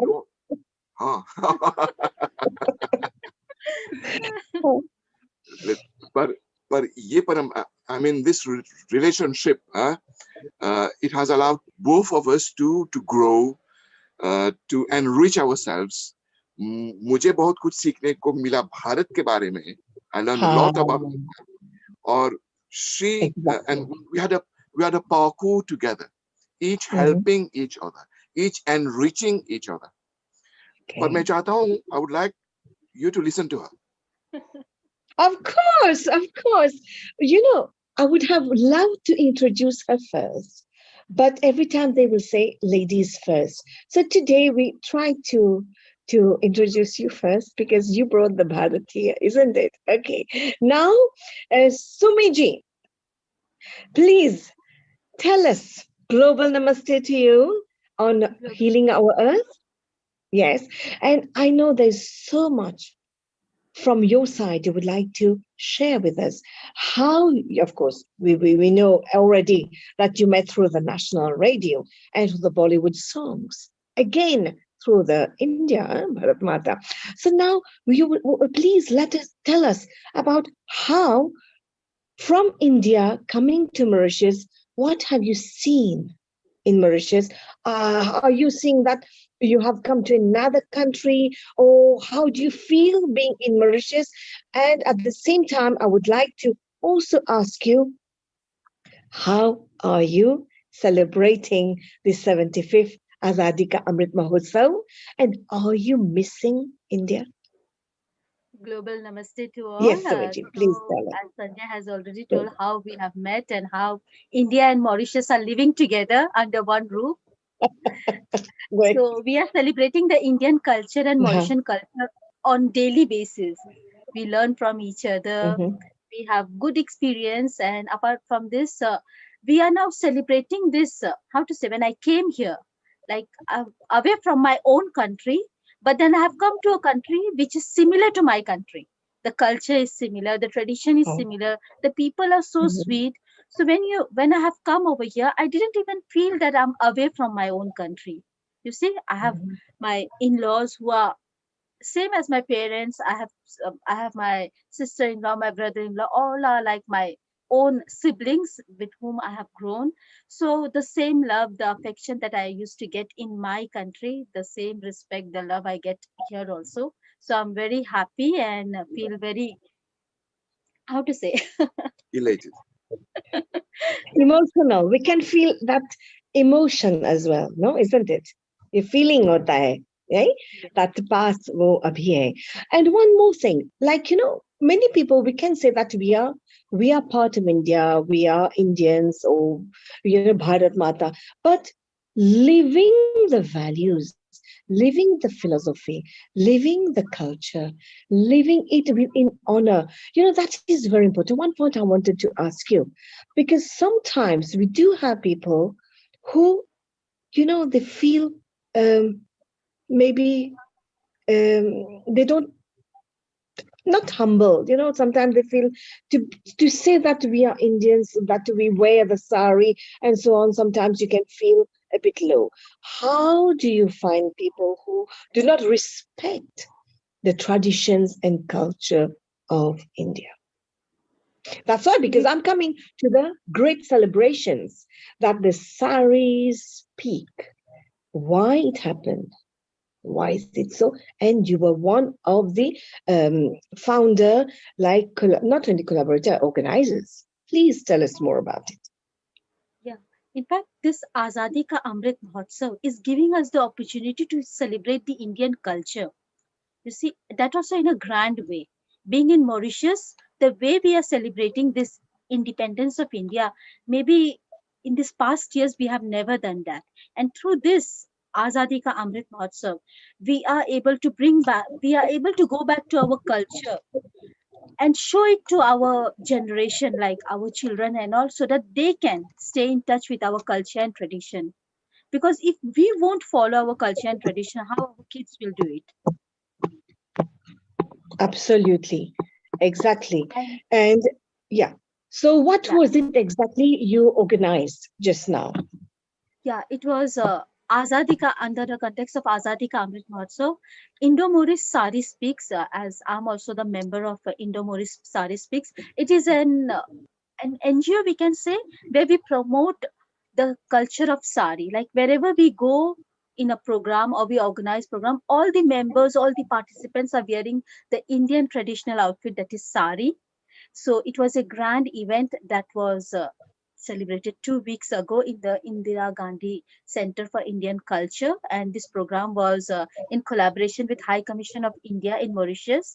Gayatri ji, Saivani ji, everyone was part of the program.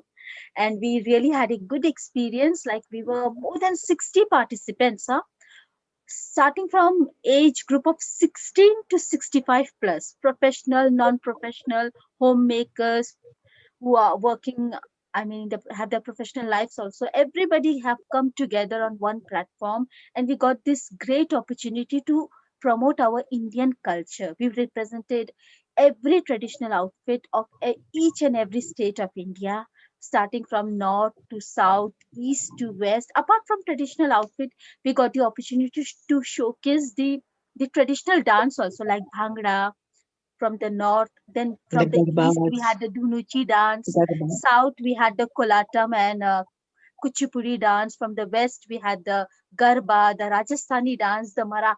Maharashtrian dance. So it was, how to say, a cultural event where we got the opportunity to promote our Indian culture in Mauritius. And we got a great Beautiful. response for this program. Absolutely, and very much appreciated, and as well. But tomorrow there's some more celebrations coming up. Like tomorrow morning, there is the flag raising, and there's one more thing that has been spreading, like Har Ghar Mein Tiranga, isn't Har it? Ghar Tiranga.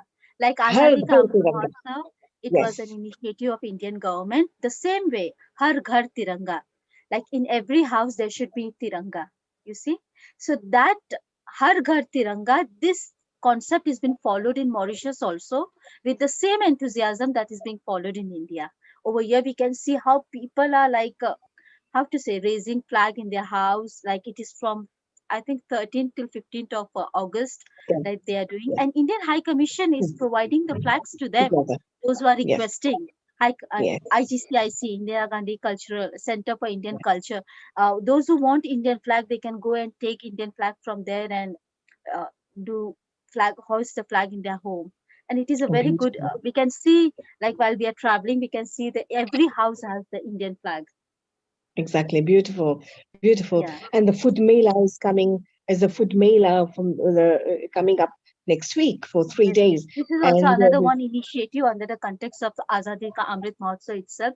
Food Mela, yes. like it is from, it is a 3 days food mela, a festival of food and other, you will see clothes also, the jewelry of India also, like starting from 19th of August till 21st Mhm. of August. It will be organized. It is being organized in collaboration again with High Commission of India and IGCIC, 3 days of food mela, where people will be able to taste the food of India, like every part of India, north, south, east, west. It's a 3 days function, and you know that in the past also food melas were organized, and it gets a very good response. Mauritian people, they love Response. Indian food. Yes. Yes. And that's why even our organization, our NGOs and our networking, like in the Indian Ocean Center for Education, we are also working together with the Indian Indian and Gandhi Center. And also one more thing, Sumiji is working and has been presenting a program on television, presenting all the different states of India, special in this special occasion, isn't it? Yes. So you I know, work I at the would like Mauritius yeah. Broadcasting Huh. Corporation, and working Yeah. here, I got the opportunity as a coordinator to work on a program called Darshan. It was a 7-month program. We started this program on 5th of February, where each week we used to represent one state of India. You Wow. see, we had each state, we had two guest speaker who used to come, who have come in our program, and they have spoken about the different aspects about that state, like food, clothing, the culture, the tradition, where that state is located in India. So it was a radio program. It started on 5th of February, and the last program was on yesterday. That was, we finished with West Bengal. We got a very good response. I believe this is one of the big program, we can say, which was carried out under the context of Azadi Ka Amrit Mahotsav. The program was very well received and loved by the Mauritian audience. Absolutely. Yes. I mean, there's so much that we can continue to speak with you, Sumiji.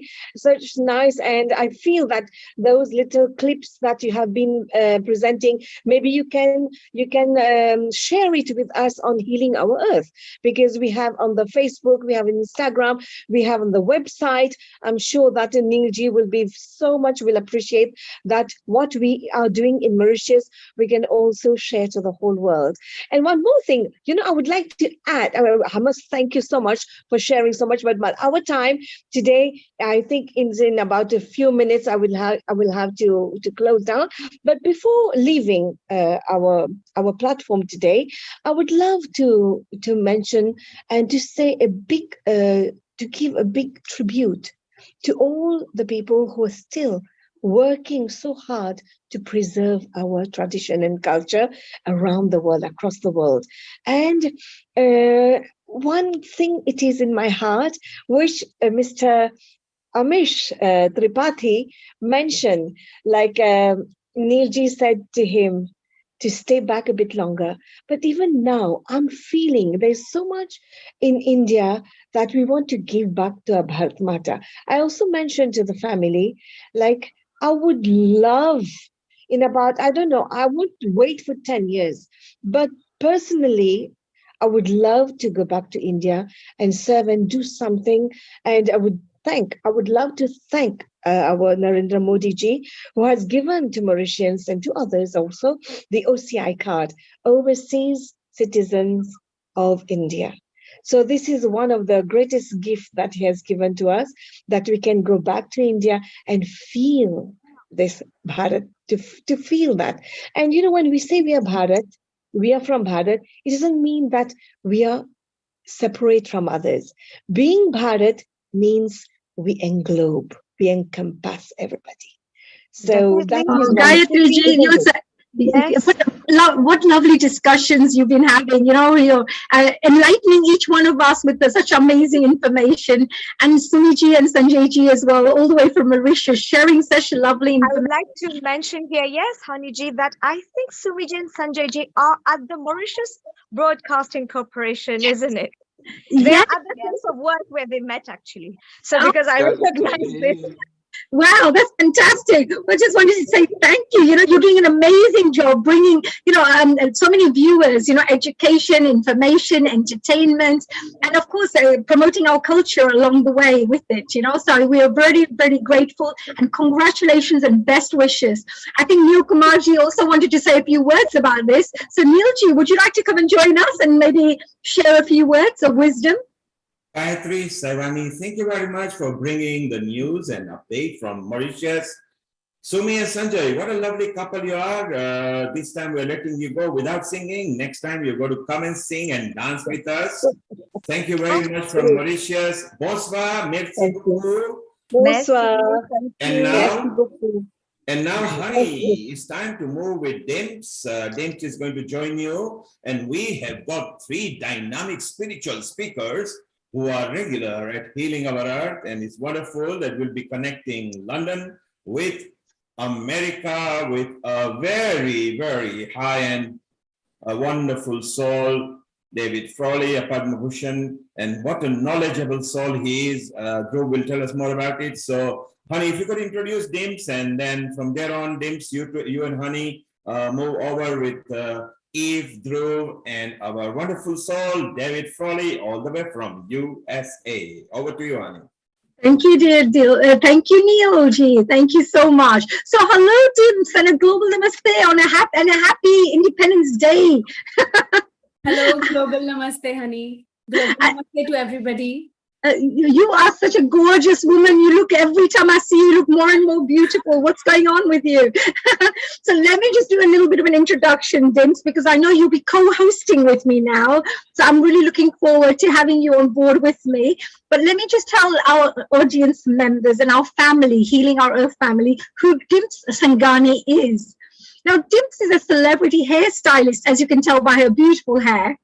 She's Mrs. England Universe 2018 and Mrs. Universe Charity Woman 2019, and founder and director of Tiara Organic Hair and Beauty Salon in Chelsea, London. Yes, this lady, she has all the top class things she does.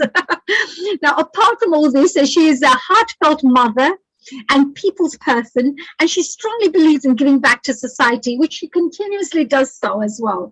Dims has designed a range of organic hair spa and facials with a touch of Ayurveda and natural remedies, which I tend to really love, all the natural things. And her creativity and passion for bespoke haircuts and hair care led her to create a concept which came from the vision and her 18 years of hairdressing experience. So what she does now is she runs this lovely organization called Tiara Organic. So our dear Dims, welcome with your gorgeous hair. Thank you. Thank you. You always give me such nice introduction. You're so kind. Thank you for being, just the way you are. We love you, honey. And you know what? It's just always a pleasure to come on Healing Our Earth, because I feel that Healing Our Earth, when everybody who comes on Healing, we actually heal ourselves, in a nicer way. Absolutely. What a powerful message you just gave. It is very true. Healing our earth is not about healing others. We are actually healing ourselves and enjoying the process and meeting wonderful people and connecting soul to soul, heart to heart.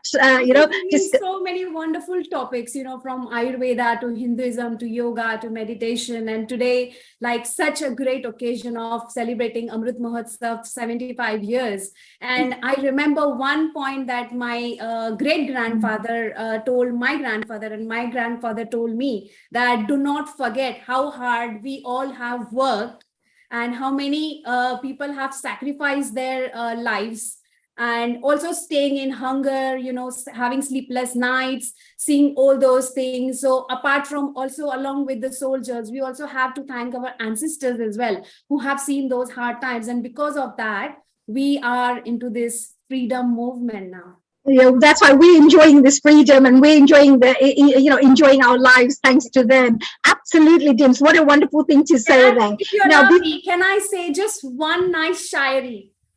Yes.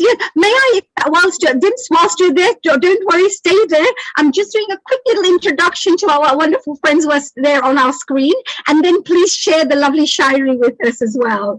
So I just want to do a quick little introduction to Dhruv Chatralia, Eve Mendoza, and David Frawley. We have Dhruv and David who are joining us right now, but let me tell you a little bit about their background as well, because me and Dims will be co-hosting and speaking to them about what they're going to be sharing with us.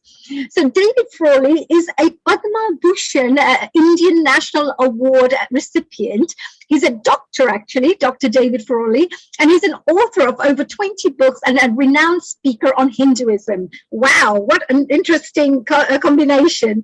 We also have, of course, Dhruv Chatralia, who is BEM, I would say, he is a Queen's New Year's Honours List Award recipient. He's an author of 21 books. Yes, not 2 books, 21 books, and a prominent speaker on Hinduism too. And of course, we'll be also joined shortly by Eve Mendoza, who's a renowned speaker, a broadcaster, and a teacher on Mantra Shastra, the Vedic sciences. So welcome to every single one of you for coming on board Healing Our Earth to celebrate our 75 years. A global namaste to each one of you. Bharat Mata Ki Jai. I'll let Dipsy say the beautiful shairi. We want you all to listen to this, so that whilst we have you here now, Dips, you share with our audience. Go on with our wonderful 3 speakers here as well. Yeah. So the first shairi is, ना पूछो हमसे कि क्या हमारी कहानी है, ना पूछो हमसे कि क्या हमारी कहानी है, हमारी पहचान तो यही है कि हम हिंदुस्तानी हैं. Wow, wow, wow. Would you like to translate it for our non-Asian speaking audience members? It means do not ask us who we are. Do not ask us who we are, what our story is. Our identity starts with we are Hindustani. Right, beautiful. And Hindustani encompasses all cultures and all faiths and everybody all in one, right? So in short, in one word, you cannot hide us as Hindustani. We go anywhere and people say, oh, that's Indian, that's Hindustani. We cannot very beautiful, very beautiful. And a happy, good Independence Day to you with that lovely poem there. Now, I know that Dhruv, hello, and I'm so, so proud to have you back again because we always have such interesting discussions all the time. Global Namaste, Dhruv, and I know you're going to talk a little bit with David Frawley and, of course, to Yes, Bharat Mata Ki Jai. Namaste to all of you, and thank you, Jiris Dimsji, for that beautiful shayari, and Haniji for the kind introduction. It's such a privilege to be invited by Healing Our Earth team on this exciting session to celebrate Indian Independence Day. It's the first time I'm celebrating Indian Independence Day where the UK is actually hotter than India at the moment. We're going for a massive heat wave. So what a beautiful lineup we have this August with Raksha Bandhan, we have Janmashtami, we have Varara Jayanti and Ganesh Chaturthi, plus the 15th tomorrow marks yet another hard-deserved, hard-earned and well-fought Independence Day, the 75th one, for the beautiful and ancient Desha of Bharat. And also the birthday of Sri Aurobindo, whose teachings both Vamdevji and I are very close to, and Vamdevji introduced me to the teachings. So Jai Shri Ram, Jai Shri Krishna. I'm delighted to be joined here today with the wonderful Vamdev Shastri, who's a modern day Rishi, and my sister Eve Mendoza ji. I thank my dear brother Neil Kumar and the organizers for inviting us to speak with you today. I'd like to wish the entire team and all our listeners a very happy Indian Independence Day. We're so honored to be speaking with Vamdevji. I've studied both Ayurveda and the other Vedic sciences at his feet, and I've done all of his courses, and I'm a very proud student of his books. And certain Atmas are chosen by Bhagwan and sent on this earth with a particular mission. And Vamdevji is such a blessed Atma, as you'll see very shortly. His love towards Vedic teachings and Hindu values and his longing to spread it with his life message is an inspiration to us all. And I'd highly recommend that you buy his book and follow his teachings on social media, which we do and share every single day on our group. So I'll begin doing a quick introduction to Indian Independence Day, and I'll let Vamdevji give the keynote speech, and then Eve Ji will finish. So Bharat Mata Ki Jai to everyone. To she Bharat Mata Ki Jai, and of course David Frawley is here as well. He's a doctor and from the American Institute of Vedic Science and Studies. So we're very, very pleased to have him here as well. A global namaste to you, David Ji. And of course, so Dhruv, will you be sharing some questions with David, or will David be doing any presentations for us for Independence Day? Yes, I'll be sharing some sure. questions. So I'll leave it all to you now. I'm going to pass it on to you as a platform. So please take over, dear Dhruvji. Thank you, Vamdevji. It's so lovely to see you again, and my heartfelt blessings and love to you on this auspicious Independence Day and Azadi Ka Mahotsav. So you spoke very beautifully when we spoke last time on Indian Republic Day about how Agni relates to Mahabharat. What I wanted to discuss now is that in this particular festival of Indian Independence Day, there's been a lot of emphasis on the Tiranga, the three-colored flag of India. I wanted to ask you what that means to you and what that means from a spiritual perspective in this Indian tradition. Namaste, Shri Guru Bhyo Namaha. Thank you, Dhruv. I'm very happy to be with all of you on India's Independence Day. Healing the earth is also one of the key factors of our study and teachings. And Bharat Mata. Bharat Mata Ki Jai. I have been involved in these teachings and studies for several decades. I even wrote a book called Awaken Bharat many years ago. It has another edition not too long ago. And it is a very special day on several levels, 75th anniversary of India's independence. And 150th anniversary of Sri Aurobindo's birth, whose teachings we have been very close to. And I want to emphasize that India is not just another country. For one thing, it represents 1/6 of the population on the planet. It is also the oldest, largest, most enduring and diverse culture and civilization on the planet. So if there's any model of a global or worldwide civilizational potential, India provides that.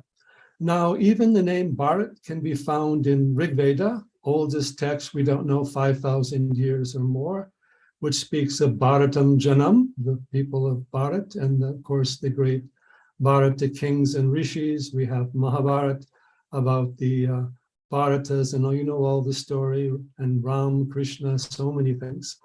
So it is a global and world heritage, and the influence of India's civilization has been affecting the entire world for thousands of years. That's why languages of ancient Europe, deities of ancient Europe relate to the Hindu and the Vedic. That is how not only Buddhism spread as far as Japan, but also Hinduism. We have massive Hindu monuments in Indonesia. Vietnam was a Hindu country until a few decades ago. Ancient Hindu deities are still worshipped in Japan. And even here in the United States, if we look at, in North America, South America, if we look at the ancient civilizations of the Maya, the Incans, we find so much in common with the Indian civilization, whether it's architecture, deity, rituals, or honoring the earth over all. So as I say, this should be a global celebration. And what is India offering today? That is a very important question. And it's a very important question, not only for the past, but also for the future. India is undergoing a great revival and resurgence since independence, but even more so in recent years. We have seen India come up so much in terms of medicine, longevity, new hospitals, new teachings, spread of Ayurveda. We have also seen the infrastructure in India so much more developed. And we found India, particularly with the influence of Narendra Modi on the global stage, as a major influence for all countries. And I think Narendra Modi has developed more friendships. He certainly hugged more leaders in the world than any other leader perhaps in history, whether it's American presidents, whether it's European leaders, whether it's leaders of Russia, Middle East, and so many places. So it is a new revival for a new century for the oldest and most vast country, culture, and civilization in the world. So that is a place of great happiness and great sharing that needs to go on. At the same time, not only India as a country, we're also seeing the spread of all these India-based teachings, yoga, Vedanta, Ayurveda, all these Vastu, Jyotish, Indian music, dance, Jain traditions, Sikh, Buddhist traditions, even the Tibetan tradition is more being protected and saved in India today, perhaps, than in China. And the diaspora, the travel and the moving of the Indian population globally is very significant. That's also been mainly over the last 30 years. And we have large Indian communities in, of course, UK, Canada, United States, Australia, New Zealand, but also in many other countries as well. So, and the interesting thing is wherever the Indians have gone, they have brought peace, prosperity, harmony, and abundance to all. They have been sharing this great teaching of Hinduism, Sanatana Dharma, by being good citizens, by being good friends, by helping out people on all levels, from the poor to and all the diplomacy. That is unparalleled. They are the most affluent of the immigrant groups and of recent immigrant groups, and also the most educated.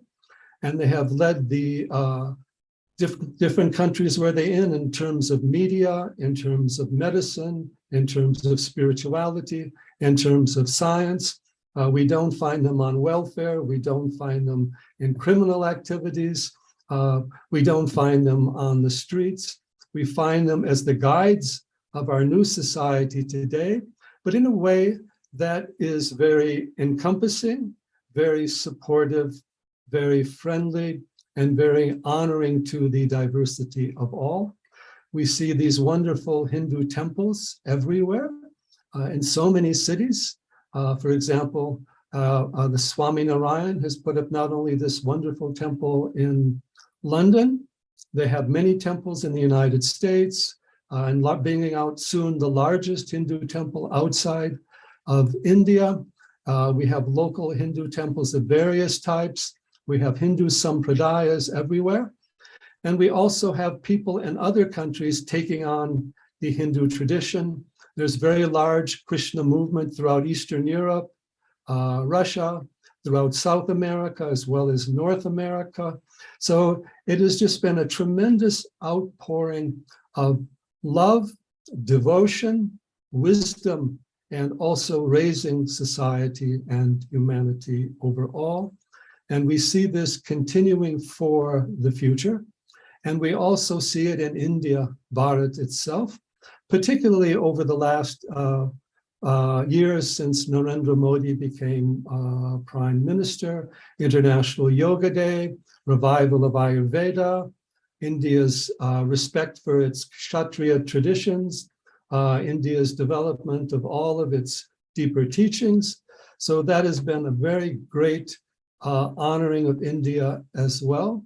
So I would like to propose that this 75th anniversary or independence of India also should mark or is marking at a much deeper level the cultural and intellectual independence of India, moving away from the control of colonial thought, Marxist ideologies. I'm not saying that Western thought is wrong, but over-influenced by Western thought. So we see the resurgence of India's pride, Kshatriya tradition, culture, even more inspiring movies to raise the people. So this is a wonderful event. As Dhruv said, it is also marking the 150th birth anniversary of Sri Aurobindo. And he was one of the great leaders of India's independence movement before Gandhi, after Tilak. And yet, and he also had a much more assertive model of India gaining independence. And then he became one of the greatest yogis of all time, and certainly the 20th century. Even Mahatma Gandhi mentioned that the great yogis that were most respected in India were Sri Aurobindo and Bhagwan Ramana Maharshi. And he brought a vision of a India that had science, culture, financial abundance, global influence, even military pride and power, connecting to the great traditions of India through Vedas, revising the history of India through the Vedas, integration of yoga into daily life, integration of yoga into every form of action, every aspect of behavior, and also then bringing out India as Vishwa Guru, the guru of the world. We can even say that India has always provided the most gurus to the world. And since Swami Vivekananda, that has been a continual stream. But now we see India today at a diplomatic and cultural level guiding the world. And if you want to have peace and harmony between all these now conflicting groups in the world on various levels of ideology, politics, religion, finances, economics, you know, we have, of course, the war going on. India can do that. India has the diplomacy, and also even healing the world after this COVID era and the decline in longevity, immunity, psychological well-being that has been going on globally, India can also lead the way. And relative to ecology, India, Bharat Mata is also Bhumi Devi.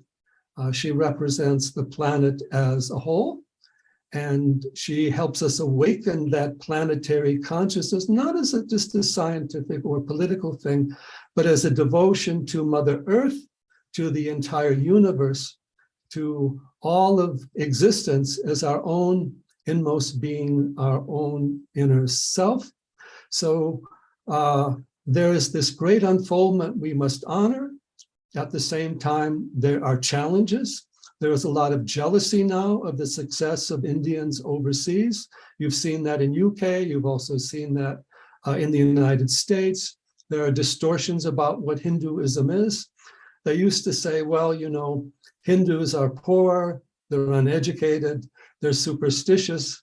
Why should we let them in? Why should we follow them?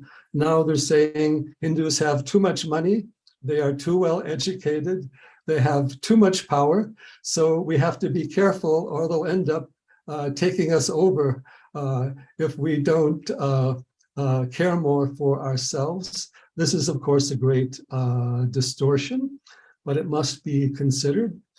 So India is a great light. It is under resurgence for the world today. And whatever challenges are coming up will be overcome. And India today has an unparalleled leadership. We don't find much by way of leaders in the world today. And I'm not just speaking about Narendra Modi, although he is the most known and most important.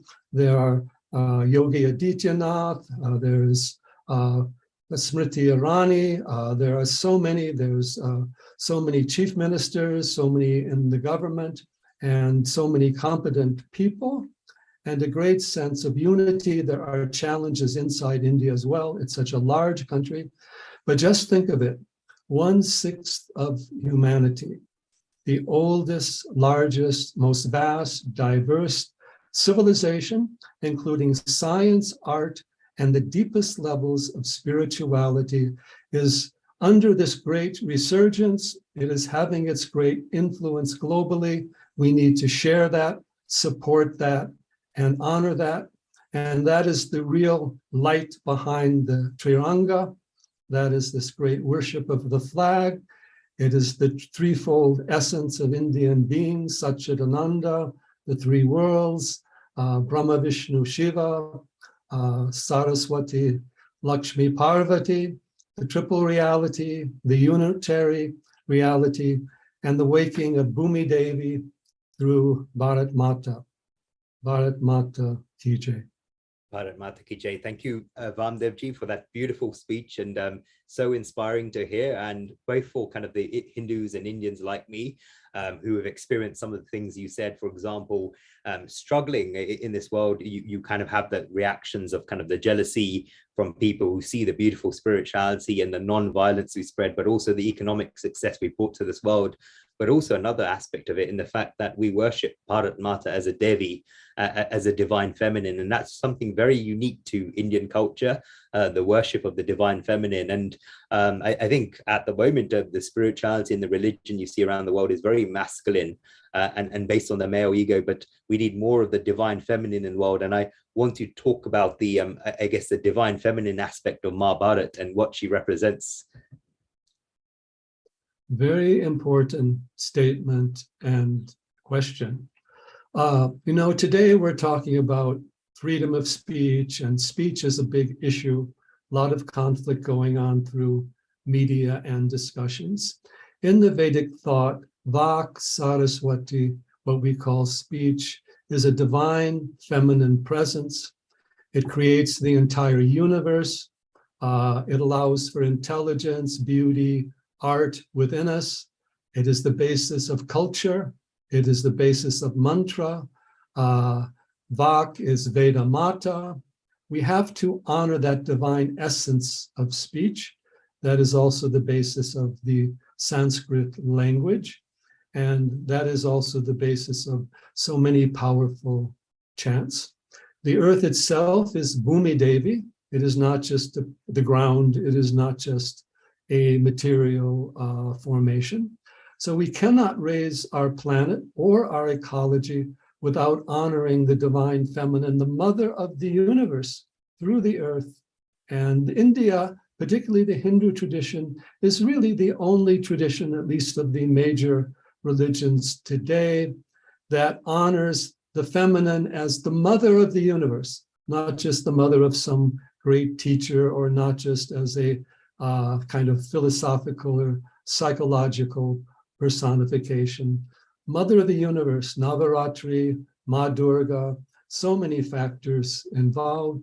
So without awakening that Shakti, and that Shakti, that Bharat Shakti is also Vak Shakti, is also Yoga Shakti, that is the foundation for the revival of India, revival of the world, and also for our own sadhana and bringing harmony and well-being to all. Thank you, Amdeji. And a final question I had is, you mentioned about the influence of the rishis and the great Indian Kshatriya tradition, which is very true. In ancient times, when you look at the role models in society, they were all the rishis. People talked about the rishis, Atri, and so on. During the kind of 10th century onwards, there were a lot of more wars in the world, and the Kshatriyas took more center stage. When European trading companies expanded around the world, it became the merchants who became the role models in society.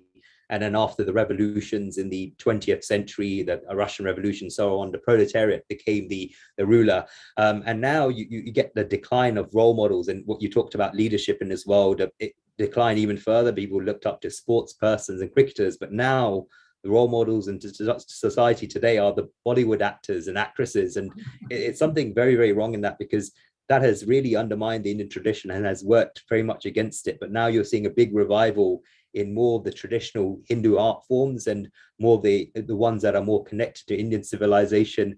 And how do we bring about that revival of that great Rishi tradition of old in bringing these new teachers into society that are very closely connected to the Bharatiya tradition like you? How do we affect that change in society? It's a question I wanted to ask. Well, that change is happening on many levels. Of course, the great yoga gurus, Vedantic gurus, the honoring of Krishna, Ram, Shiva, the awakening of all the festivals, Kumbh Mela, Navaratri, so many. So that is happening. Also, we see the Indian influence on the arts is coming up. It's now even entering into the film, a little more so through South India than through North India. We also see Indian music and dance is now taught almost in all the major universities and art forms. We're bringing the murtis back that have been taken and stolen, not only by individuals, but perhaps even by museums, and demanding for the change of these depictions. I know you are in UK, and UK has a great culture in some ways.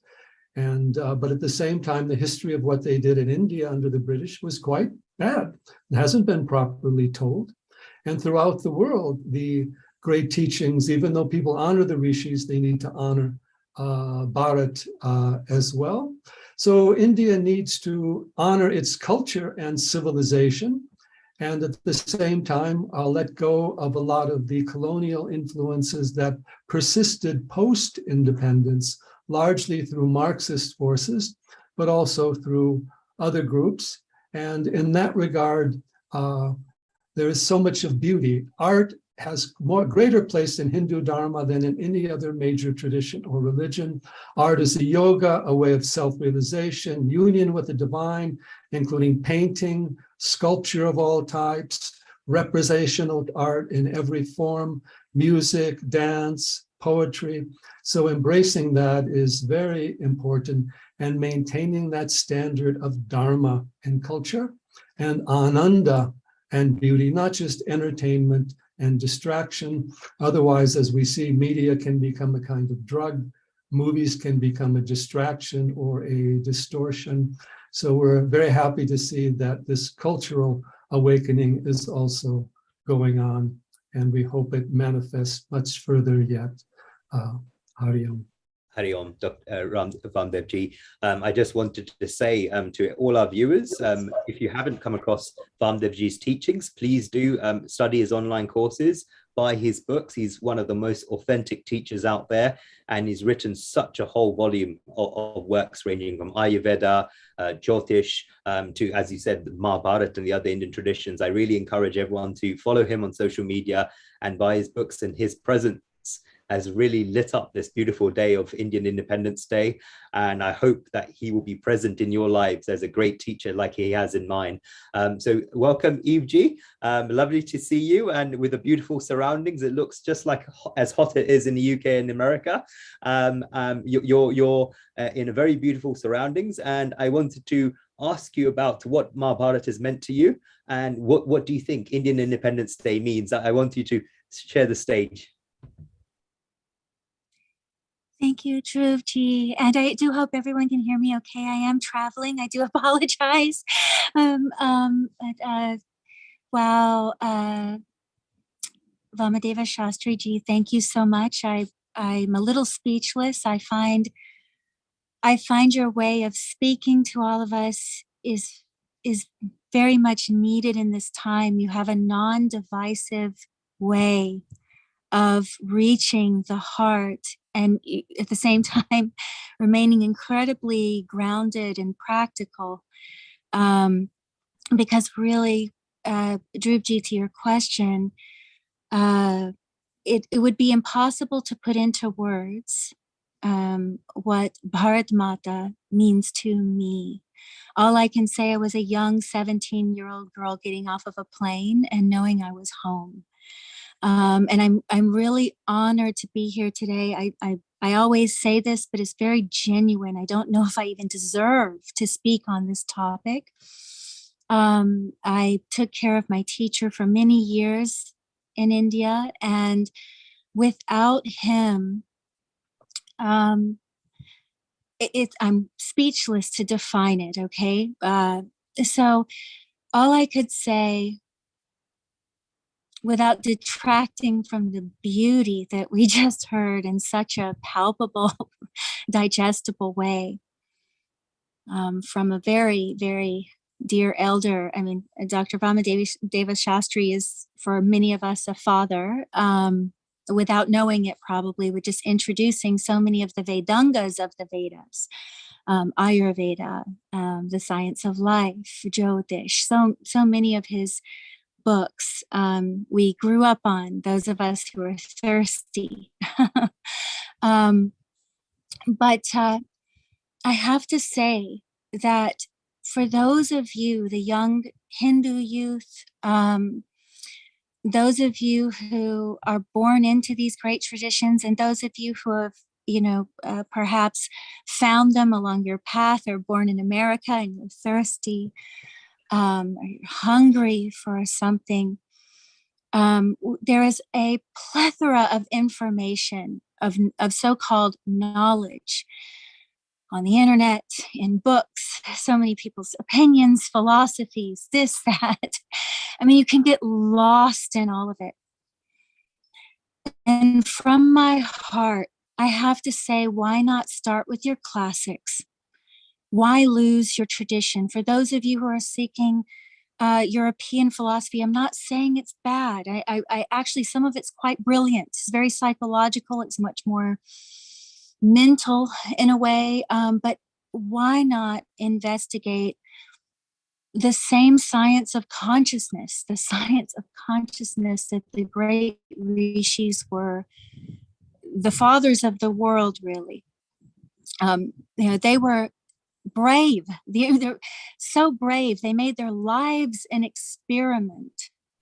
Their lives were an experiment of consciousness, for lack of a better word in English. Everything in India becomes sacred vidya. You even have the Kama Shastra. Most people only know of Kama Sutra and make it this superficial thing in the West. But really it's about the beauty of life, about gardens, about cooking, about the 64 arts of dancing, the things that make life actually beautiful and enjoyable on a simple level, even of course between couples as well. It does have that portion, but all of these various little branches that come out of India, there is this incredible positivity, I have to say. And even in the negating, even in the contemplation, the deeper contemplations that are more based on negating this reality in some way, they are incredibly balanced and healthy if you hear them. They're not this extreme. A lot of the religions now tend to almost paint an image of a God in the sky and the lowly humans below. And what is happening with that is a disconnect between right here, right now being sacred, this body with all of its functions, whether it's eating, whether it's what happens after eating, whether it's uniting of two people to produce a child, all of these things that religions have shamed us for in our bodies and in our lives. Nature, so much in nature, we've become so disjointed, we don't even know how we connect to it. So it becomes easier to exploit something you are disconnected from. It becomes easier to shame yourself for something that you are disconnected from. So my whole point is India has provided this foundation, uniting what people are calling heaven and earth. If we were to follow, and please don't dismiss me before you actually study. Take the time to read your Shastra. See what the Upanishads say. It's the most empowering. It is so self-empowerment. People are so caught up on empowerment based on temporary identity right now. This body, which is clearly getting consumed by time. You know, if you study any of the names of Mahadeva, Shiva, Lord Shiva, you realize, you know, one of his names, Trikal Agni. Trikal Agni, the three fires of time. And that those fires are consuming everything. We have all these identity politics now. It's so easy to distract our mind from the real empowerment. So the real empowerment is actually, the map to it is in these Shastras that Bharat Mata has preserved.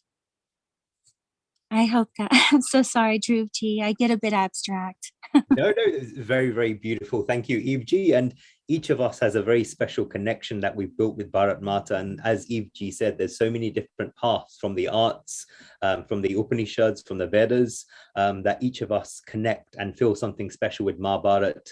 And it's beautiful to see that in many different forms, from the abstract to the practical.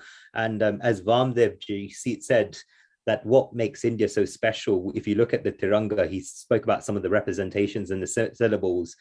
So many people have different perspectives of what that Tiranga actually represents. But if you just look at those three colors, the green, it represents everything beautiful that India contributes to the environment, that seeing every single creature as having the same Atma that resides in us as well, caring for the environment, looking after the environment, that is the green aspect of Ma Bharat.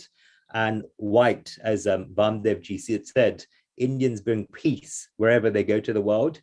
It's that mental peace of mind that Ma Bharat gives. And the orange is a very kind of the higher spirituality and the intellectualism that Ma Bharat brings, which is the highest level of intellectualism because it's gone beyond the intellect. And Vamdev Ji has written a very beautiful book, which is called Beyond the Mind, but also Vedantic Meditations, that talks about, it's not just about the mind, but going beyond the mind. And that's a beautiful aspect of Ma Bharat, but it's from that spirit. Thank you so much, Dhruv Ji. And of course, I thoroughly enjoyed what Vamdev Ji and Eve shared. Really makes a lot of sense. And what a wonderful, words of wisdom to share during this Independence Day. I'm sure that many of our audience members who are listening right now would be truly inspired and even be proud, you know, to share the fact that they're celebrating this 75th anniversary at this moment, you know, for Independence Day. I know that Neilji is here as well. Neilji, if you wanted to maybe share a few words before we move on to Vinny. Thank you, honey. Eve, what a wonderful opportunity we've got to have you after such a long time. So thank you for joining us, Eve. David, you put it so succinctly the way you did, and we have had the comments that you are more Hindu than us. David, I want to ask you one question. We are overrunning by 16 minutes, but I want to spend next 3 minutes giving Dimps 1 minute and myself 1 minute and 1 minute to Dhruv. David, I'm going to ask you a simple question. Is Hinduism a religion for you, or is it a way of life? Actually, Hinduism is much more than either one. It is a way of cosmic knowledge, self-knowledge, universal culture. It is a way of universal life. It is not just, you know, another way of life. It is not just a religion as a belief. It is a practical teaching that shows us how to understand the mind, the consciousness, why we were born, what is the goal of life. So it is all encompassing. I wouldn't say it is not a religion, but is a religion plus something more. It is a yogic science. And as we say, it is the ultimate culture of Ananda. Thank you very much, David. I love the aura and the energy that you spread. Please keep on blessing, healing our earth every now and then. Stay around. We've got full lineup because we've got so many other facilitators who would like to say things. Dhruv, thank you very much for organizing Vamdevji for healing our earth. Eve, wonderful to see you. Give us a wave wherever you are from, because we love the energy you exude as well. James, you wanted to ask David one question or Dhruv. Please go ahead, and then we'll move over to Vinny, Dharti, Bhagwati. We've got a lot of people lined up. Okay. Yeah, thank you so much, Nilkumarji and Davidji. It's a privilege and honor to be here with you and Eve and Dhruv. And as always, Honey does an amazing job, you know, asking such amazing questions. But today I got one opportunity to ask you one question. I'd like to ask you, for the next youth and for today's youth, what message you would like to pass in terms of, you know, as you said about one point about the Hindus, you know, like, how do I say, in terms they are in the limelight, so people can easily get jealous. So what are the things you would tell us to pass the message? It's very important for the Hindu youth to be trained in their own teachings and traditions from a young age, so that when people on the outside give distortions, or even textbooks give distortions, that these issues have already been addressed in the family and the community.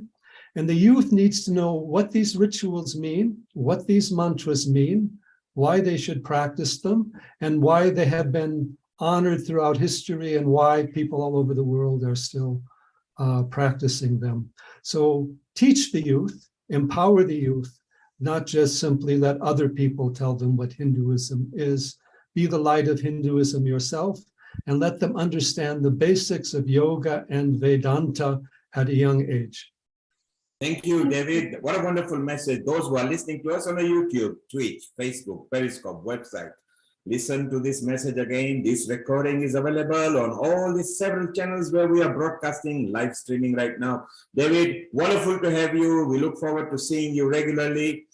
Dhruv, just before you go, 1 minute message from you, and then Honey, you take over with Vinny for 10 minutes and over to Dharti. Dhruv, go ahead, over.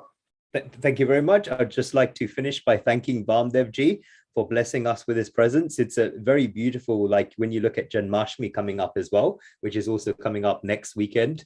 It's very difficult for us to be able to serve Sri Krishna directly. But when we serve people who are serving Sri Krishna, like Vamdevji is doing, that is where we get the bliss. That is where it says in the Srimad Bhagavat, Daso Nidaso Bhavitasmi Bhuya. So serving the devotees of Sri Krishna like Vamdevji is like serving Sri Krishna itself. So my parting message is just, if you can, please do Vamdevji's courses online. please benefit from his books. The resources are there. And when people say it's very difficult to find the resources, haven't got far off to look. Just look at Vamdevji's books, and I have personally been benefited by them. And they've created a huge influence in my life. And I hope that many other people get blessed by them too. Thank you, Vamdevji. I'm going to be your first student, Vamdevji. I'm going to go straight online and start learning. You have some amazing words of wisdom that you shared with us. And what a wonderful question that Dimps as well asked. I think that was a really great question. And what a wonderful answer. So thank you, Dhruv, for bringing such wonderful people online. And Vamdev, we absolutely, are absolutely honored to have you here for your wonderful words of wisdom. Enjoy the rest of the day. Happy Independence Day. And keep enlightening the rest of the world with your lovely knowledge. Thank you very much. So we now move on, isn't that right, Dims? We now move on to some singing. So we've had some really great discussions. We've talked about Independence Day. We've talked about all the economical side, the spiritual side, the Veda side, the financial side. All sorts of the, haven't we, Dims? And you've asked some amazing questions as well. So you're really getting in there, I can tell. Very good, I have to say, well done. But we can't let Vinny go now. We have to invite our lovely Vinny Kalia, who we've been really waiting to listen to, her that beautiful, sweet voice. Should I do a quick little introduction, Dims? Is that fine? Let me do a little introduction about Vinny Kalia. First of all, global namaste, Vinny ji. Global namaste to you all. Yes, Vinny ji, I just want to do a quick little introduction because I know you're so amazing. You've got such an amazing background. So I just wanted to let our audience members out there globally understand who Vinny Kalia is. Now, Vinny ji is a life and a motivational coach. She's a singer and she's a poet. She's been reciting self-composed poetry on radio, television, and various other platforms. Vinny also recently recited in International Kavi Goshti 2021. Her poetry has been published in various newspapers and magazines, and she's an anchor, scriptwriter, and newsreader on television. Yes, we have a very, very talented, multi-talented lady here. Vinny has also done masters in music and loves dancing and playing sports. You can tell, sports, music, everything. She's all in one. And she was also, but you were also crowned with Miss Gorgeous in 2017, and Miss Charming in 2018, and Miss Gorgeous in 2019 again. I am absolutely just really flabbergasted at how amazing you are. So Vinny, how have you been, and how have you been celebrating Independence Day? Yeah, first of all, let me add one more thing. I got Satrangi Mutiar Award, that crown for 2022 as well.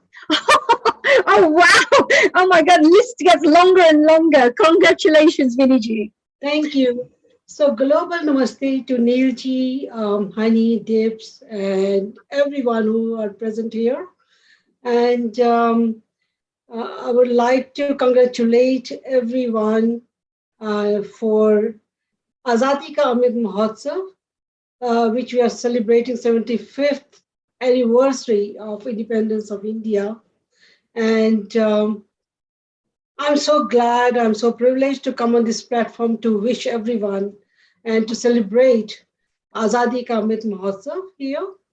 And if you allow me, I would like to say a few lines which I have written myself for India's independence. Yes, please go ahead, please. The platform is yours. We've got a few minutes. We've got about 6-7 minutes for you to share whatever you'd like to share with us. All right. Thank you, honey. Thank you. Yeah, I'll say it's in Hindi. आइए आज हिंदुस्तान की 75वीं वर्षगांठ मनाएं. आइए आज हिंदुस्तान की 75वीं वर्षगांठ मनाएं. खुशी से झूमें और खुशी के गीत गाएं. आसान नहीं था इस आजादी को पाना. लाल किले पे 15 अगस्त के तिरंगा फहराना. दी खूब कुर्बानियां और दी जानों की आहुतियां. तब जाकर पाई आजादी. हुआ लाल किले पे तिरंगा फहराना. हर हिंदुस्तानी ने गर्व से सीना ताना था. दुनिया में एक नाम ये गूंजा. भारत को पहचाना था. सींचा है अपनी मेहनत से ये देश, ये हिंदुस्तान, ये प्यारा देश हमारा. यही हर हिंदुस्तानी की गर्व भरी पहचान. कितना लंबा सफर रहा है. 75वीं वर्षगांठ तक मोदी जी की मेहनत रंगलाई हुए प्रयास अथक, भारत का हुआ नाम दुनिया में, बनी अलग पहचान, मुझे गर्व अपने भारत पे, मेरा भारत महान, संस्कृति संस्कारों से भरा है हमारा हिंदुस्तान। तिरंगे के बारे में थोड़ा सा कह दूं कि तिरंगा, हमारा तिरंगा एकता, शांति और प्रगति का प्रतीक। ये तिरंगा हमें अपने भारत पे गर्व है, जहां बहती है पावन गंगा। हर घर में दीप जलाए, हर घर हो दिवाली, हर घर फहराए तिरंगा। ये तिरंगा हमारी शान है, ये तिरंगा भारत की शान है, हमारी आन भारत की शान। इसे हमेशा हर जगह लहराए रखना। ये तिरंगा हिंदुस्तान का है, ये तिरंगा हिंदुस्तान का है। That's beautiful. You wrote this yourself, Winnie ji? Yes. I write my own poetry and I recite only my poetry. Oh, so nice. It's so beautiful. Sounds lovely. What a lovely poem. And of course, you're also an amazing singer as well. Are you going to be sharing maybe a song with us today so we can have the pleasure of listening to your beautiful nightingale voice? Thank you for your kind words, honey. Yeah, I would sing this song for our country, Hindustan. Yeah, let me know if you can hear properly. Hello, yeah.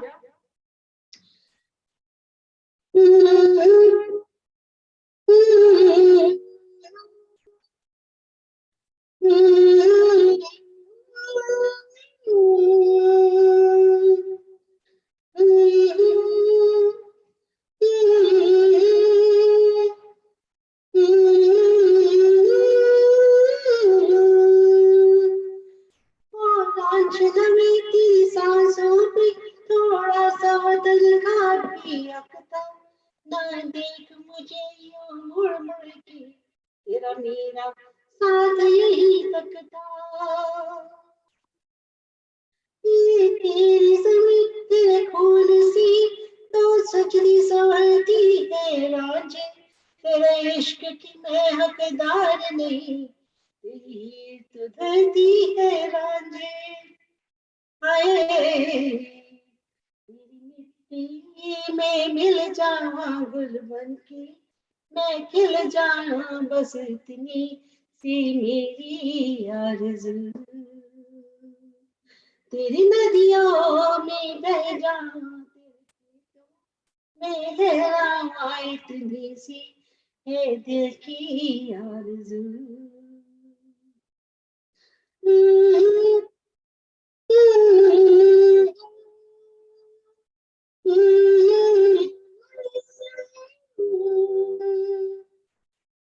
मेरी ज़मीं अफ़सोस नहीं जो तेरे साथ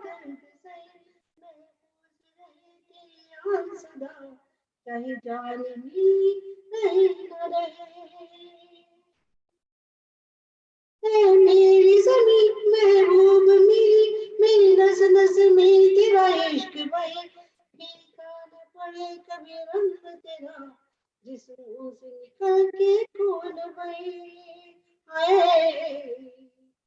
तेरी मिट्टी में गुल बन के मैं, इतनी सी है दिल की आरज़ू। हाय हो तेरी नदियों में बह जाऊं, तेरी फसलों में लहराऊं, इतनी सी है दिल की आरज़ू।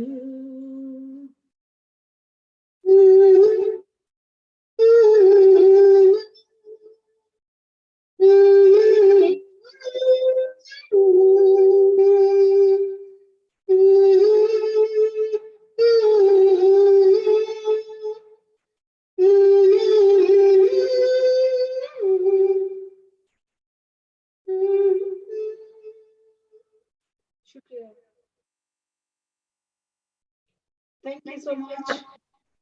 Wow, beautiful. Winnie, that was wonderful. Nicely, smoothly done. Honey, Thank what you we'll so do? much, Neelji. Thank you. Thank you so much, Honey and Neelji. Thank you, Winnie. Honey, as we say goodbye to Winnie, and it was Dharti, but let's take a quick message from Bhagwati, who is here, and then we can relax with Dharti as long as Dharti likes. Okay, so Dharti, if you could just hang on for a moment. Bhagwati is here. Bhagwati, unmute yourself, and honey. Bhagwati is also part of Healing Our Earth. And how are you, Bhagwati? And let's have your song or your message. Over. Hi. Well, global namaste to you, dear Bhagwati, and a happy Independence Day to you. Happy Independence Day to all of you. What a beautiful, I've been here for the past half an hour now. Sorry, I haven't been here all day. But don't worry, we're going to enjoy this performance. We've been waiting for this performance. So go for it and just share what you have to share with us. Okay, I'm going to attempt maybe a few lines of a song. So I hope you enjoy this. So here we go. Let's have a look. Hold on. Get my lyrics. Can you still see me, everybody? Yeah? Absolutely. Go ahead. Okay. And is my sound okay with the mic? Yes, everything's yes, it's correctly mixed. You just carry on. It's all perfect. Over. Okay, so this song that I'm doing is from the film. Hold on a minute. It's from the film Upkar in 1967. It's a lovely number, so I hope you enjoy this. I'll do a couple of lines.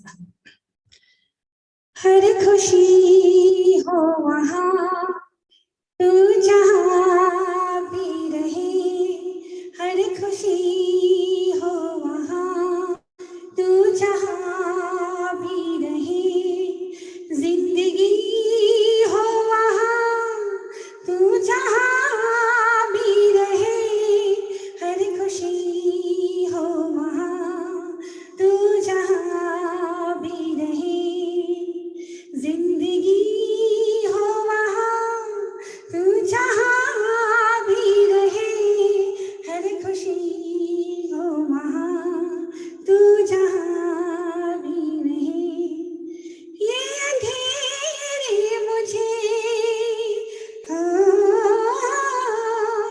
ये अंधेरे मुझे इसलिए है पसंद इनमें साया भी अपना दिखाई ना दे इनमें साया भी अपना दिखाई ना दे रोशनी हो वहाँ रोशनी हो वहाँ रोशनी हो वहाँ तू जहाँ भी रहे जिंदगी हो वहाँ तू जहाँ भी रहे हर खुशी हो वहाँ तू जहाँ भी रहे चांद धुंधला सही हो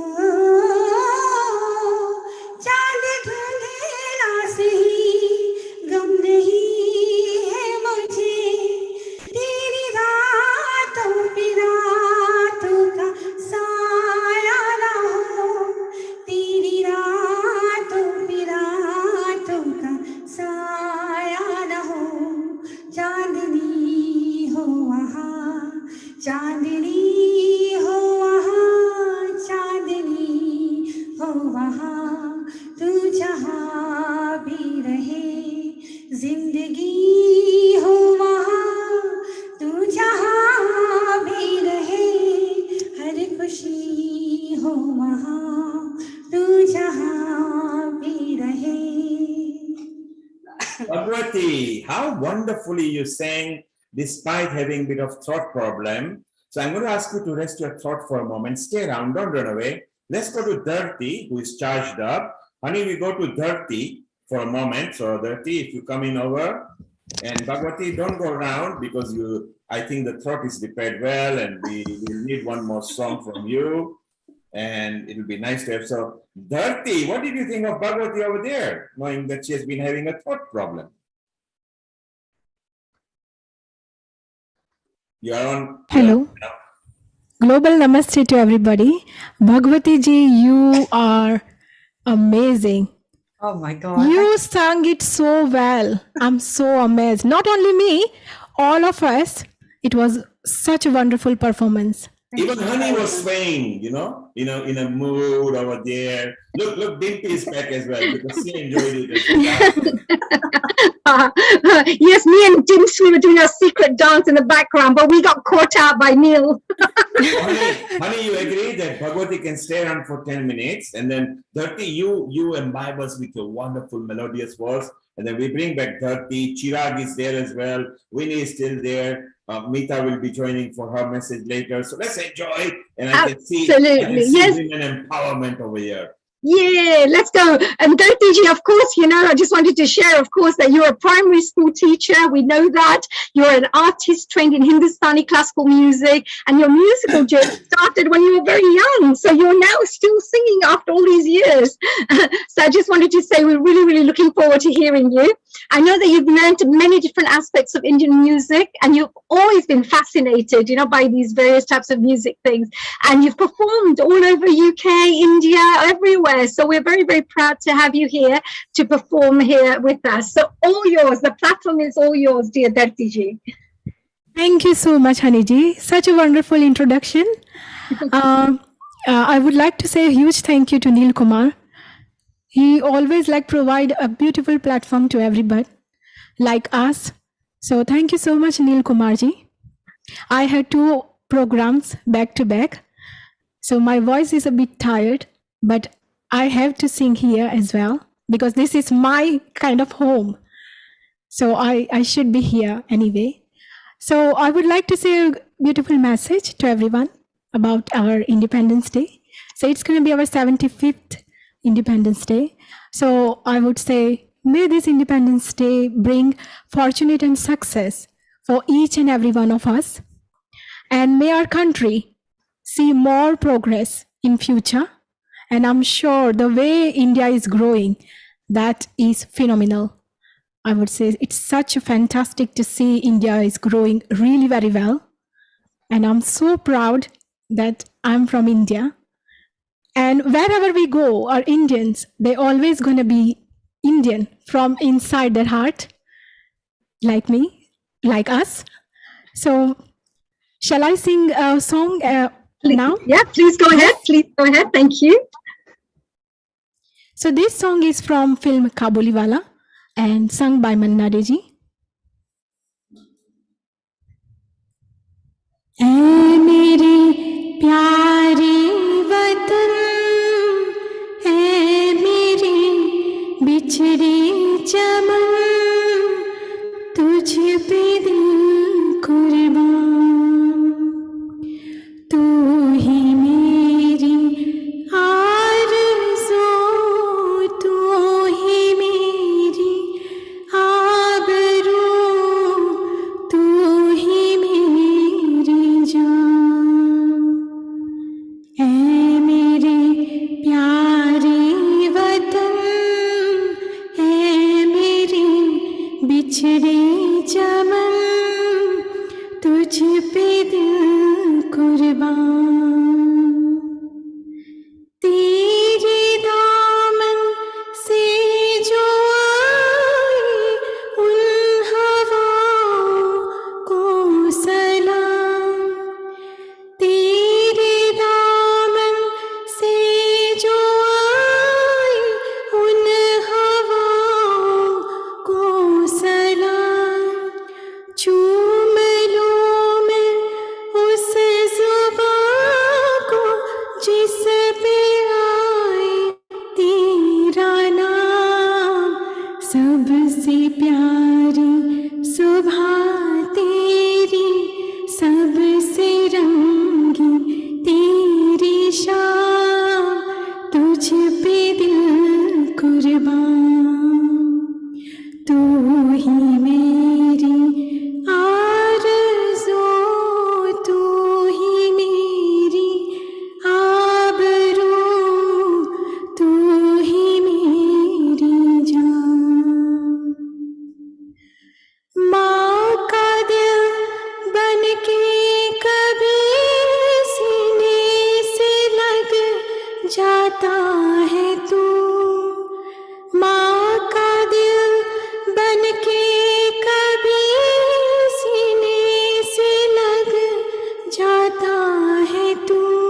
जितना याद आता है मुझको उतना तर पाता है तू, तुझ पे दिल कुर्बान, तू ही मेरी आरज़ू, तू ही मेरी आबरू, तू ही मेरी जान.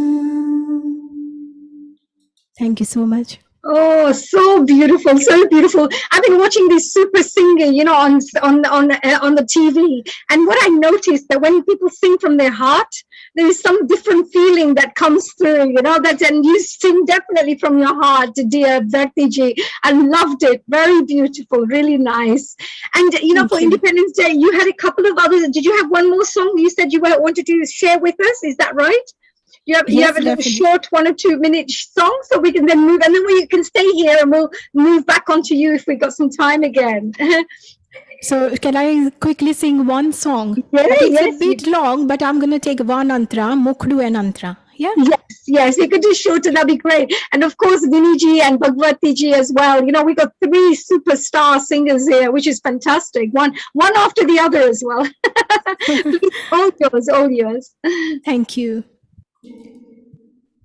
जब जीरो दिया मेरे भारत ने मेरे भारत ने दुनिया को तब गिनती आई, तारों की भाषा भारत ने दुनिया को पहले सिखलाई, देता ना दशंबर भारत तो यूं चांद पे जाना मुश्किल था, धरती और चांद की दूरी का अंदाजा लगाना मुश्किल था, सभ्यता जहाँ पहले आई, सभ्यता जहाँ पहले आई, पहले जन्मी है यहाँ पे कला, पहले जन्मी है यहाँ पे कला, अपना भारत वो भारत है जिनके पीछे संसार चला और आगे बढ़ा, यूं आगे बढ़ा बढ़ता ही गया, भगवान करे ये और बढ़े, बढ़ता ही रहे और फूले फले, बढ़ता ही रहे और फूले फले, है प्रीत जहाँ की रीत सदा, ओ हो हो हो, ओ हो हो हो, ओ हो हो हो, है प्रीत जहाँ की रीत सदा, मैं गीत वहाँ के गाती हूँ, भारत की रहने वाली हूँ, भारत की बात सुनाती हूँ, है प्रीत जहाँ की रीत सदा, ओ हो हो हो, ओ हो हो हो, ओ हो हो हो, काले गोरे का भेद नहीं, हर दिल से हमारा नाता है,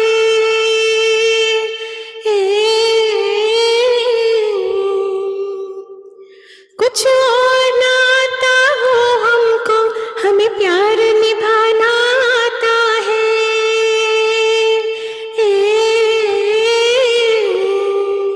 जिसे मान चुकी सारी दुनिया, जिसे मान चुकी सारी दुनिया हो, इसे मैं बात वही दोहराती हूँ, भारत की रहने वाली हूँ, भारत की बात सुनाती हूँ, है प्रीत जहाँ की रीत सदा, ओ हो हो हो, ओ हो हो हो, ओ हो हो हो.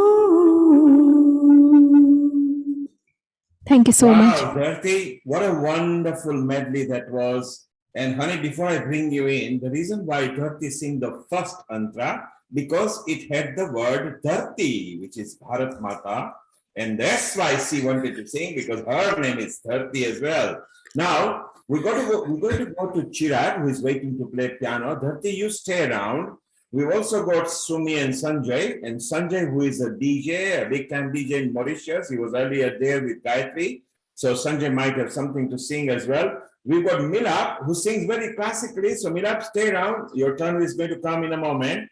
And Bhagwati, we're not gonna let you go. So just gargle your throat and you're gonna get a chance again. So honey, we are now going to go to Chirag, who is waiting to play the piano and the national anthem or Vande Mataram there. Dims, what do you think of it so far? I saw you and honey both swaying. Whenever something was happening, you were both swaying to it. It's amazing, you know. It's just taking me into either an emotional zone, melodious zone. Again, I'm coming back, and it's just so nice. There's so many talented artists here, and you know, I mean, it's taking me back to my school memories. And it doesn't matter how old we are. I'm past it. I'm way over 40 plus VAT. Honey is only 20 plus VAT. Dims, you are only 20 plus VAT. Most of you are very young. Sanjay is still, he just celebrated his 21st birthday in Mauritius. Bhagwati again is only 25 plus VAT, you know. So all of you are very young, but you know, what a memory we have got to India and the affinity. Chirag, what have you got lined up for us? Well, I'm going to read my poem about the Independence Day. Go ahead. Yeah. When the mind is without fear and the head is held high, when knowledge is free, when the world has not been broken up into fragments by domestic wars, when words comes out from the depth of truth, when tireless striving stitchings arms towards publications, when the clear stream of reason has lost the dreading desert sand of that habit, into that heaven of freedom, let the country awake. Jai Hind, and I'd like to wish everyone from India a happy Independence Day. Straight from the heart of Chirag here in London. Chirag, you're going to play a bit of piano for us? Yes, please. Yeah, I'll do it now. Go for it for a couple of minutes on a piano so we can hear the soothing. And by the way, Chirag qualified on the piano very recently, so congratulations to you. Oh, thank you very much. I was performing since 2 days ago on Friday. Superb. Yeah.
Wow, well done, Chirag. Not easy, but you did very well. And if anybody noticed that Milap actually stood up, which is a customary thing when a national anthem of India plays, as a courtesy, everybody should stand up because it's a very high profile spiritual anthem for us.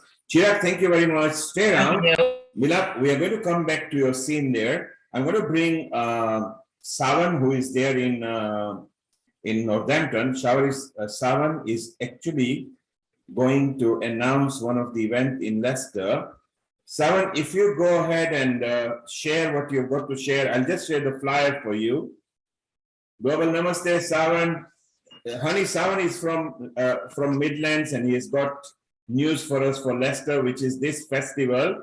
So let me just share it with people. There, if you can see this now, it's a Leicester Charaja 2022 for Ganeshji. Can you all see that? Global Namaste, everyone, and happy Independence Day to each and every one of you celebrating not only in our motherland, India, but across the globe, in UK, in London, in Africa, in Kenya, everywhere that we reside, our motherland belongs to us. India is a vast range, a vast country with many diverse cultures, diverse languages. But the good thing about India and us Indians is that whatever little we have, we still share with each other, and we share the happiness and the joy to others by giving. One of the events that obviously happens in Leicester, which is also known as the Golden Mile or Mini India, which is obviously quite close to the Midlands and gets everybody's attention, is Leicester celebrates each and every festival. So whether it be Diwali, where the roads are closed, whether it be Raksha Bandhan, whether it be Janmashtami, they have Leicester Mela, they have diversity fairs, each and everything. And one of the things that we are proud to do as Leicester Charaja team is to celebrate the full 10 days of Ganesh Chaturthi festival with the whole of Leicester. This festival is now in the 32 or 32nd year since we started off small in a lady's house on Purley Road. It has grown day by day since then. We've taken it to the parks, we've taken it to the museum. About 7 years ago, we had a 25-foot statue of Lord Ganesha that we did in Soul Valley College, celebrating our 25th year anniversary as events. This year, we would like to extend our humble invite and pleasure to each and every one of you to attend the event. It starts from 31st of August, 2022 till 9th of September, where we take Ganesh Baba for Visajan at Stratford-upon-Avon. You'll also be pleased to note that the Murti for Visajan is also handmade in the UK by our volunteers and is totally eco-friendly as well. I would also like to extend my thanks to Neil Kumar, to Hani Kalaria, who's obviously been a supporter in the past. Hani has obviously come to various events, also done dances for us, not only for Leicester Charaja, but in all the other events that I cooperate with, including Godhamik, etc. So ladies and gentlemen, as you can see on the poster, please do attend, please do come for darshan, please spare the word. My number is 07910 849 606. 07910 849 606 for any further questions or information. Namaste. Thank you for the opportunity. Well done, Savan. Savan also supports Godharmik and various other festivals. So Leicester Charaja is a very popular Ganeshji event. It's because India has brought all this knowledge, share of the knowledge, share of the power, share of the culture, share of the religion. And Leicester is, of course, epicenter of everything because it started most of the festival. Thank you, Savan. Well done and very proud of you. Thank you very much. Right. Milap, it's your turn now. Bring us the flavor of the Indian independence. And honey, Dims, watch out what this guy is going to sing about because he came. Mita, when did he come actually? I think he came 3 weeks back, Mita. Milap came and surprised us with some classical singing. Mita, was it 3 weeks back? Okay, Mita is not answering, so we'll... Yeah, well, we're looking forward to it, Neil. So is it Milap Rane, right, we're talking about? Yes, Milap Rane is over here. Yes. He is a student at the King, I think at university at where Mita is. And what a wonderful singer. And I think his mother is actually an expert on singing. Is that right, Milan?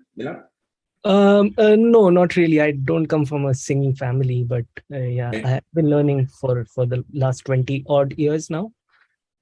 Okay, share us your independence thoughts on this 75th Indian independence for India.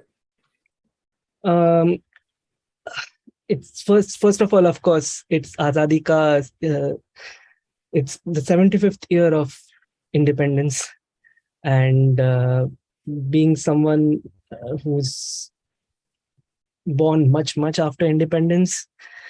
We sometimes feel like we don't have an understanding of the kind of struggles that the people in our country went through, and the kind of hard, the kind of fight that they had to make to be able to covet the independence that we have today. And I believe that we are doing very well from where we came from, and I'm very proud of my country, and I always will be wherever I am. I will try to before anything, of course, a global namaste to everyone, and I'll try to sing a little bit of Rag Des and a medley of 2 Vande Matarams. Please go ahead. And the first one is, of course, composed by Pandit Ravi Shankar ji. So I would also like this to be a tribute to him and all the great classical musicians of the country. And the second one is something that you all know, and I hope you'll like. Okay, I'll try my best. Can you hear the Tanpura? No, but it's okay. You can skip it. Just sing. It's fine. Yeah.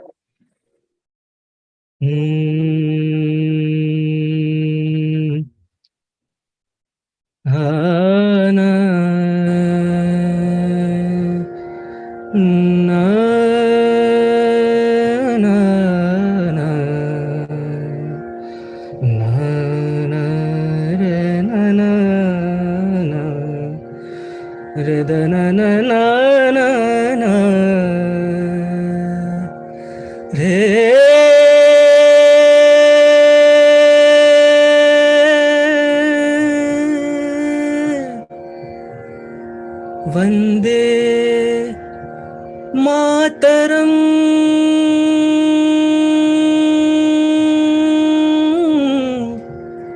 Vande Mataram. Sujalam Sufalam Malayaj Shitalam Shasya Shamalam Mataram. Vande Mataram. Vande Mataram.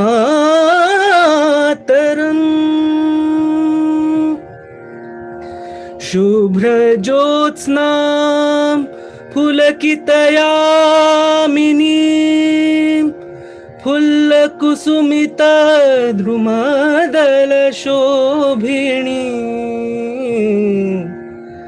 Suhasini Ashini Sukhadam Varadam Mataram.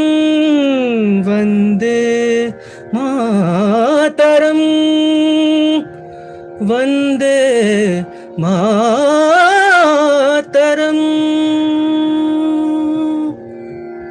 Vande Mataram. Vande Mataram. Vande Mataram. Vande Mataram. यहाँ वहाँ सारा जहाँ देख लिया है, कहीं भी तेरे जैसा कोई नहीं है। 80 नहीं 100 दिन दुनिया घुमा है, नहीं कहीं तेरे जैसा कोई नहीं। मैं गया जहाँ भी बस तेरी याद थी, जो मेरे साथ थी मुझको तड़पाती रुलाती। सबसे प्यारी तेरी सूरत प्यार है, बस तेरा प्यार ही। माँ तुझे सलाम, माँ तुझे सलाम, मम्मा तुझे सलाम। वंदे मातरम। वंदे मातरम। वंदे मातरम। हो तेरे पास ही मैं आ रहा हूँ, अपनी बाहें खोल दे, जोर से मुझको गले लगा ले, मुझको फिर वो प्यार दे मम्मा।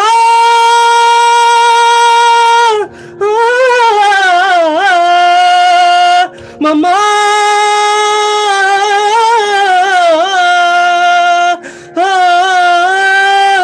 तू ही जिंदगी है, तू ही मेरी मोहब्बत है, तेरे ही पैरों में जन्नत है, तू ही दिल तू जान। अम्मा माँ तुझे सलाम, माँ तुझे सलाम, मम्मा तुझे सलाम, माँ तुझे सलाम। वंदे मातरम, हो वंदे मातरम, हो वंदे मातरम, वंदे मातरम, हो Vande Mataram, Vande Mataram, Vande Mataram, Vande Mataram, Vande Mataram, Vande Mataram. Thank you very much, everyone. Wow, Milap, no wonder you are pursuing a PhD in music production in the Zara University, where our Mita is a Hindu chaplain. So it's not surprising. What a pakkad you've got, you know. And you were actually singing a harkat rather than pulling a harkat. So that was very good. I loved every beat that you were doing. Stay around, Milap. We're still not going to let you go because the time in Mauritius is coming to something like 10:30 in the evening. Sanjay is there, who is a DJ. Sanjay, if you got anything lined up for us, we'll listen to you first, then go to a trip for India in Honey, take a message from Dims, listen to a message from Mita, go to Bhagwati, Dharti, and Vinny, okay? So Sanjay, have you got any song lined up for us? No copyright music, okay? I would like to first to Sanjay, I've got to mute you because there's a music playing at the back. No copyright is allowed because we are in a multi-channel. So if you switch everything off and just sing without any music, you can play your keyboard, of course, but not a rhythm of any copyright, okay? We'll come back to you if you could set that up. Then, Honey, you came from India recently. You came live, you know, to us. It was flooding, it was in the rain, but because of your commitment to healing our earth, you stuck your car in a flood and you came in a car connected to us and you still enjoyed your trip. It was raining very heavily. Over the next couple of minutes, just tell us your affinity to India because you've just returned from India in 3 weeks back. Yes, absolutely, Nyoji. Thank you so much for that. Actually, it was Guru Purnima. So, you know, in India, we have many, many cultural occasions, and one of them is our Guru Purnima, where we pay tribute to our teachers, whether it's a school teacher or it's a music teacher or a spiritual teacher. So I went to India to pay my respects and, you know, just honor my wonderful spiritual guru. So it was amazing when I was there, but there was so much rain, as you've heard. Here in UK, it's so heat. There's too much heat. It's really hot right now. But in India, there's lots and lots of rain. So we had to go through all the rain, the puddles, and lots of water. Our car had to go through all the water. You do the rain dance. I have to try to do this. I think, yeah, we need to do the rain dance here. Forget India. We need to do the rain dance in UK because we need the rain. And remember, in India, when you do rain dance, you can smell the mitti khushbu. Oh gosh, I love the rain. I must admit, I love the rain. I love the freshness when the rain comes and the smell and the freshness of it. I love that. But what's more important is, you know, for the last 21 years, Neilji, I've been teaching meditation every Sunday. It's on a voluntary basis for free, but it's every Sundays after this Healing Our Earth. I normally go off with my group and we teach 1 hour of meditation. And for 21 years, I've just followed and gone to India every year, almost every year, to celebrate Guru Purnima. It's the least I feel we can do to go and pay tribute to our Gurujis, you know, for the beautiful spiritual knowledge that they pass on to us. And because of them, we become maybe better human beings, you know, along the way by learning this wonderful wisdom, teachings and spiritual awakening type of information that you gain. But so thank you for asking me. And also with Indian Independence Day being now, there are so many of my friends and people, like artists that I know, they're all spending time celebrating Independence Day at the moment. So I just want to congratulate each and every single one of them from around the world who are celebrating in America, India, Africa, all the friends that I know from everywhere around the world. Congratulations for celebrating, and good luck with your wonderful performances and your contribution to celebrating the 75th Independence Day. So, honey, you've got a strong affinity with India since your childbirth, and you mentioned the Tiranga. So, Har Ghar Tiranga is the motto at the moment. Har Ghar Tiranga. The tricolor flag has to be everywhere. Yes, you keep that. I tried to wear my earrings with the green colored ones, but I thought they'll be too long. But I tried to wear the orange, white, and the green. So this one is more than that. The flow of all Indians have come out in a huge flags, mile long, meter long, 1 kilometer long. Mita, who is actually from India and she's now British, her brother actually got a certification because. So Mita, for next minute, if you could tell us how you feel, what your brother did, and how he converted his flat into Tiranga. Oh, thank you very much, and happy 75th Indian Independence Day to everyone. So good to have everyone who I know over here, new people as well. It has been very, very interesting program. Thanks, Neil, for inviting Milap as well. He is thrilled to be on the platform. And I've been enjoying even David Foley's, talk on independence and the spiritual heritage which India globally has been ever giving to the world. Because my first experience with the spiritual camps in Himalayas were through Aurobindo Ashram.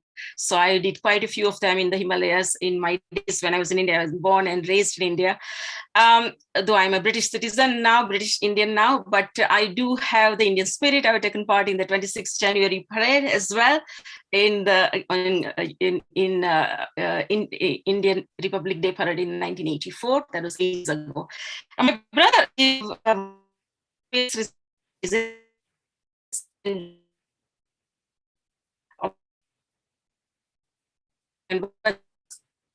in moon.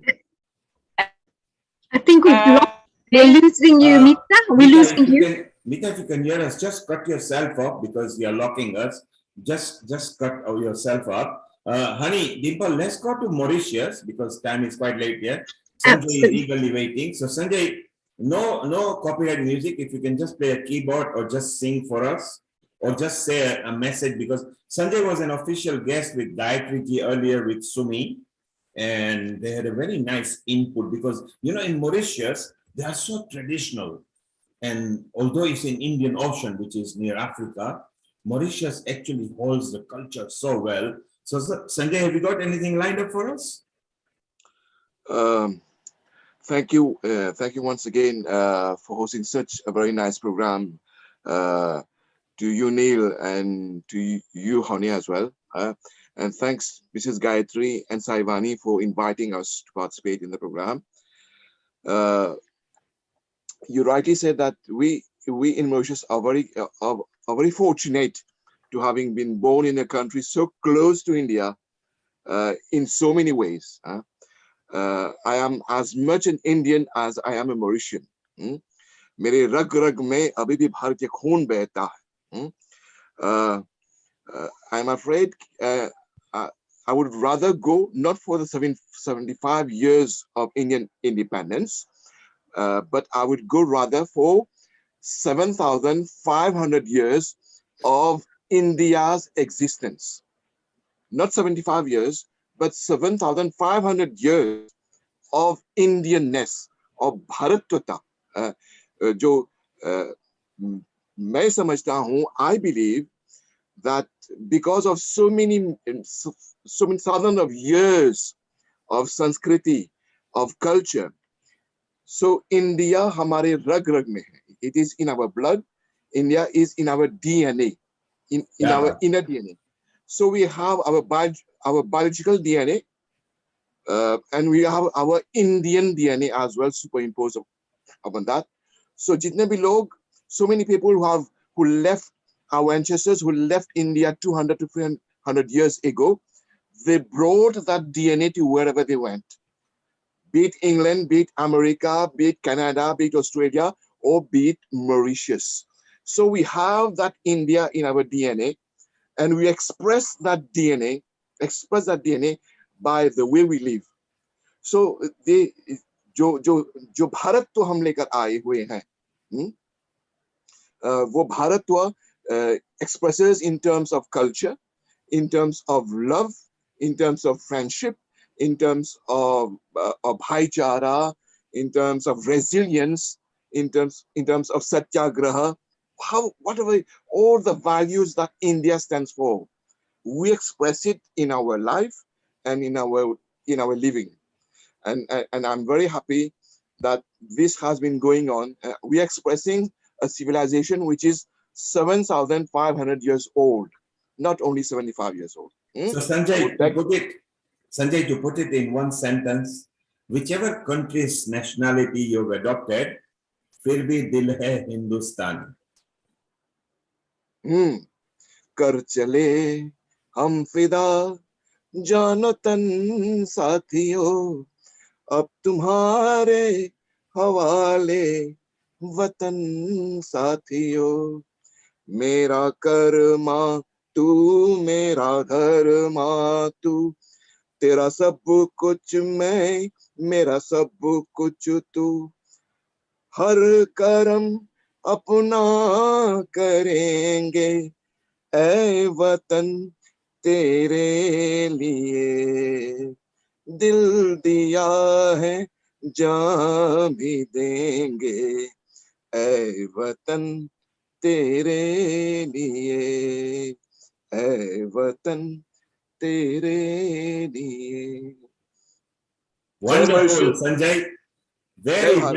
Very well and nicely concluded. You are obviously a true Mauritian with the heart of Hindustani. We are very proud of you, Sanjay. You're part of our family now. Honey, Dimple, Vinny, what message have you got for Sanjay? Well, you're more Hindustani than us right now. You make us feel, but fantastic. You know, I love the vibes inside you. Even I was listening to your partner as well earlier, and you know, it's all about how you feel from inside it, and it reflects outside. So we can see that you know your love for India, the culture, the religious, you know, all the knowledge you have, and the art. You know, you are really a nice person from inside, and you know, everybody is, but you know what I'm trying to say is that that's one thing that you know, India, as it has given us a feeling of oneness when we are all together, you know. And even our national flag also represents that. So to all the, you know, bhayo behno and all the listeners and you know, amazing team here, congratulations. And you all been amazing. And you know, as always, you know, on Healing on Earth, it's an amazing experience, fantastic experience to be here for everybody, because Neel Kumar ji and Honey ji always makes us feel very, very special as well. And there is always a smile on every single person who comes here, and they go with the smile. So Honey, shall we for Sanjay ask Bhagwati and we need to sing a song in return back to Sanjay? So Bhagwati. I think so, definitely. Sanjay, that was very beautiful, lovely song, lovely message as well. But, you know, let's listen to our Vinny ji and, of course, Bhagwati ji as well, who's been sharing some lovely songs. It's like a special Independence Day celebration, isn't it? So let's keep the songs going. We're loving listening to you. Should we go for Vinny ji first, Neil ji? Yeah, whoever is ready, just put your hand. Bhagwati, Vini, who are you ready? Which Yes. one is ready? Yes. So, Whoever is ready, just raise your hand. I'll go after you. yeah. So Viniji, please go ahead with the lovely song, and we've got Bhagwati coming straight after you. Hi, honey. Yeah, I'll sing this song by Mohammed Rafiji. You may have to hold the mic a little closer, because closer. Is that better? Yeah, you're okay. Carry on. जहाँ डाल डाल पर सोने की चिड़िया करती है बसेरा, वो भारत देश मेरा, वो भारत देश मेरा। जहाँ डाल डाल पर सोने की चिड़िया करती है बसेरा, वो भारत देश मेरा, वो भारत देश मेरा। जहाँ सत्य अहिंसा और धर्म का पग पग लगता डेरा, वो भारत देश मेरा, वो भारत देश मेरा। जय भारती जय भारती जय भारती जय भारती। ये धरती है जहाँ ऋषि मुनि जपते प्रभु नाम की माला, जपते प्रभु नाम की माला। जहाँ एक बालक मोहन और राधा एक बाला, और राधा एक बाला। जहाँ सूरज सबसे पहले आकर ताली अपना मेरा, वो भारत देश मेरा, वो भारत देश मेरा। जहाँ गंगा यमुना कृष्ण कावेरी बहती जाए, जहाँ गंगा यमुना कृष्ण कावेरी बहती जाए, जहाँ उत्तर दक्षिण पूर्व पश्चिम को अमृत पिलवाए, अमृत पिलवाए। ये फल और फूल उगाए, केसर कहीं बिखेरा, वो भारत देश मेरा, वो भारत देश मेरा।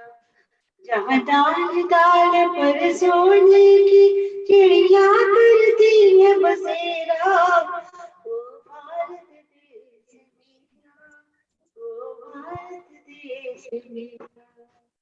जय Hind.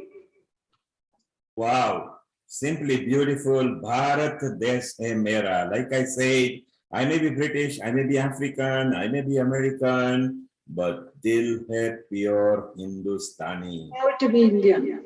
Yes, we are proud to be Indian. Bhagwati, if you are ready, just one moment. Honey, let's tell them about our future event. So the Janmashtami that we are celebrating, if you could just read that out. Sure, we've got some, of course, amazing events coming up in the future. So do not miss these really amazing events. We've got our Janmashtami special that's taking place on the 21st of August. So do make sure you celebrate and you enjoy the birthday of Lord Krishna together. That's 21st of August, like we said, 2 p.m. BST onwards. And from that onwards, we also have some really great events happening every single week. For 2 years, I should say over 2 years, from April 20, is it 2019 or when is it? We started so long ago. We've been, how many episodes have we done now, Neilji? This is the 142nd, and the next week will be the 143rd, which is the Janmashtami special, which is let's celebrate and enjoy together. Birthday of the Kanura, Krishna. Yeah, thank you so much. And I want to congratulate Neilji while I'm here. Isn't it, Dimps, that we should be congratulating Neilji, who's originator, who came up with this idea to support, is it to support everybody whilst we were in COVID, sitting at home all day, to uplift people, to educate people, to entertain people, and to come up. And now we're together with such a big family all over the world in healing our earth. Every country is now joining in. So many countries are joining. We're getting bigger and bigger every single week. And our audience audience members are growing as well. So just wanted to say thank you, Neilji, for giving us this wonderful honor and, to be part of this really great platform. Thank you so much. Actually, the pleasure, honey, the pleasure is to see smile on your faces, the facilitators' faces, all the big personalities that come. We are connected to more than 186 countries with 18 channels. Each episode is watched between 22 to 33 countries.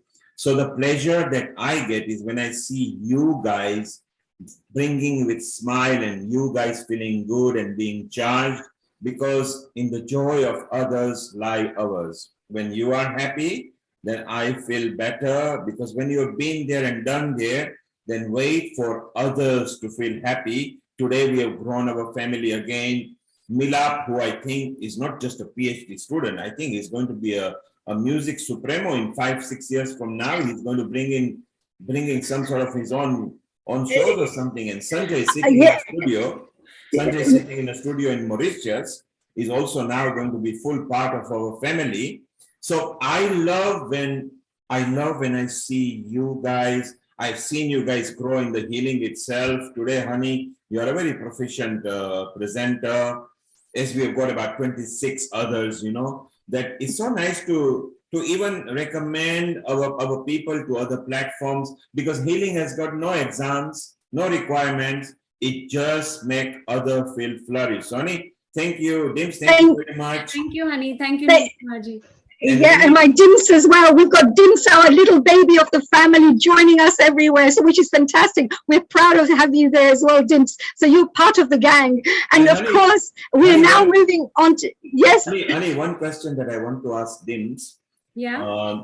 She does a lot of throwbacks to the community with her charity work and everything. Dims, unlike some of the British-born Indians, she was actually born in Hyderabad in India.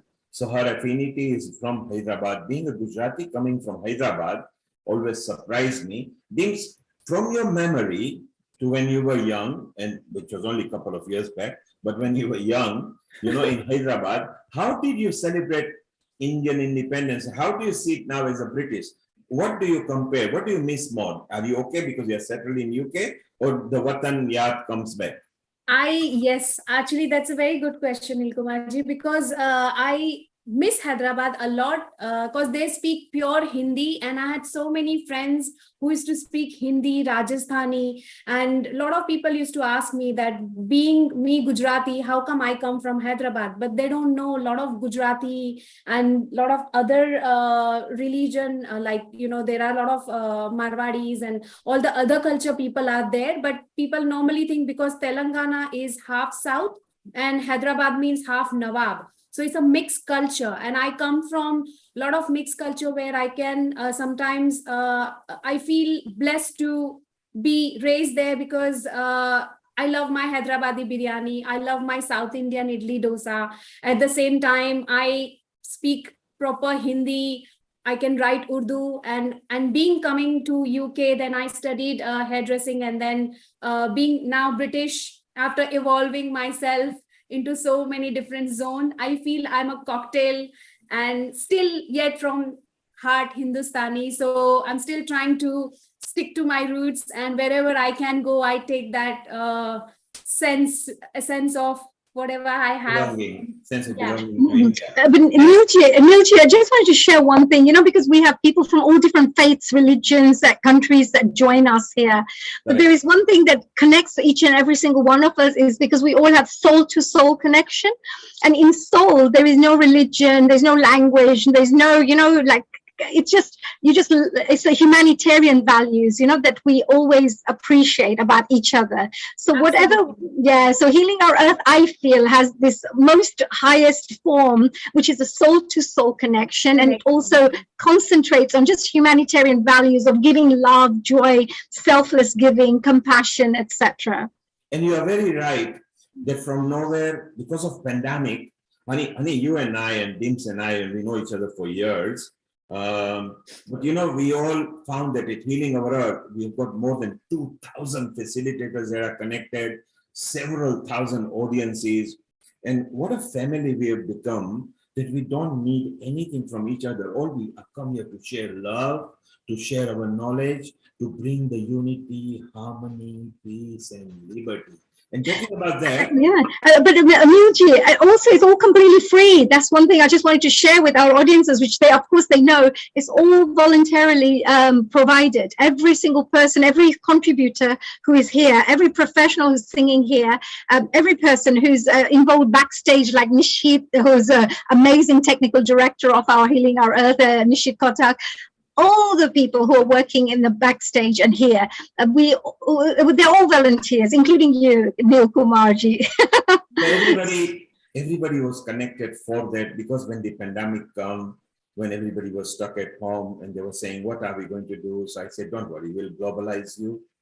They have learned a lot. Each one of them have gone back learning so much, and each one of them gives their time and gives it with love, gives it with peace, gives it without any money, keeps back coming. They love it because the harmony and the peace that this Ashiana means loveness, the way it's been created, healing our earth, you just keep on coming. There are no exams. When you're okay, just come. If you're tied up, it doesn't matter. So, it's so wonderful family that we have created. And talking back about creativity and Dims from Hyderabad and Honey, you from Malawi and UK. Kumarji, I would like to add one more add on your saying. The whole episode that you've been producing so far, 120, is it 140? This is the 142nd. 47. So to me, this all is amazing bundle of library. It's full of knowledge. Whichever episode I want to go back in the past, I can go back and I can, take all the information from the best people from all over the world. Yes, and it belongs to all of us, not just healing, not just our directors, not just our facilitator, not just our host. It actually belongs to you, to us. It doesn't belong to just a person. So that's the beautiful part. And healing our earth, there is no keys to the door. They are open. You can't steal anything from healing, so therefore the doors are open. We move to Bhagwati, who is from same part of Africa where I am, East Africa. And she has got a vivid memory. Bhagwati, do you remember East Africa way of celebrating independence, and now in London, in UK, how we do? I was 4 years old when I came from Uganda. So we celebrated 50 years of coming from Uganda last weekend. Correct. In Leicester, it was a big festival. Yeah, I don't remember much. I get told stories about me misbehaving, but I don't remember anything else. So what you are trying to say is that you are very a Nakaru, but now you are a good girl. Is that what you're saying? Right, okay. She still looks mischievous. Which is good. It's good to be a little mischievous. You need to have fun in life. My whole family says I'm the nutcut, I'm mischievous out of the whole family. So it's good to be like that, I think. So yeah. Absolutely. But Bhagwati, are you going to be singing a song for us now? You're going to be sharing a special song? Yes. Thank you so much. I'm going to try. My voice is, you can hear it. So I'm going to, I've had a few problems with my voice recently, so I'm just going to try this song, which I don't think very rarely gets sung. It's from the film Grandi. I love this film, one of my favorite films. Manoj Kumar, my favorite thing. Yes. So, here I go. I hope you enjoy this. And please tell me if it sounds okay, or I'll shut it off. Okay. Dil wale tera apna kya hai, apna kya hai, tera sapna kya hai, kranti kranti kranti kranti, desh ke khatir kaam aayega, desh ke khatir kaam aayenge, god mein jiski so jayegi, ho god mein jiski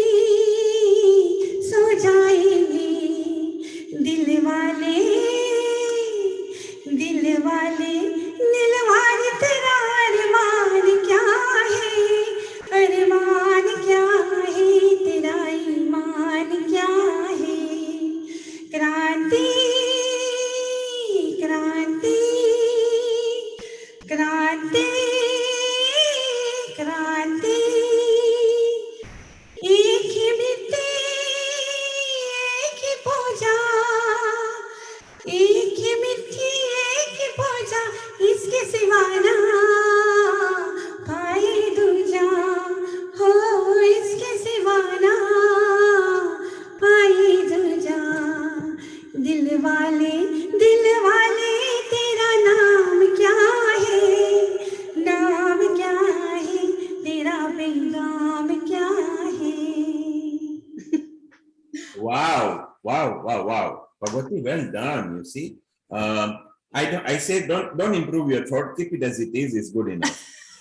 Okay, so don't do anything else to it. It was wonderful and it's so lovely. Honey, I've closed the shop at the moment because a lot of people want to still carry on now. They've seen us singing. Maybe what we will do, Bhagwati, you can sing a Gayatri mantra for us, and then Honey will formally close. Thank you, Viniji, for staying into the Zoom room. Thank you, Sumi and Sanjay.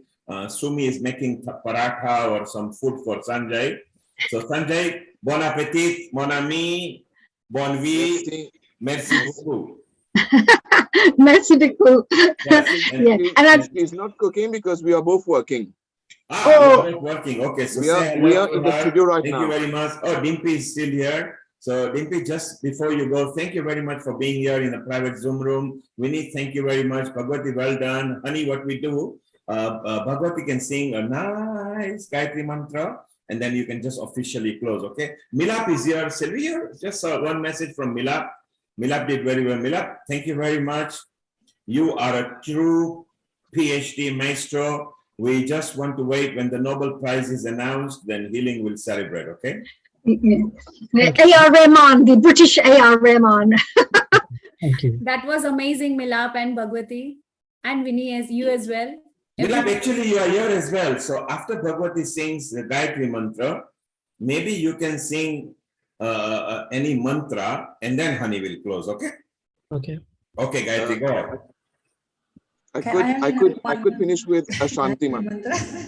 Okay, all three of you, one by one. So Bhagwati will go with whatever mantra he likes, Sanjay will do, and Milap, you will go with the last mantra, okay? Fine. Go ahead, Bhagwati.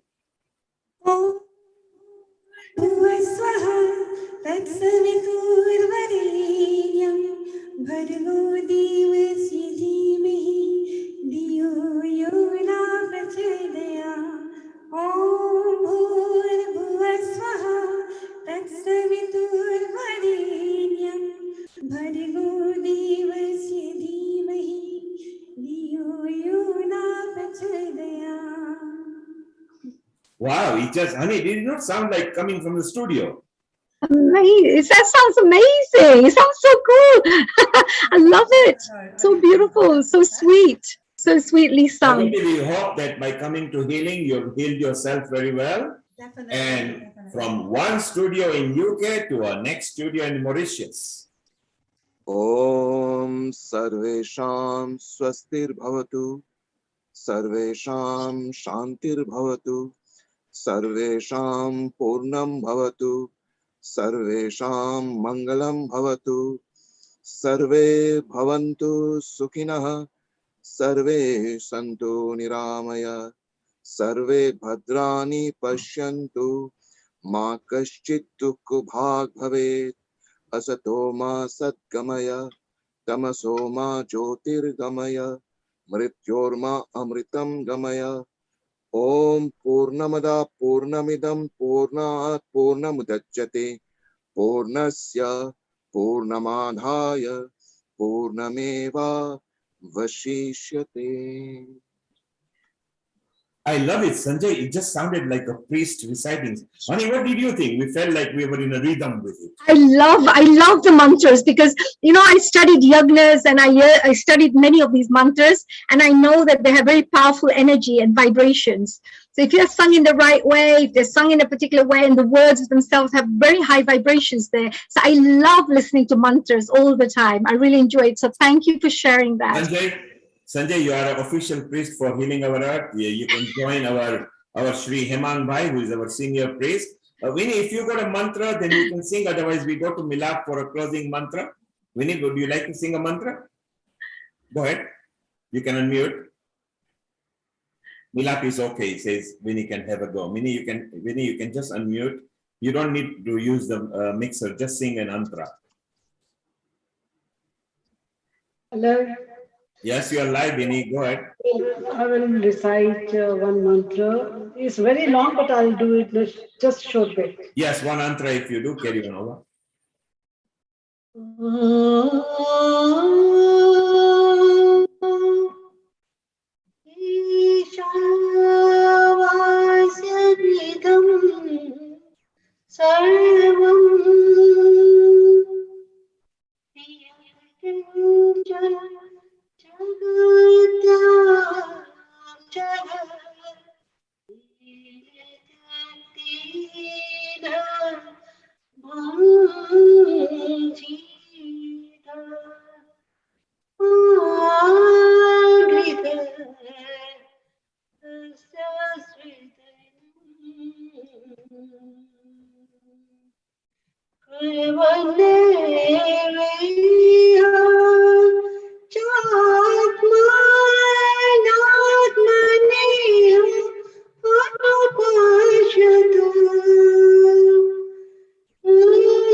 Wow, Winnie, it was so beautiful. I think everybody was just getting into the rhythm. And Winnie, you didn't know this, but me and Honey are very professional singers in a large scale. But on a Sunday, we refrain from singing because Saraswati ji has said, Sunday you don't sing. Otherwise, me and Honey would have sung for you as well. Okay? So you can come some other day. Isn't it right, Honey? Yeah, absolutely, yes. Thank you so much, Neilji. Thank you so much. It's beautiful. To give me opportunity. What I'm thinking, Winnie, what I'm thinking, because next week we've got Janmashtami, and our resident singer Meena Trivedi and Girish Jogia will be there for the first 3 hours. I feel that all of us should be there in Janmashtami and also have an hour or 2 hours to ourselves, celebrating with our bhajans, kirtans, and nakhat songs with Krishna's celebration. So if anyone you are free, you will get a link automatically. Do please join in. And Mila, you have to get Krishna going, okay, next week. So Radha has sent a message that Milap has to join in the Krishna celebration. So you are now having the last mantra for us in your style before Honey formally close for us today. Thank you, Milap. There is a lalna. There's a lalna which is sung in Mauritius on the occasion of the birth of Krishna. I don't know if you guys in UK sing it in the same way.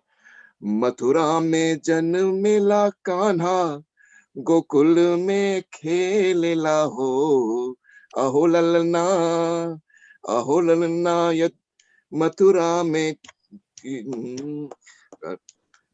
It is just like that. Yeah, it's a bridge basi. So Sanjay, that's a bridge basi basa that we call, which is very nice. So they do it over here, and we do get that singing over here. Next week, you make sure you turn up.